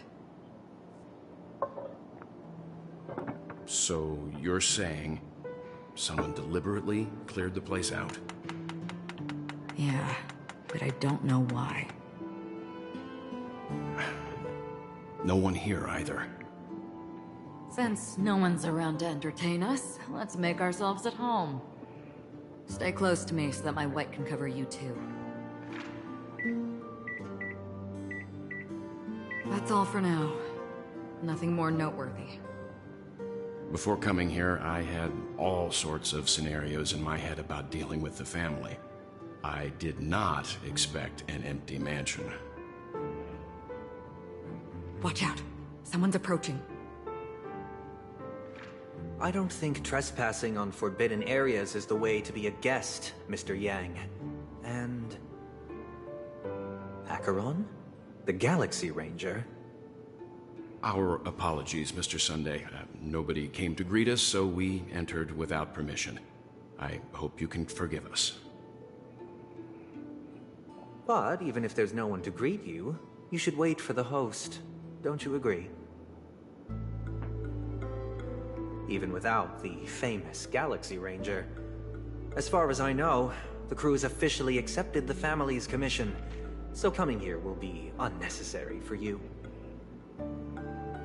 On the contrary, that's exactly why we're here, to ask you about the case and gather more information. We don't want any loose ends. Well, since you've come with goodwill, I have no reason to show you the door. Rest assured, he hasn't figured out that we went through those documents. While the truth remains a mystery, I'm getting close to it. I assure you that the traitor will soon pay the price. Let's hope justice will prevail soon. I have a question for you, if you don't mind. How did the family come to the conclusion that the murderer was within the family? With all due respect, it's in the IPC's interest to wreak havoc before the Charmony Festival, and the family has every reason to suspect the IPC's involvement. Well, other family heads share the same suspicions as you, but in my opinion, the true murderer would never have drawn as much attention as that ambassador did.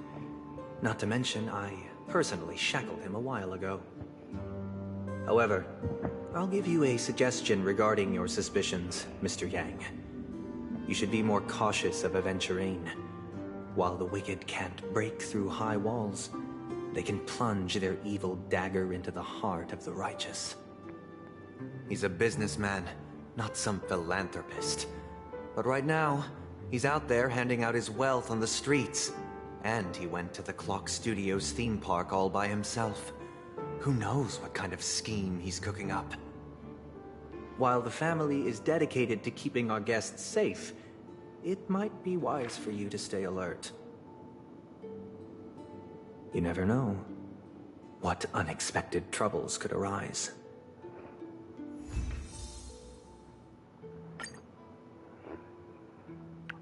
Okay. I think this is all Aventurine. Yep, that's all Aventurine.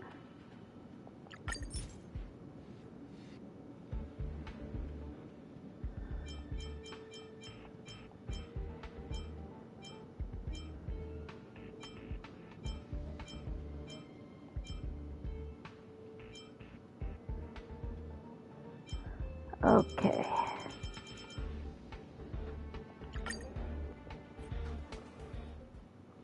Is this Miss Acheron? Hello, I'm Himiko, the Astral Express's navigator. Hello, I'm Mark 7th. I'm sure she needs no introduction, as you definitely know her.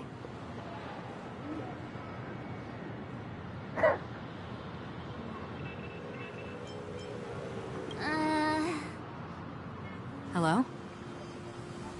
None of you seem surprised by my arrival. Since Welt has decided to travel with you, it means that he trusts you. And we trust his judgment. I envy your close friendships. Miss Acheron here doesn't present a danger, and she's of no threat to the Astral Express. Aventurine's prior accusation was based on nothing more than his own subjectivity. Which is why, before we continue working together, he has a duty to explain himself. You want to create a situation where all three parties are present? There must be some deeper meaning behind Aventurine's actions. I suspect he's been aware of Penacony's secret from the beginning, and has been continuously strategizing to unveil it. In that sense, the Astral Express's role in his plans would be imperative. In the worst-case scenario, he may use us to do something unexpected. Assuming things do escalate to that stage, having an extra ally is a good insurance policy. Penacony has numerous factions, and the state of affairs is significantly more intricate than that of Belobog and the Xianzhou.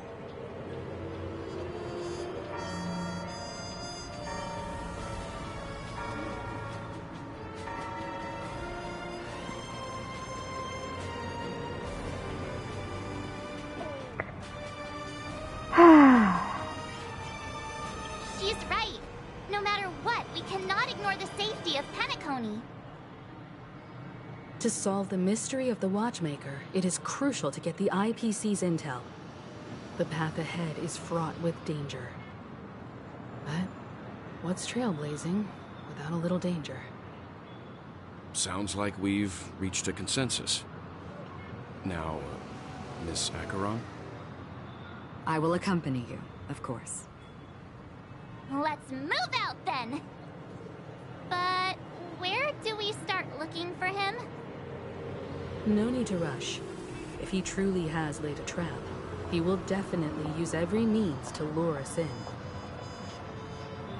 Ladies and gentlemen, the most wondrous, most magnificent show in Penacony's history is about to begin. The IPC cordially invites to Clock Studios Theme Park. Look. Should both the performers and spectators fail to arrive, won't all of Aventurine's plans be for nothing? Let's get going, everyone. The hour of trailblazing is upon us.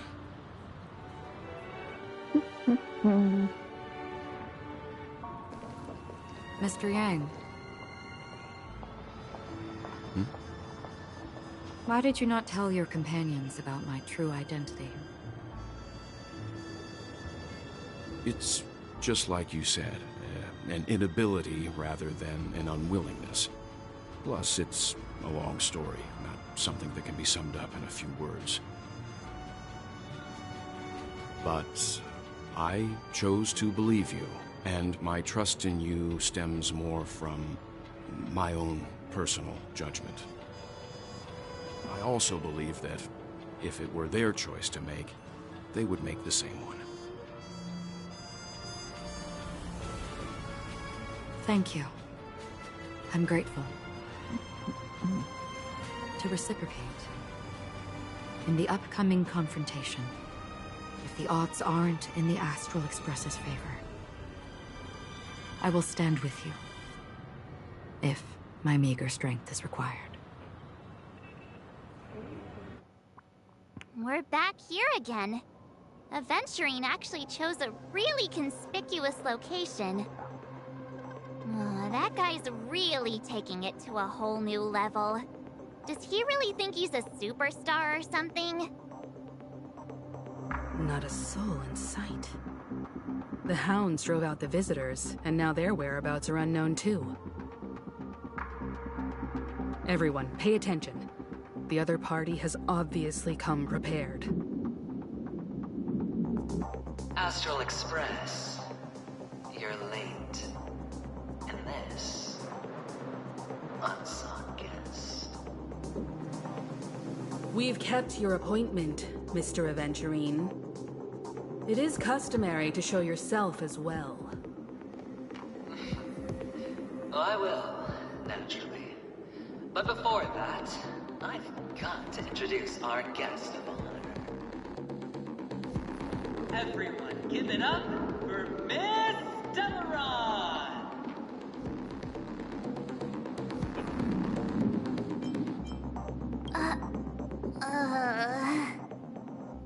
Let me remind you that in all likelihood, this stage and her identity have nothing to do with the wanted murderer. Oh no, they do. Of course they do. Otherwise, why would I work so hard to gain your trust and then invite you all here? Because she's the only one who saw all 3 homicides. She is the key to proving that the family's death does not exist in Dream's promise is nothing but a sham! 3 homicides? That's right, madam. The 3rd one is about to happen right now, right here, in Clock Studios theme park. A truly grand death. You, and you. All of you are going to die. And it's all because of you, Miss Stella. You will become the personification of death.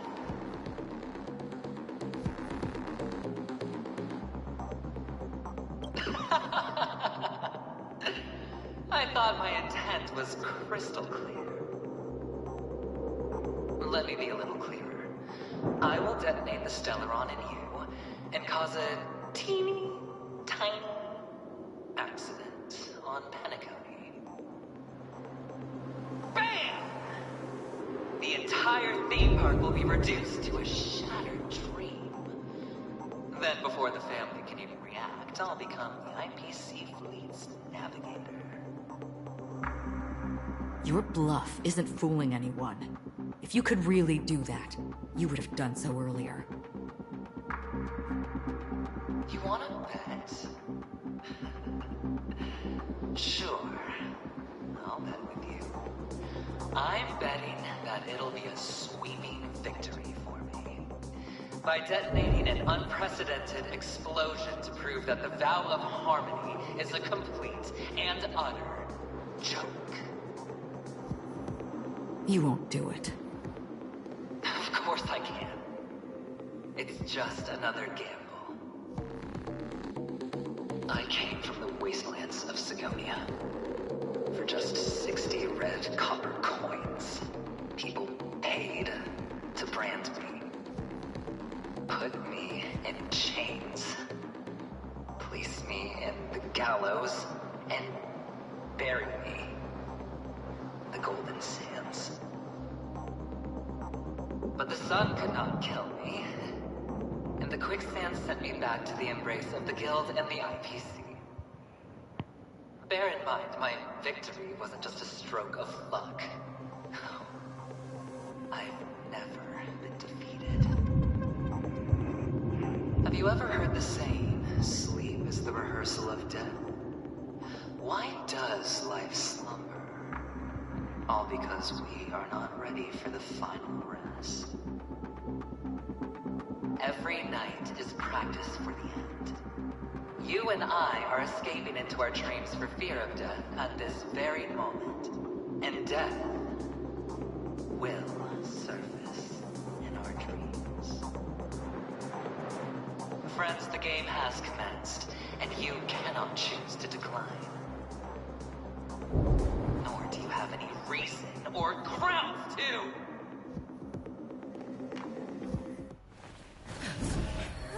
The dice are cast. Ladies and gentlemen, ready to unveil your cards? The architect's flawed stone. Of no value at all. I'm putting down the bet. taking the gamble. I'm claiming the win. I'll let fate spin the wheel, a daring gamble. Walking the brink of death for rebirth. Oh, for the Emperor Lord!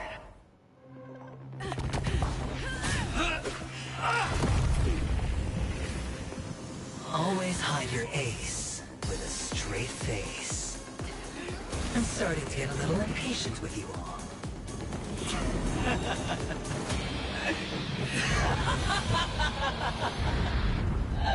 Friends, to fully relish this, I'm betting every last chip. Only by casting aside reason does one truly gamble.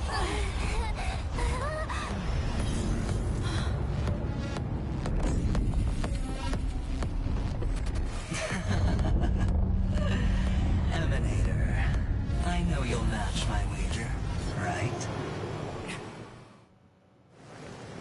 You're leaving?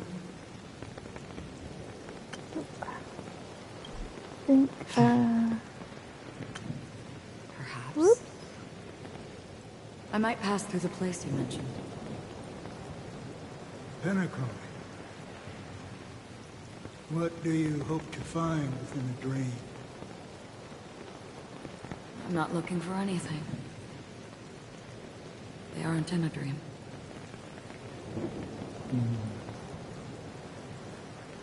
I'm afraid the family will not open the doors for you. Why?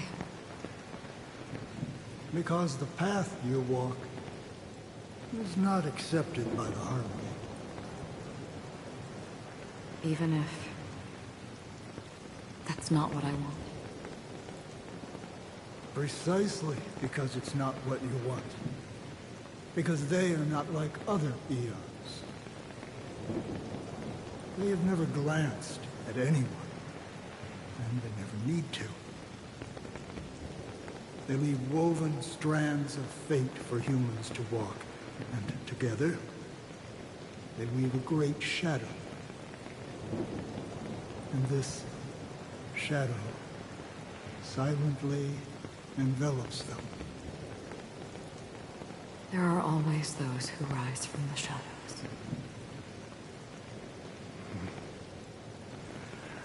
They mostly become a part of the shadow. In your eyes, am I the same? You still have a strand of color. But not much.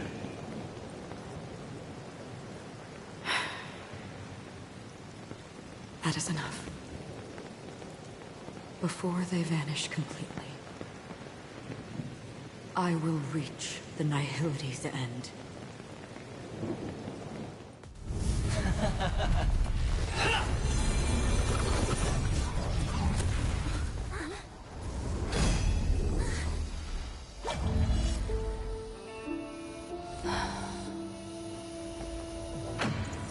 I wish to mourn the departed, weeping like rain, to swell the crossing stream.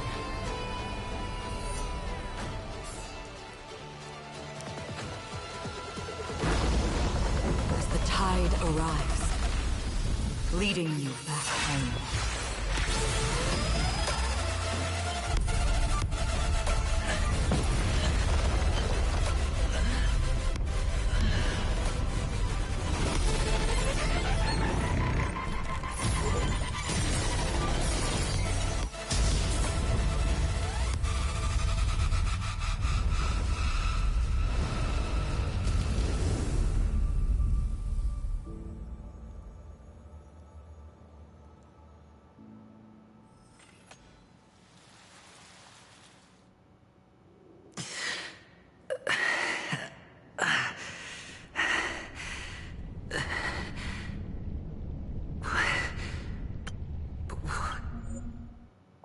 What is this place?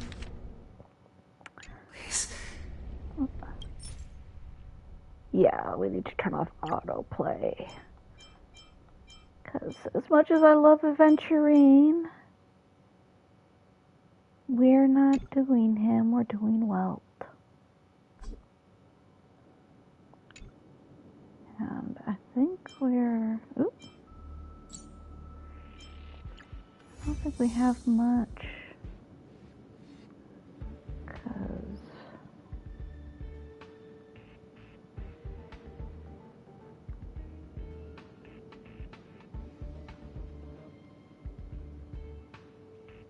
I think this is all... Yep. Yep.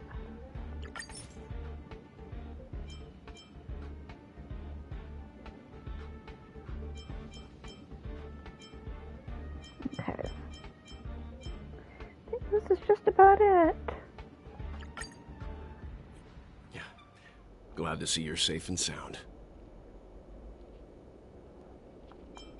Close your eyes. This is the answer. Isn't it incredible? The monster that we have always known as death. The question that has been perplexing us, does death really exist in the dreamscape, appears to be a cognitive trap. It was laid by those orchestrating events from the shadows to cover up the truth behind the disappearances and the existence of this fortress known as Dreamflux Reef. Every emergence of that meme is related to the Watchmaker. Since Dreamflux Reef is where it brings its captives, it's likely that many of our long-standing questions will be answered in this place. The atmosphere here is starkly different from the beautiful dream. There are no regulators here like the family. And they all look like they're mildly dazed. But from the whispers of the residents, they've heard a familiar name. Gallagher. It's that man again. Always in the right place at the right time. Though that does save us the trouble of looking for him. Himiko and March have already made a move. Get ready. We're about to set off.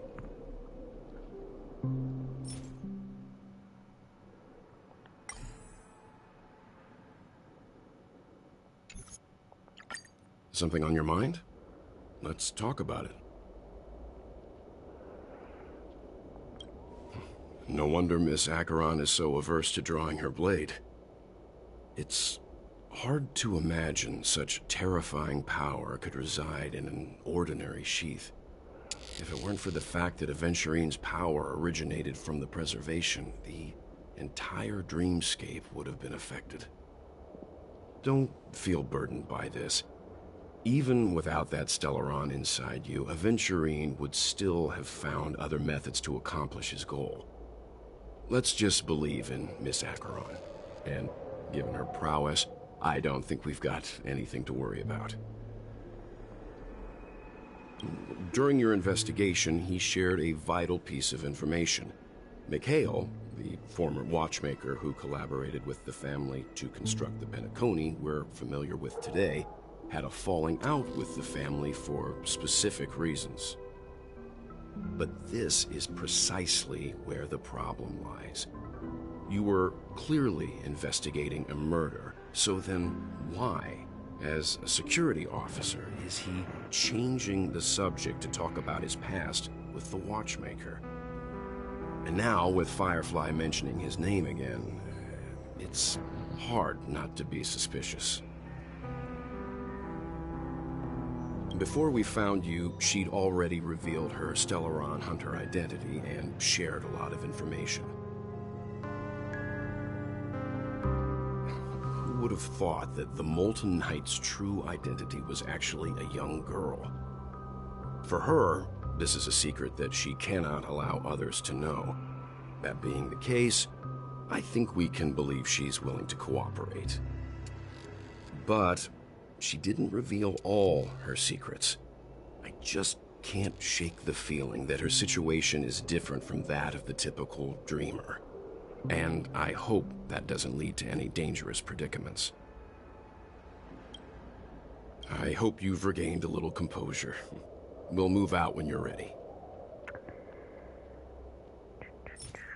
Alright. The atmosphere in this fortress is pretty different from that in the beautiful dream. When I first saw it, I was in awe too. The sky here, it's like a reflection of the 12 dreamscapes. What's even more bizarre is that this place is also separated into trade and residential areas. The layout may be simple, but the facilities are very comprehensive. It seems that there are quite a number of people living here. Though both dreamscapes have distinct styles, the architectural designs are quite similar. Works of the same hand, perhaps. Hard not to speculate on the connection. But there's no point in overthinking things. Let's meet up with Himiko and the others first. Take a right turn at the end of this road and you'll reach the trade district. There are more people there, and perhaps someone knows where she is. Not coming with us? The Astral Express likely needs room for some internal deliberation. In the meantime, I'll try and locate Gallagher. Sure. Let's reconnect later. Letting her go was the right decision. Further observations are needed before we decide whether to trust her. But first, there's someone I need to talk to. Let's go. I'm sure you've already noticed him. He's right over there. The Reverie Hotel's bellboy. How did he end up here? And right after Miss Acheron severed the beautiful dream. We'd better check, just to be sure.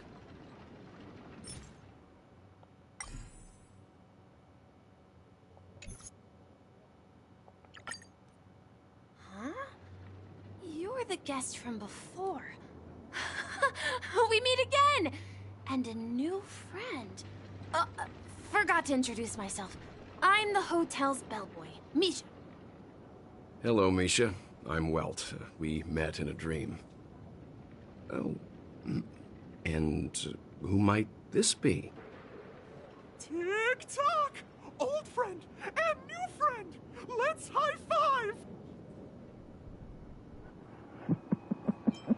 Your, memory zone mean? Nope. Clocky is a good friend of mine. We all live here. How did you two get here? This dreamscape isn't supposed to be open to the public. I wonder if it has something to do with Sleepy. So, this is your home? Yep. After my work in the beautiful dream ends, I'll go back home. Commuting used to be more convenient, but ever since travel became cumbersome, Sleepy started ferrying people back and forth between the two dreamscapes. This Sleepy. Can you describe what it looks like? Sleepy is a memory zone meme. Looks fierce and has many eyes. But it's actually really well behaved. Gallagher's been taking care of it. Based on the description, that meme is indisputably death. A nightmare for the family, but for the people who live here, well, that couldn't be further from the truth. Death? Not in a dream, surely. Sleepy's just a little aggressive, and sometimes messes up by fetching the wrong guess. But it would never hurt anyone. I see. Has it brought back any guests recently? Say, in the last day or two? We're currently investigating a missing person case that occurred within the beautiful dream. I see. Then you'll have to speak with Gallagher. But he's currently busy hosting a visitor from the Oak family and specifically asked not to be disturbed. Mr. Yang, the person you're looking for, is it Miss Robin? Just as I thought. Considering what happened with Miss Firefly, this doesn't come as a surprise. looking for Miss Robin, I can lead the way. She told me that she'd be willing to meet with outside guests. If it's not too much trouble. Also, we're looking for our missing companions. A woman with red hair accompanied by a girl with pink hair. Have you seen them? Oh, I haven't. But please, rest assured. Dreamflux Reef is a small place, and it's not as bustling as the beautiful Dream, but its safety is unmatched. How about this? Since it's your first time here in Dreamflux Reef, I'll be your guide and help you find your companions.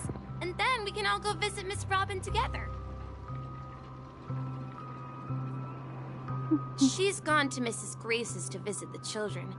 She won't be leaving anytime soon, so there should be enough time. All right then, we'll follow your plan.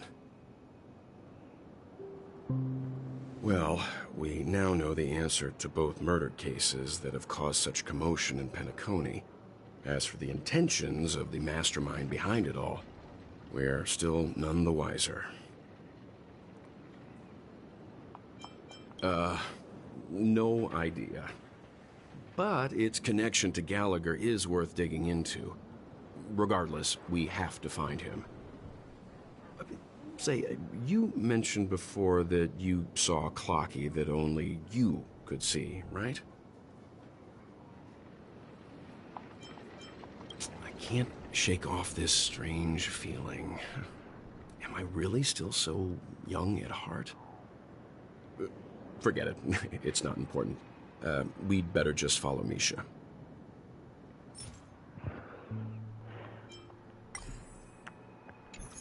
I think...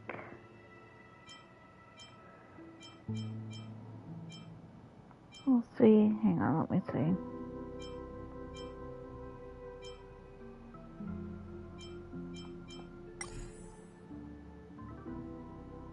Okay. Everyone, look! From here, you can see the most spectacular view of Dreamflux Reef. A black hole? No. An accretion disk formed from consolidated memoria? Was Dreamflux Reef built on such unstable memoria? Oh, so Mr. Yang is also versed in memoria dynamics. I was just trying to figure out how to explain this huge hole to everyone. I bet you guys have a lot in common with Miss Kami.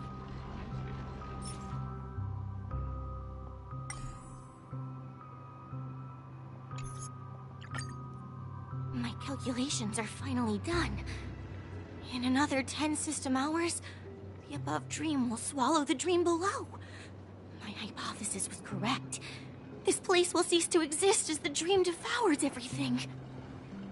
Who are you all, and why haven't you left yet? This place is about to disappear.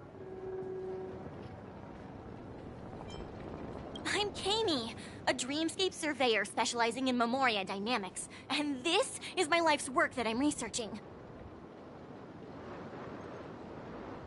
See that huge gaping hole? It was just a narrow rift many years ago, but now it's grown into a giant hole. The surrounding memoria has been flowing towards the other end of the hole at a constant velocity, slowly but surely. But the scary part is, according to my calculations, the flow rate of memoria has recently changed, and it's faster than ever before. It's almost as if something is sucking it in from the other side. By constantly improving upon Madame Rosalina's memoria measurement method, I've finally obtained accurate results.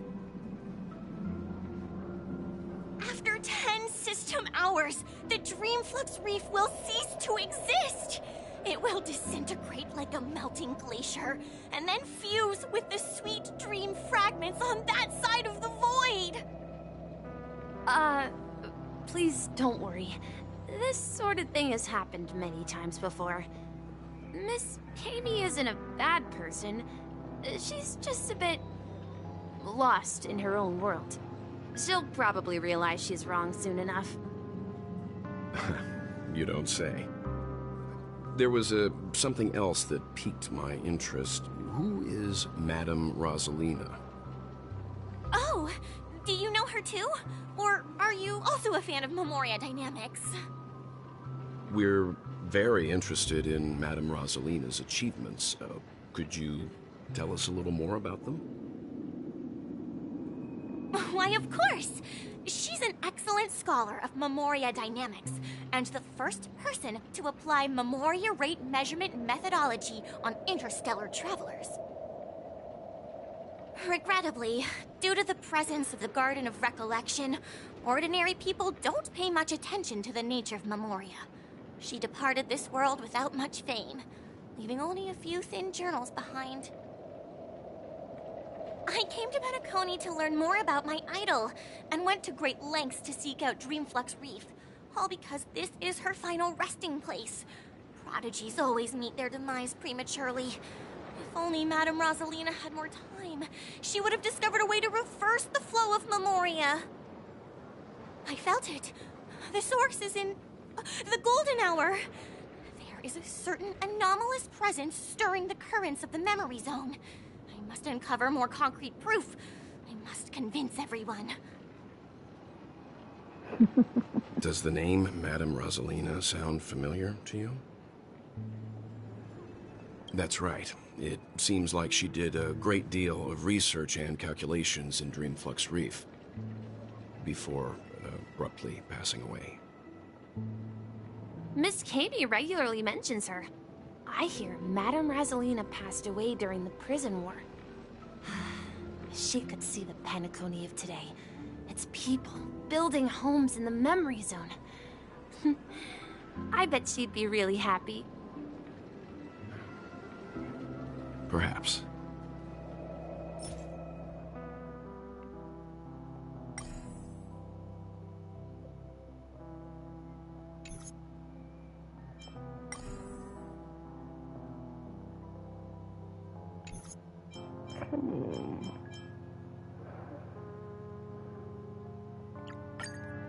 Ghost! There's a ghost! Don't come near me! Oh my. I'm human and so are you. Can you get a grip? Ah, there you are. I've been waiting for you two. Quickly, come help. I bumped into a member of the family on the way here. He was so scared and I just wanted to calm him down. But... Let me go! Let me go! I've only done good in my life. Why can't I rest in peace after death? Well, this is how it turned out.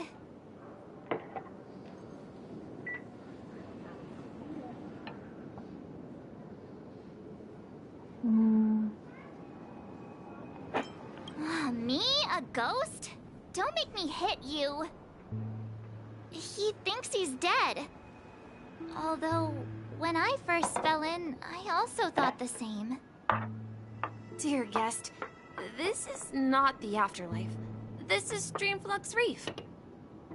That's right. Did you hear that? Repeat after me. Dreamflux Reef.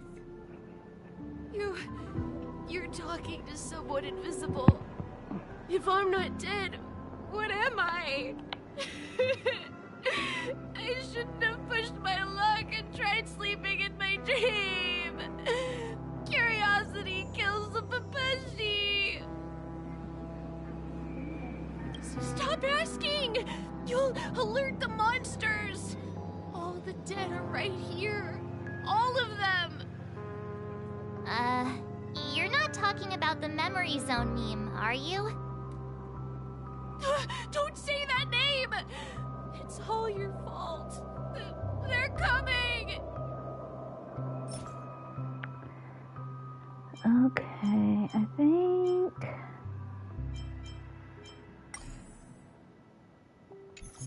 Let's try Himiko and Mika. So that's how it is. I never imagined we'd gather the remaining details here. To borrow Gallagher's catchphrase, what an unpredictable twist of fate. Himiko, Here they are! Ah, perfect timing. Now that everyone's here, I'd like to introduce everyone to Micah, who's partly in charge of the Land of the Exiles. Micah, these are my companions. It's a pleasure to meet the Nameless. You know us? I've been keeping an eye on you since the day you arrived in Penacony. We would have met under more appropriate circumstances if Dreamflux Reef hadn't been isolated from the 12 Dreamscapes. Please, allow me to formally introduce myself. I'm Micah, the Gravekeeper of Dreamflux Reef. Gravekeeper? Life in Dreamflux Reef is pretty liberating. Everyone here mostly keeps to themselves, without meddling in others' affairs. My daily task involves cleaning a few tombstones. You're too modest, Micah. When lost dream chasers stumble upon this place, you're the one who takes care of them, guiding them back to the sweet dream, or showing them how to survive the wild dream chaos. So, guardian of sorts. Were you talking to me, Mr. Yang?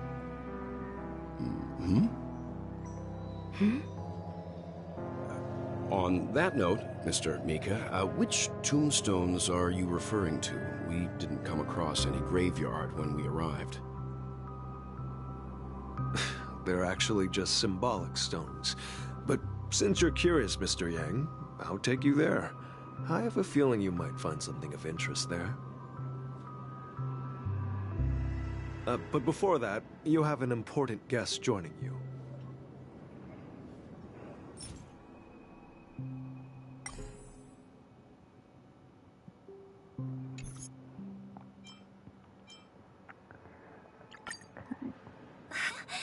Everyone sang so wonderfully. It's not often that I tried this music style, but I've gained some valuable insights from it. Oh, I can't thank you enough, Robin. Well, these kids have made incredible progress in only a few days. It was nothing, Grace.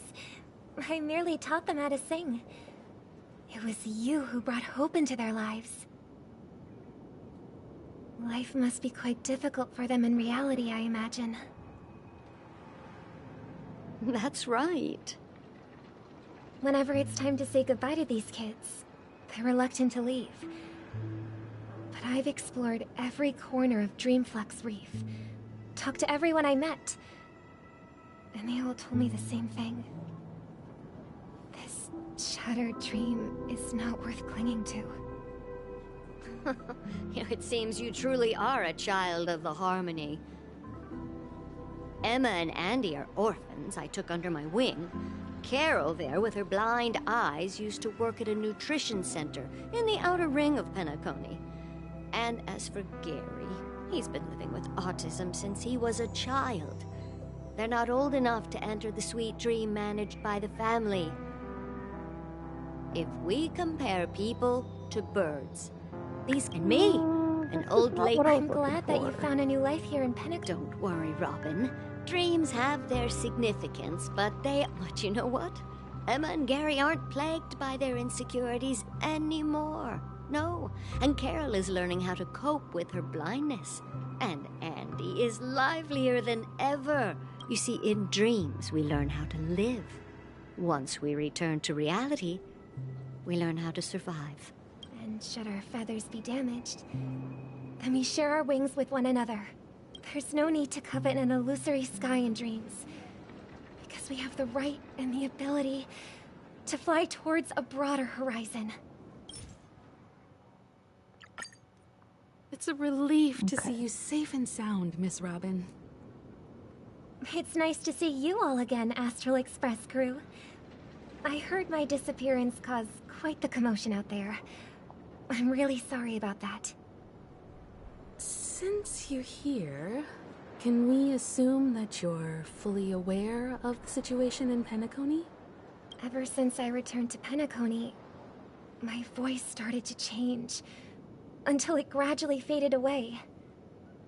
At first, I thought it was a temporary ailment. Perhaps due to having been away too long. I thought maybe it just takes some time for my body to acclimate to the high concentration of memoria and Asdana. But now it seems the root of the problem goes way beyond me. There are elements around me that don't align with the harmony. Losing my voice is just one of the signs of the Sweet Dreams collapse. The Sweet Dreams collapse? That memo keeper mentioned the same thing. So it's real. While I was away from Penacony, the boundaries of the 12 dreamscapes kept expanding outward. But whenever I mentioned the anomalies in the dream, all the family heads refused to talk about it. Only my brother was willing to respond. Later, I discovered the secret letters from the IPC ambassador, which further convinced me that there are hidden secrets beneath the surface of Penacony. So, following the clues in the Oak family's dossiers, I found my way here. The land of the exiles, concealed by the family under the guise of death. A dream within a dream, where Penacony's past is buried. Hearing you speak, it sounds as if your voice has made somewhat of a recovery. I hate to admit it, but the harmony in this place resonates more broadly than within the Sweet Dream. It's regrettable, but the family has experienced betrayal. The traitor, or traitors, abandoned their original principles and, using the name of harmony, exploited people's weaknesses to turn Penacony into the planet of festivities, trapping everyone in the illusion of the Sweet Dream. This is not the strong defending the weak, but rather the strong exploiting the weak. A world without equality won't ever be favored by the harmony. And naturally, those voices blessed by them have lost the ability to sing. Could there be another force influencing the family's shift in philosophy, Miss Robin? Considering what happened with Acheron, it's difficult to conceive of another entity within the realm of the harmony capable of influencing everyone. Unless a power surpassing that of an emanator is involved. I'd heard about what happened to the Xianzhou Alliance. But as far as I'm aware, the family hasn't faced any such external interventions. Who knows? Perhaps I've just been away too long and missed something. Regardless, I cannot accept my home is moving towards the very opposite of what the harmony represents, while still claiming to uphold it. I must uncover the reason why Mikhail cut ties with the family, and who exactly it was who betrayed us all. Do you remember our arrangement, Mr. Micah? Well, here's my answer. I've decided to forgo my role, and never step foot on the Charmony Festival stage again.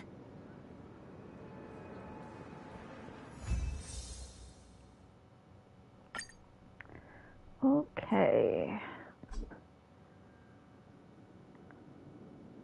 I think we are just about done.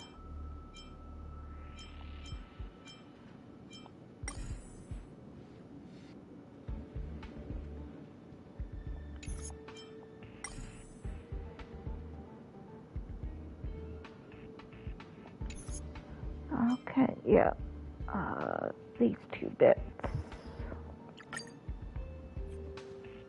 Are you done talking? So, will you tell us where the Stellaron is?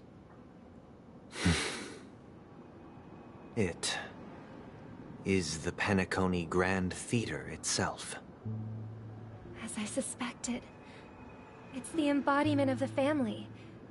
The edifice that first materialized within the Sweet Dream. That's what turned Penacony into its current state. As for the person who employed its power, it is in fact Mr. Gopherwood, the current Dream Master. Well, that was easier than I thought. Did you conduct your own investigation already? Correct. when I was trying to track down the person who murdered my sister, apart from you. Gopherwood was my second suspect. Confronting me first turned out to be a smart move on your part. I didn't have other options. The Dream Master has been elusive, and even the heads of the families can hardly get an audience with him. Moreover, Mr. Gopherwood has been kind to my sister and me. And I didn't want it all to end like this. What do you mean by that? To be honest, my brother and I are also victims of the cancer of all worlds. We grew up as orphans, and were adopted by the family when they came to help. Mr. Gopherwood recognized our potential and brought us to Penacony. But I can't just stand by and watch Mr. Gopherwood become an enemy of the Harmony. I won't use my voice to support an evil cause. I won't step on that stage and sing, no matter who the traitor is, or what orders they give me. I won't let the Charmony Festival become an event that destroys Harmony itself. For the paradise in our dreams. Indeed. For the paradise in our dreams.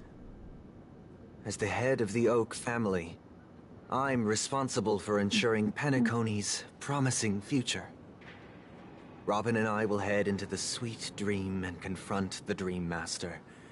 And if it turns out that the family has truly strayed from the Harmony, I'll fight alongside you.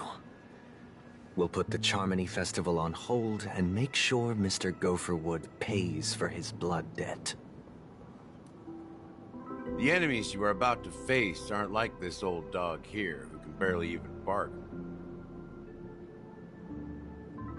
Since our interests are aligned, why don't we team up?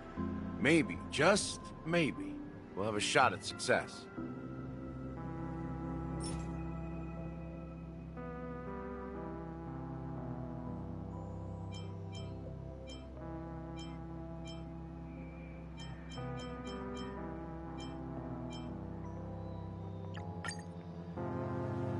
We have always been following in the footsteps of our nameless predecessors, and there's no reason to stop now. Yeah, we Nameless won't back down from a challenge. Isn't that right, Miss Trailblazer? Exactly! It's time for the crew to save the world once more. Rest assured, sitting on the sidelines isn't in our nature. Mr. Sunday, Miss Robin, I'm willing to accompany you on behalf of the Astral Express. Having a third party present should help with negotiations, and could make all the difference if things get ugly. Thank you, Mr. Yang. Thank you all very much. The Charmony Festival is about to start, and time is against us. We must hasten.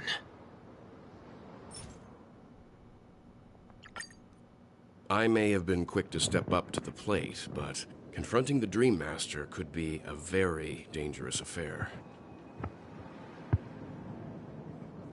Huh? Even you're saying that, Mr. Yang? How powerful is that Dream Master? He's the leader of the families of Penacony, and he has the entire power of the Harmony behind him, not to mention the Stellaron in his possession. We must proceed with great caution. Maybe you can just stay behind this time, Mr. Yang? No, that won't do. Even if we count Robin as an ally, something felt off about Mr. Sunday just now. Although, I can't quite put my finger on it. I have to make sure he won't turn against us when things start to get dicey. You're still carrying the keepsake the IPC envoy gave you, right? May I borrow it for a moment? Huh. I knew it. As I suspected, this chip Aventurine gave to you is actually a miniature transmitter. If I'm right, he intends to use it to track your location or contact you when needed. As it so happens, this may actually be of some use in the current situation. Aventurine? Is he still alive? And what does he have to do with our mission to confront the Dream Master? Remember what I said earlier? Working with the IPC is a way to keep the family in check. If negotiations go south and the family show their true colors by going after the Stellaron, I'll use this transmitter to send a message to the IPC. It'll be just the opportunity the IPC ambassador was hoping for. The only question mark in all of this is Aventurine's current status. But the IPC is always listening, especially senior strategic investment department heads like him. Getting the message across shouldn't be a problem. Good luck to you, Welt. Well, you take care too. If anything goes wrong, don't worry about me. Just make sure to seal the Stellaron. Spoken like a true hero. Even if the Dream Master is innocent, the family's corruption runs deep. I won't make the same mistake Mikhail did. Let's wish him the best of luck. Don't you have something else to tell us, Gallagher? Why would you say so? Before we departed, the conductor asked us to inquire about the 3 nameless in Penacony. We've already collected intel about Razelina and Tiernan, so the only one left is legwork. If I'm not mistaken, we've already met him somewhere, haven't we? It's not enough to say meet, but the answer is pretty obvious. After all, I've hinted at it in quite an evident way. I've been watching over you ever since I received the reply from the Astral Express. And I've seen the great effort you all put into linking different realms together across the cosmos. And now, after getting this far all in one piece, you have truly proven yourselves. Miss Himiko, were you the one who repaired the Express and got it sailing through the cosmos again? Yes. And you two, young Nameless, you have very interesting life stories and extraordinary skills. What? Hey, you can't just make up titles like that. You're full of energy. Please, send my regards to the conductor, Pom Pom. Please let them know that their friend has fond memories of his time aboard the Express, which he reminisces on every time he has a good drink. As for the last Nameless, he embarked, disembarked, and embarked again, traveling in a great circle, ending up back where he started. On his deathbed, he told me to find the Astral Express and deliver an invitation to the future Nameless. He left behind a special gift, a true legacy. Something that belongs only to the successors of the Trailblaze. Come with me. Now is the time to reveal it. Okay. Exit.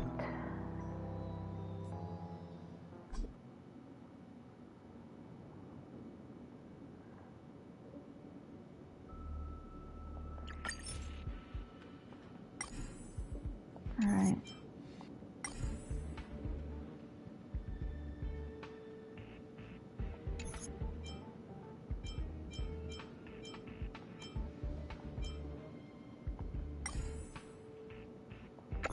That was...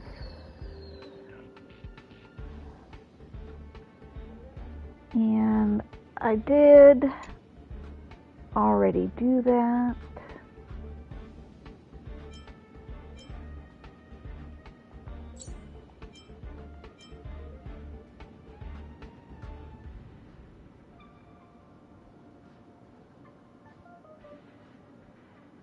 I think this is...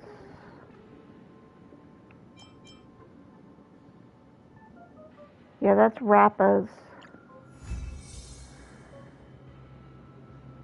So this is...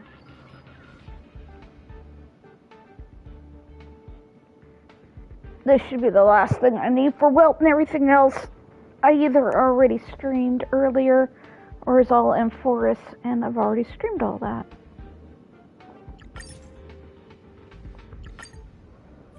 Amphoreous, the eternal land. There's no record of this world in the databank. Not even a mention of its name. Yeah, that's what Miss Black Swan said. It's a world hidden away from outside observation, with a presence only revealed by the light from the mirror of the Garden of Recollection. It's mysterious, all right. You haven't been with us on the Express very long. Will the journey be too much for you to handle? Huh? Has it been that long? There's no need to be nervous. I understand that it may be difficult for us today to wrap our heads around the idea that there's a world Akavili didn't venture into.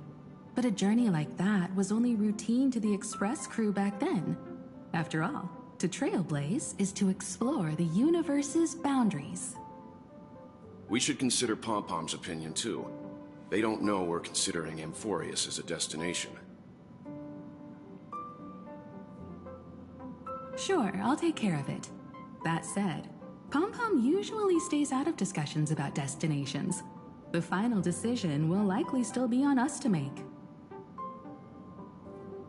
In that case, we'd best take the time to think this over. Yeah. Plus, even if we pass Amphoreous over, we've still got a fuel problem to solve. All right then. For now, I'll let Miss Black Swan know that we're considering the Eternal Land as a destination. Seeing as how this is going to be an unusual adventure, it'd be good for us to take some time out to make preparations for the journey. Meanwhile, I'll see if I can find out more about Amphoreous from our allies before we depart. In other words, we won't be leaving Penacony anytime soon. Or we could also revisit our previous stops to make sure that the astral charts and navigation routes are all functioning fine. I wonder if the hole in the Tychean Stadium has been repaired. The Express has been on the go almost the whole time since we left the space station. We've barely had any time to catch our breath. Let's take this as an opportunity to wrap up our vacation instead and make the most out of this break.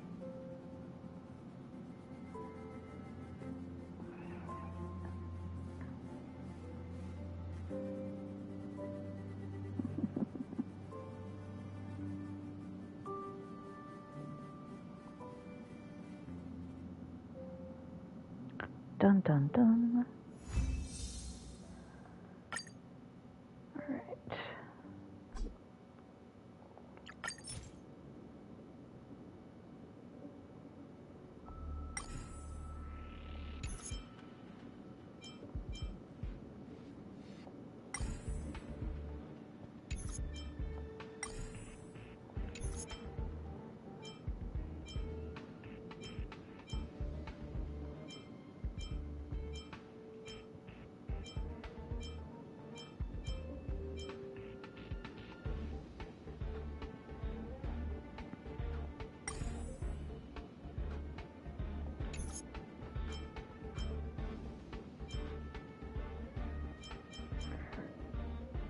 This might be towards the very last bits.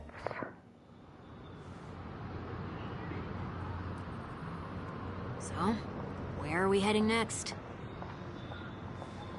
Oti Mall. There are bloodhounds stationed along the way, though. It might be better to take a quieter route.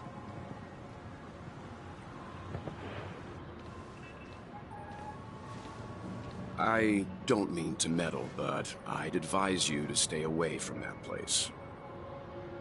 Did something happen? There isn't any concrete information yet, but anomalies have been reported around the area. The family is currently investigating.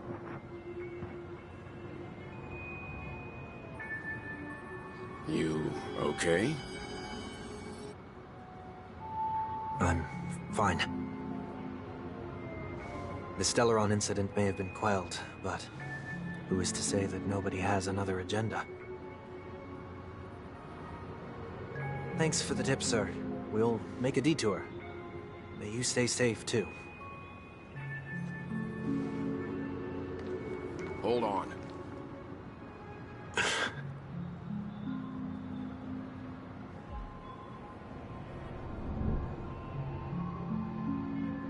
Sweet Dreams are technically safe, but it would be wise to look out for oncoming vehicles.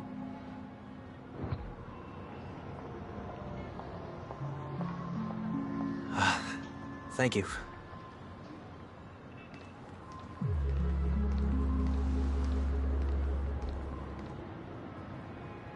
Whew, that was no ordinary passerby. It's a miracle that he didn't see through your disguise. The Astral Express should have departed a long time ago. Why is he still in Penacony? We needn't change our plans because of him, but be sure to keep your guard up. I hope nothing terrible has fallen upon Penacony while I was in captivity the last few days.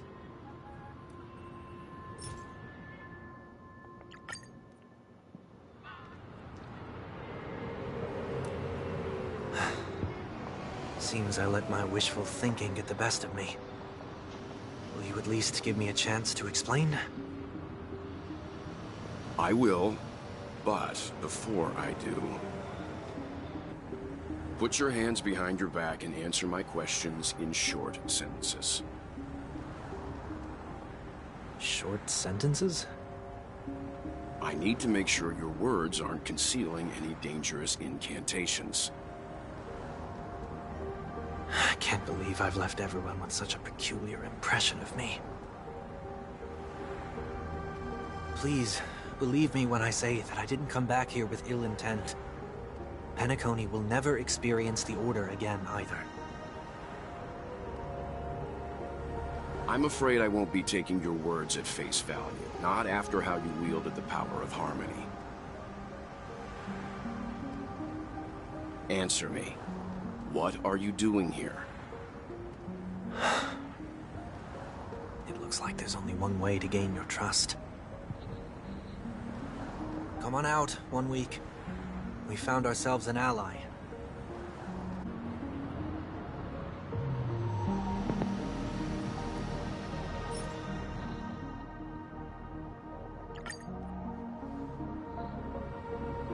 So, it was the IPC that freed you. My sister has likely made an agreement of some sort with them. As for how I'm able to move around freely in Penacony, I have 1 week to thank for that. As you can see, I've only returned to my home to bid it farewell. Would you be kind enough to give me a chance to say goodbye, so that I may leave without regrets? Agreed. But until you leave Penacony for good, you're to stay by my side. You have my gratitude. I left my home in a hurry, too. I know how it feels. That said, I can't make this call by myself. My companions need to know about this, too. The Astral Express crew is in Penacony, too? Come with me. We'll go find them. You come along, too. Okay. Boy, this is gonna be a party.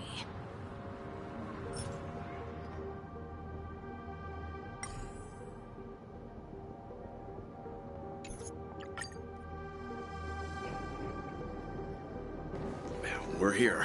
They should be somewhere nearby. Mr. Yang, if you don't mind, there's something that puzzles me.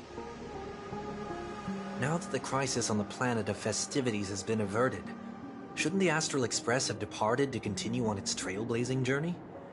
Why have you and your companions stayed behind in Penacony?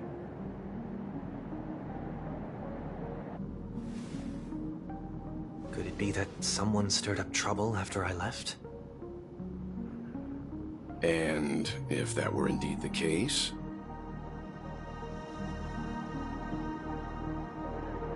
I doubt I'm in any position to be proposing ideas, but I'm happy to defer to the Nameless and aid with any plans you may have.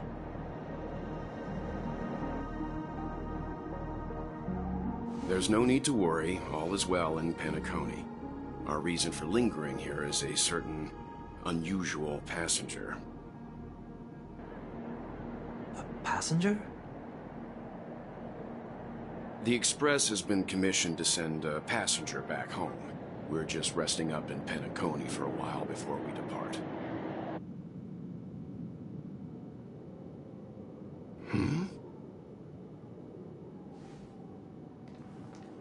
By passenger, do you mean this lady here? Or these ladies?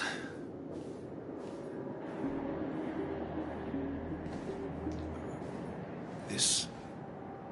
how? You're finally here, Mr. Yang. We have a huge problem.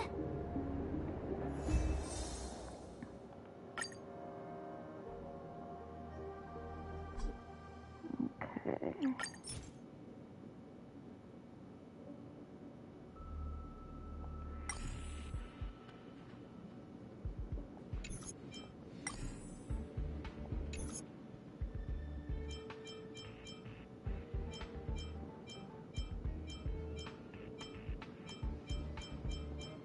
Okay. Most of this is Tingyun, so we just need probably 2 and 3. So, is anyone gonna tell me what's going on? March? Oh, about that. Why don't you ask her instead? She knows how to present things logically.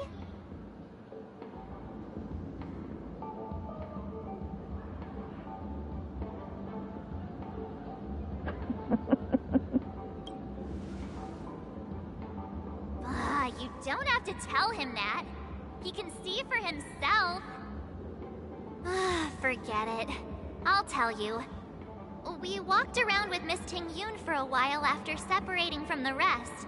But then we ran into something weird. Did something happen in the dreamscape? Actually, it's more like it was someone's fault. We met a Pepeshi filming a Try Not to Laugh challenge, and he gave us some of his candy. A type of candy that's supposed to make you fall over laughing. So that sort of try not to laugh challenge. I didn't really want to do it, but she insisted on us giving it a shot. That's how we got into this problem. What happened?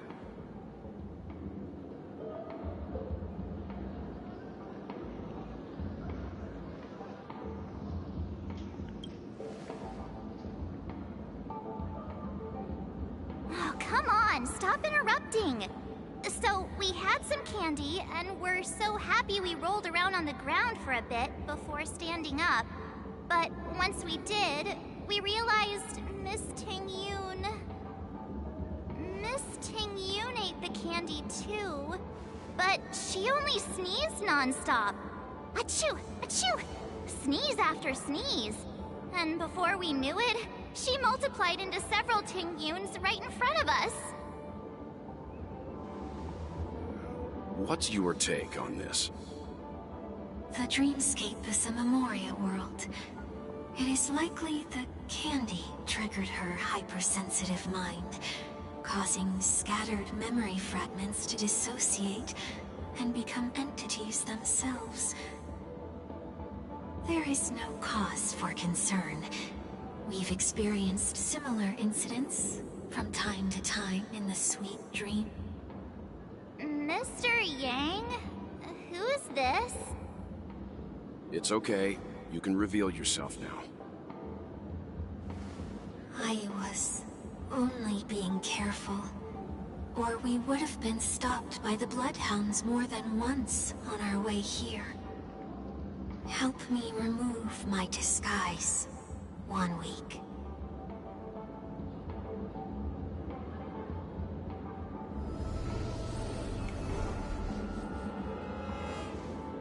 It's been a while, everyone.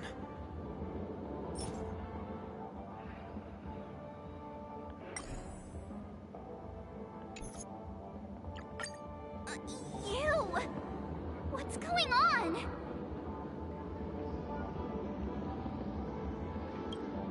Everyone, stay calm. I'll explain.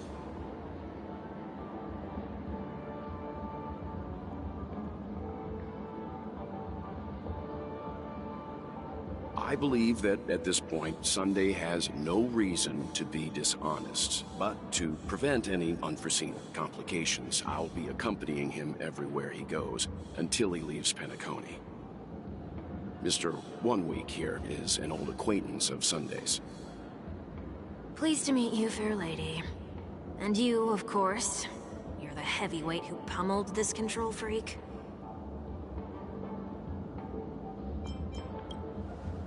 The surprises just keep pouring in. First there was Miss Acheron, and then Miss Ting-Yun. Why does it seem like Mr. Yang always comes back with some extraordinary guests? Let's leave this discussion for later. For now, we should be focusing on returning Miss Ting-Yun to her normal self. That's not gonna be easy.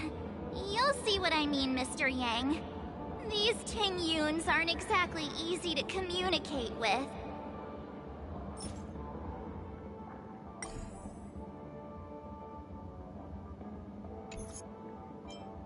Okay.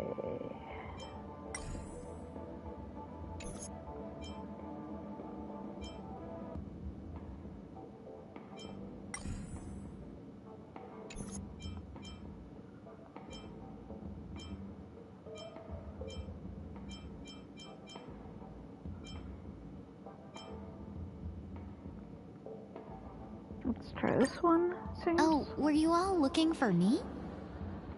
Found her!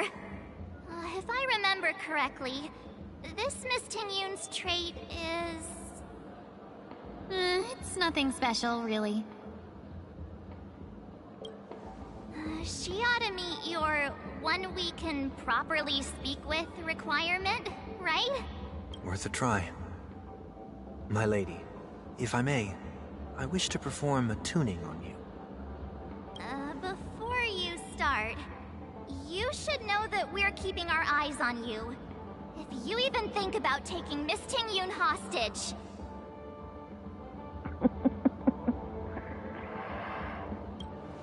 It is not my intention to provoke you.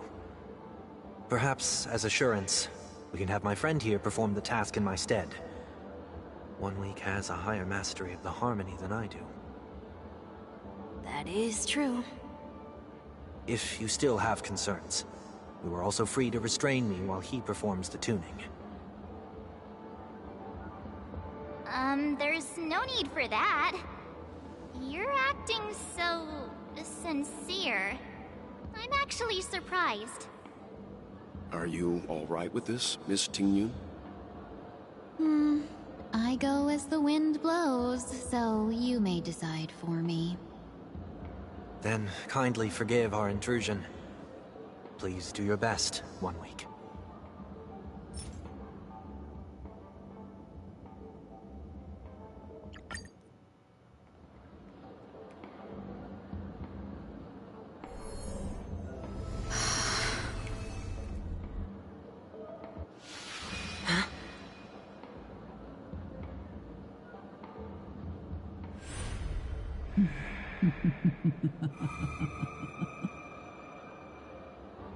What the... Did any of you hear a voice just now? A voice?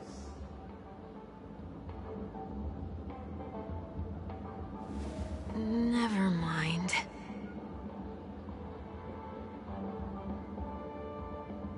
Look, it's working! Alright, I think...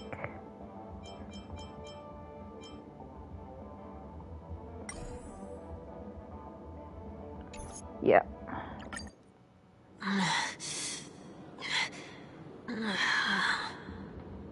Are you alright? Did I pass out? The tuning rebounded and affected 1 week instead. This is no ordinary woman. I suppose there's no point in hiding it from you anymore. Miss Tingyun is originally from the Xianzhou. She had an unfortunate encounter with a Lord Ravager who robbed her of her identity and left her on the verge of death. While she miraculously escaped with her life, her body suffered terrible injuries beyond all power to heal. But something happened to change that outcome? Yes, a genius got involved. She's very accomplished in the field of life sciences and managed to grant Miss Tingyun a shot at survival. After that, she asked the Express to escort Miss Tingyun back home. We made a stop at Penacony along the way, partly to allow her some time to convalesce. I'm so sorry. I thought no one would be affected if I hid inside a dream. I didn't expect so many mishaps to happen. That's all right. So long as nobody was hurt. Can I get something to drink? I feel like I've been asleep for 10 years. That's fine. We should find another place to talk anyway. We drew some attention with that commotion earlier.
Is this place also affected by the Order?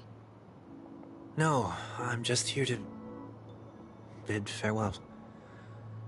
I changed my mind along the way. This journey has too many variables. So it shouldn't matter if we add another. How did you know she would be here? I didn't. I had a hunch and decided to try my luck. It seems I can be lucky sometimes. It's not like you to leave things to luck. I'm trying to change too. I don't think you need a bystander in this scenario. Go on ahead. You're not worried I'll take the opportunity to escape? I believe you're the kind of person that has the ability and desire to use everything to your advantage. But that everything does not include Miss Robin. Thank you. Now then, Mr. 1 Week. I'm not leaving. No way. Let him stay. He won't be in the way. I actually need 1 week to be there. She shouldn't be seen talking to a fugitive, no matter the circumstances. You don't intend to reveal your true identity to her? Both parties don't have to be aware that this is a farewell. I shouldn't put her at risk for my selfishness.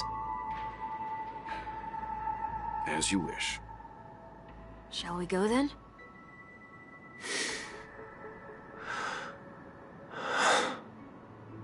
Let's go. Our journey can't begin if I can't take this first step.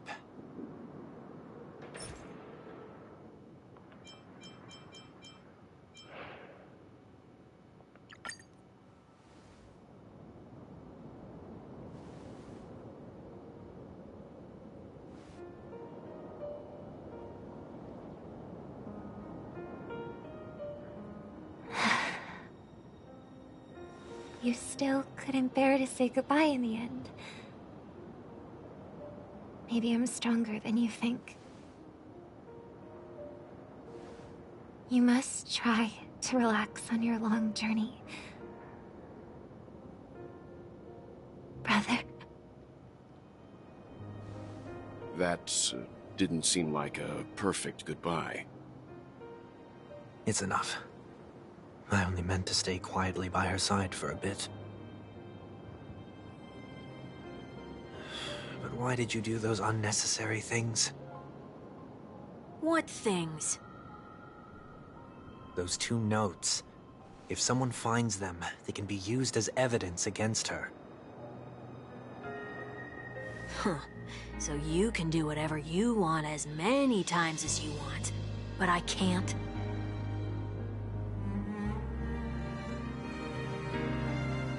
I don't want to live with regret for the rest of my life either. Live with regret. We're almost done saying our goodbyes, right? Yes. We only have one last stop. But before we leave, I have a question I'd like to ask you, Mr. Yang.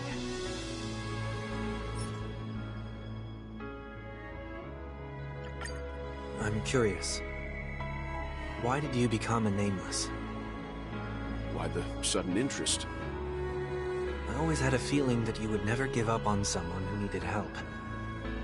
After spending time with you, I'm even more convinced of this assessment.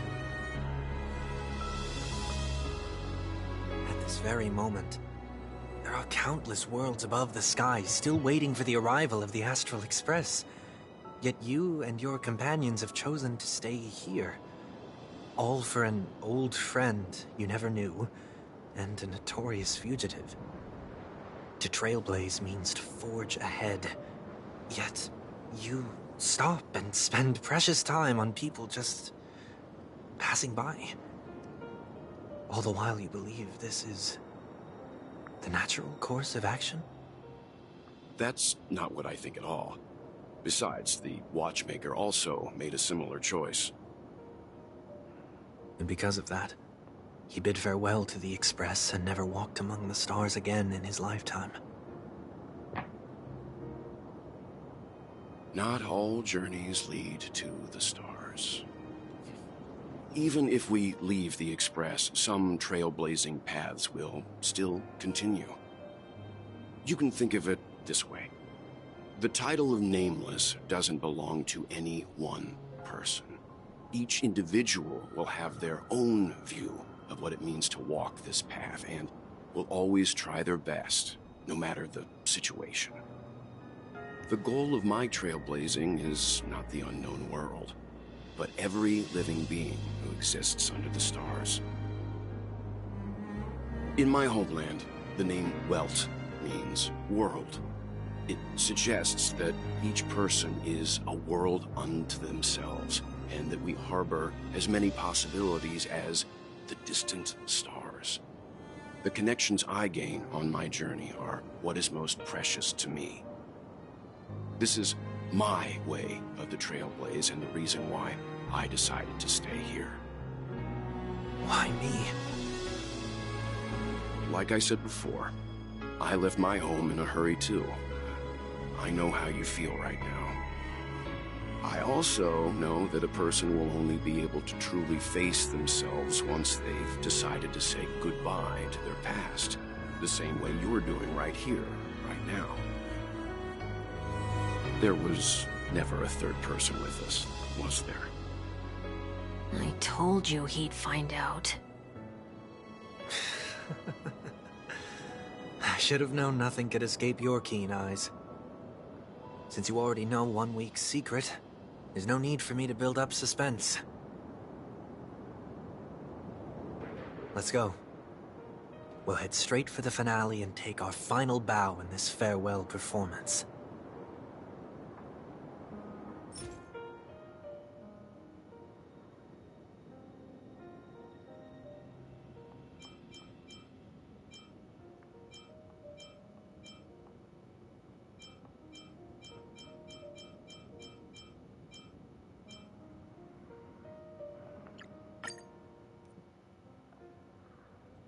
I know you can hide your appearance, but trespassing on restricted family grounds is still a bold move.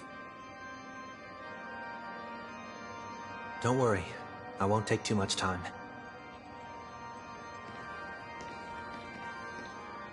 I was a child when I first visited the Grand Theater. I remember seeing the light behind the curtains from here, and believing it to be the morning star guiding me toward the land of the dreams. When I returned here many years later as the head of the Oak family, I finally learned that the light was actually a Stellaron. Now that you've returned to the stage, what are you planning to do? Prepare for my departure. I've always believed that a person's starting point should also be his last stop.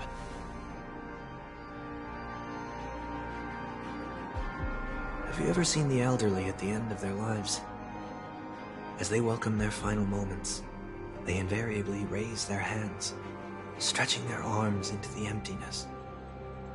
Much like how babies also stretch their arms into the air when they are first born. Humanity flaps their wings twice as they complete their journey. Once when they are born, and once when they die. In order to flap my own wings and soar again.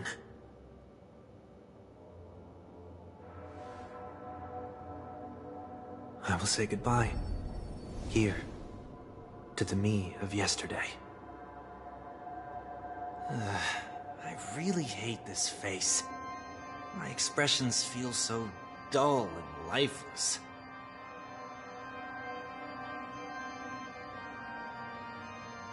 I see. That explains why something always felt off about your appearance.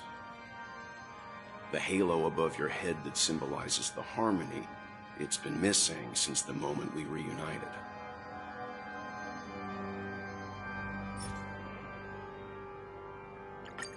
It's true that this ring was bestowed upon our people by the heavens, but that doesn't mean it can't be thrown away. While I was in the gallery of thoughts, at the entrance of the dream, I chose to completely sever the halo from myself. Why? I am a fugitive, after all. I must remove any chance of being detected by the family. Another reason is to feel pain. A pain like falling from the sky with broken wings that can keep me awake. This is how I can cast aside all the blessings of the harmony and the order and, for the first time in my life, enter the sweet dream as an ordinary person. Is that also how Mr. One Week came into this world? No. You wouldn't believe the real story even if he told you. He was born from an accident. One that you're actually quite familiar with. It was that try not to laugh challenge. Quite embarrassing, to be honest. I was roaming around as an ordinary person when I unfortunately fell into that Pepeshi's trap. The prank that fragmented Miss Ting-Yun also divided my fragile self into two. Are you saying that he's a part of you? That's quite surprising given that you two look nothing alike. You could say he's another possibility of me. I too was once a child, with aspirations buried deep within. Over time, those childhood voices grew increasingly faint. Maybe if I had made a small change in my childhood, I would have turned out to be exactly like him. What a pity. Failing to become a better version of yourself. So, my final farewell will be like that of Miss Ting-Yun. I will perform a tuning on myself and return to my complete form. And this also means that 1 week will vanish for good. That's why I said this was the last stop. Is there a possibility that you will be the one who disappears? No. This is a foregone conclusion. But who's to say there won't be any changes? Maybe deep down, I'm also anticipating this possibility.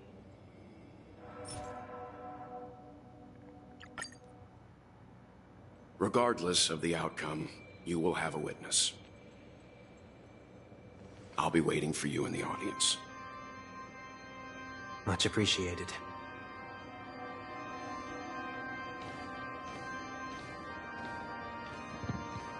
Now, shall we begin? Anticipating this possibility, you've really changed. In the past, you wouldn't have tolerated any noise at all. I'm about to embark on an unknown journey where it will be impossible to maintain my orderly life. I will have to navigate unexpected surprises, much like today. You're not ready at all, are you? I feel unsettled, maybe even scared. Ever since I left Penacony, I could no longer control everything. Don't flatter yourself. You can't control anything. But isn't that how it is for most people? My fear of the unknown may be a weakness, but your presence has shown me that surprises aren't always bad. Meeting you has been a great help to me, and I'm glad to have discovered this side of myself. I also feel grateful for the opportunity to tell you this in person.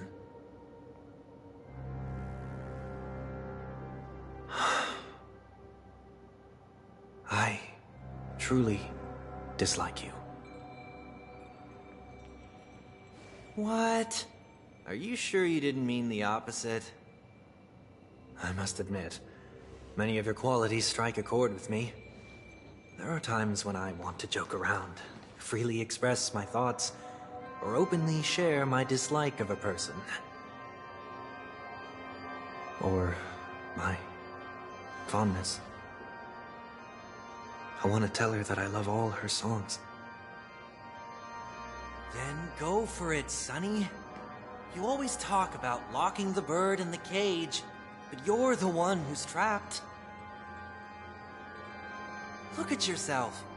Besides discipline and hesitation, there's nothing else in your life.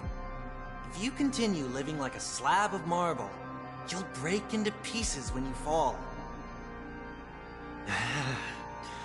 But I won't become like you. I simply can't. I dislike people who are frivolous. It makes me uncomfortable to even emulate them. If I fail, I will still uphold my principles, such as decorum and stateliness. As for the harmony, my stance remains the same. Whether it's you or the paths, if what I once doubted, or even opposed, becomes the force I must rely on in the future, then this time, my true heart will guide the tuning. I'll leave it to you. What is this? Leaving your fate entirely up to a coin flip? This isn't like you at all. Did you lose your mind after being run over by the Express? Or were you possessed by that IPC gambler? Failure is always the best teacher. To save more lives, you must first understand what they live for and what they die for. The best way to achieve this is through personal experience. You see? I'm already starting to make changes. Whether it's us merging or one of us disappearing, I'll leave the tuning to fate. And see if I can embrace all that I detest. Only then will I truly be able to walk among the living in their world. But what if you can't do it? Well, that's out of my hands.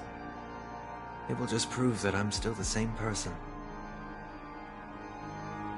The person who always disappoints his sister.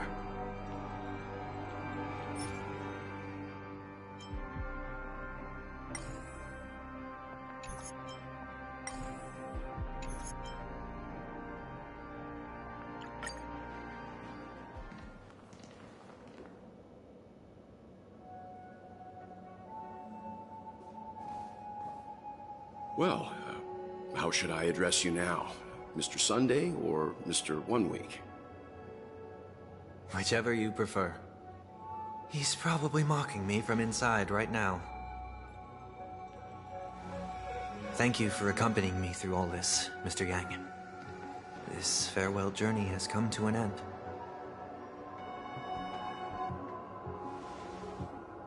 What are your plans after leaving Penacony? At this point, there's no need to hide things from you. I believe there's more to the incident involving the Stellaron on Penacony. Are you suggesting that the Dream Master wasn't the one controlling the Stellaron? Don't worry. The Oak family was indeed behind seizing the Stellaron, and resurrecting the fallen Eon during the Charmony Festival, and you've already defeated them.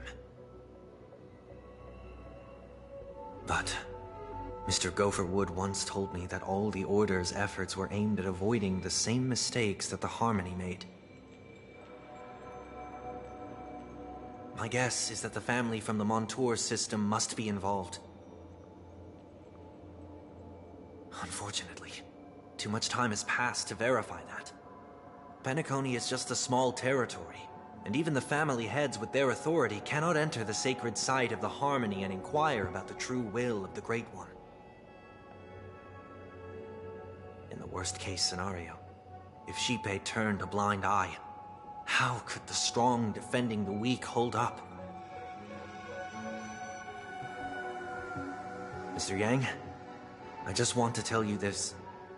The Harmony has more than one side. They can be the most steadfast ally of the Astral Express, or the most fearsome enemy. Well, thank you for being honest with me. The efforts of the crew on Penacony were driven by the same concern. After all this, the Harmony and the Preservation will keep the situation on the planet of festivities in balance. With the momentum from the Trailblaze, more forces will arrive, and Penacony will become a public space in the cosmos. Freedom is the only answer the Nameless can offer. I'm glad that Penacony needs it. You and I both strive for a peaceful society, even if our reasons are different. And you've gone even further than I have. If not for our paths, perhaps you and I wouldn't be in opposition.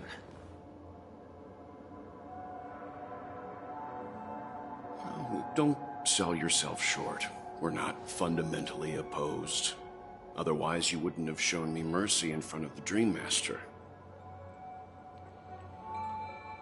This shared journey is my way of repaying you. After all, you are one of my trailblazing goals.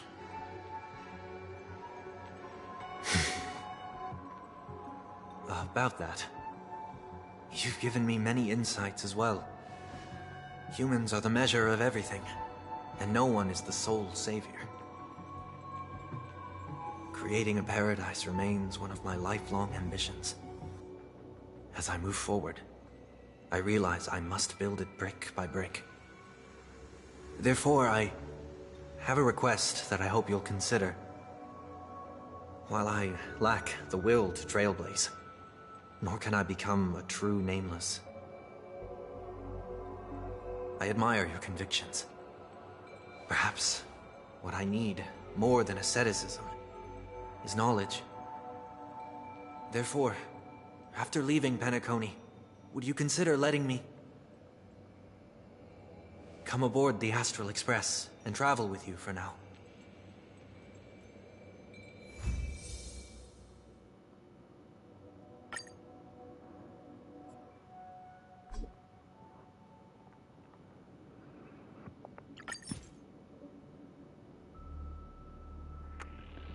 Okay, I think this is going to be the last piece.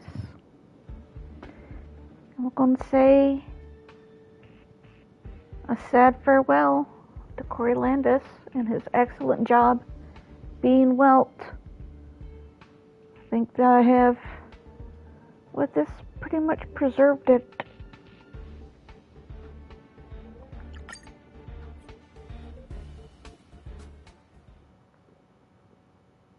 So this is why I brought him here. Mr. Sunday wants to join us on the Express. Of course, I can't make that decision alone. But if you didn't support this idea, you wouldn't have brought him back. Welt, I trust your judgment. If someone is willing to join us on our journey, the Express will be open to them. But this time is a bit different. Before making any decision, I want to hear what you think. In this battle, you were the one who directly confronted him. Your opinion holds the most weight. I learned the most valuable lessons from my past opponents. Please, say whatever's on your mind.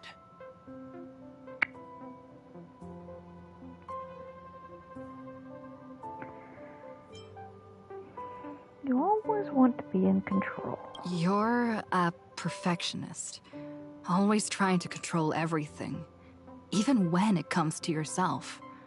Although, we're going to be traveling further into the unknown once we leave Penacony. I guess a change of pace could do everyone some good.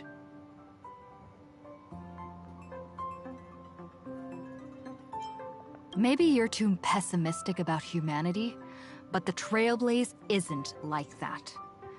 We had to learn to have faith before embarking on this path. You must do the same.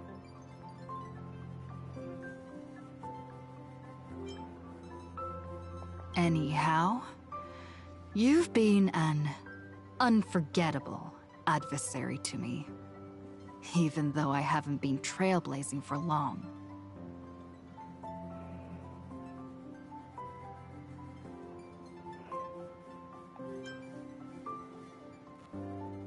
Come on, you're taking over as newbie.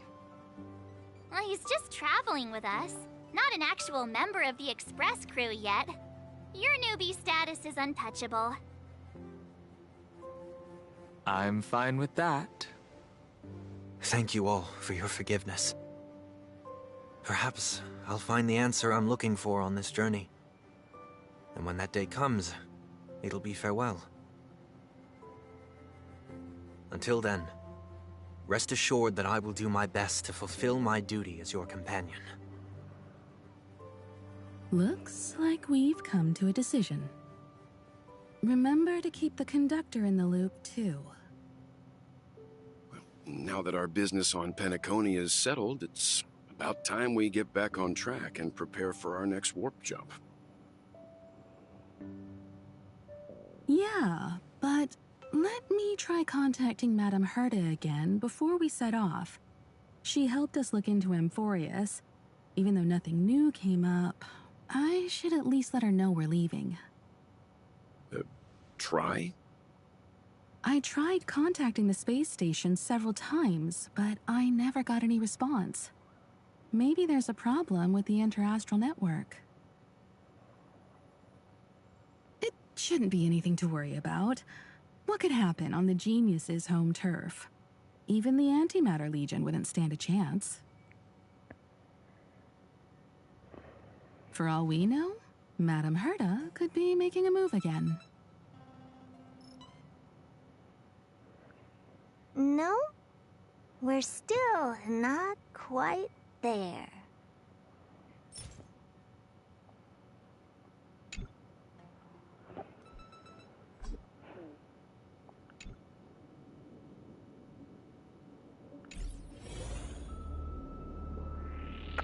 And I think that is it. I have recapped everything that wasn't in Amphoreous with Welt. So, okay. Thank you again, Mr. Landis, for your time voicing Welt. The best possible thing is somehow you managed to continue doing so, but I don't think that's what's happening or coming down the pike. But, so this is it. This is the end. And whoever watching, thank you very much for watching.